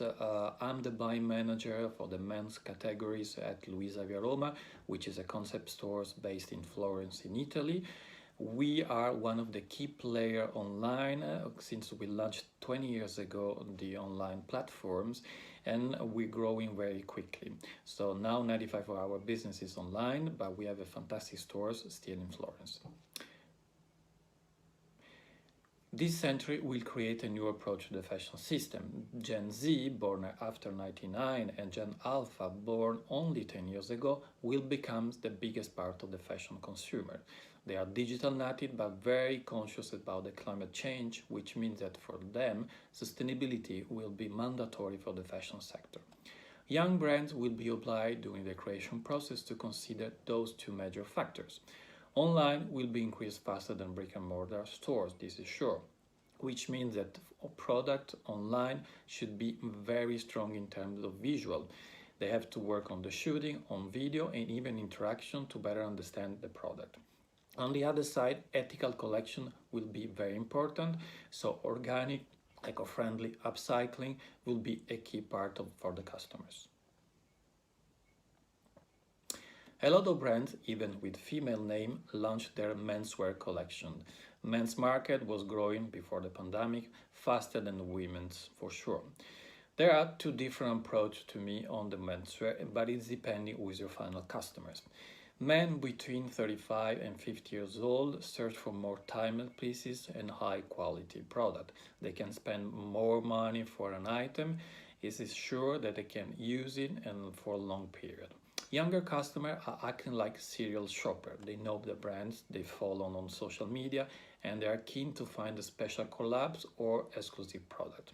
Quality is not a real characteristic for them. They search, but they are more conscious about sustainability.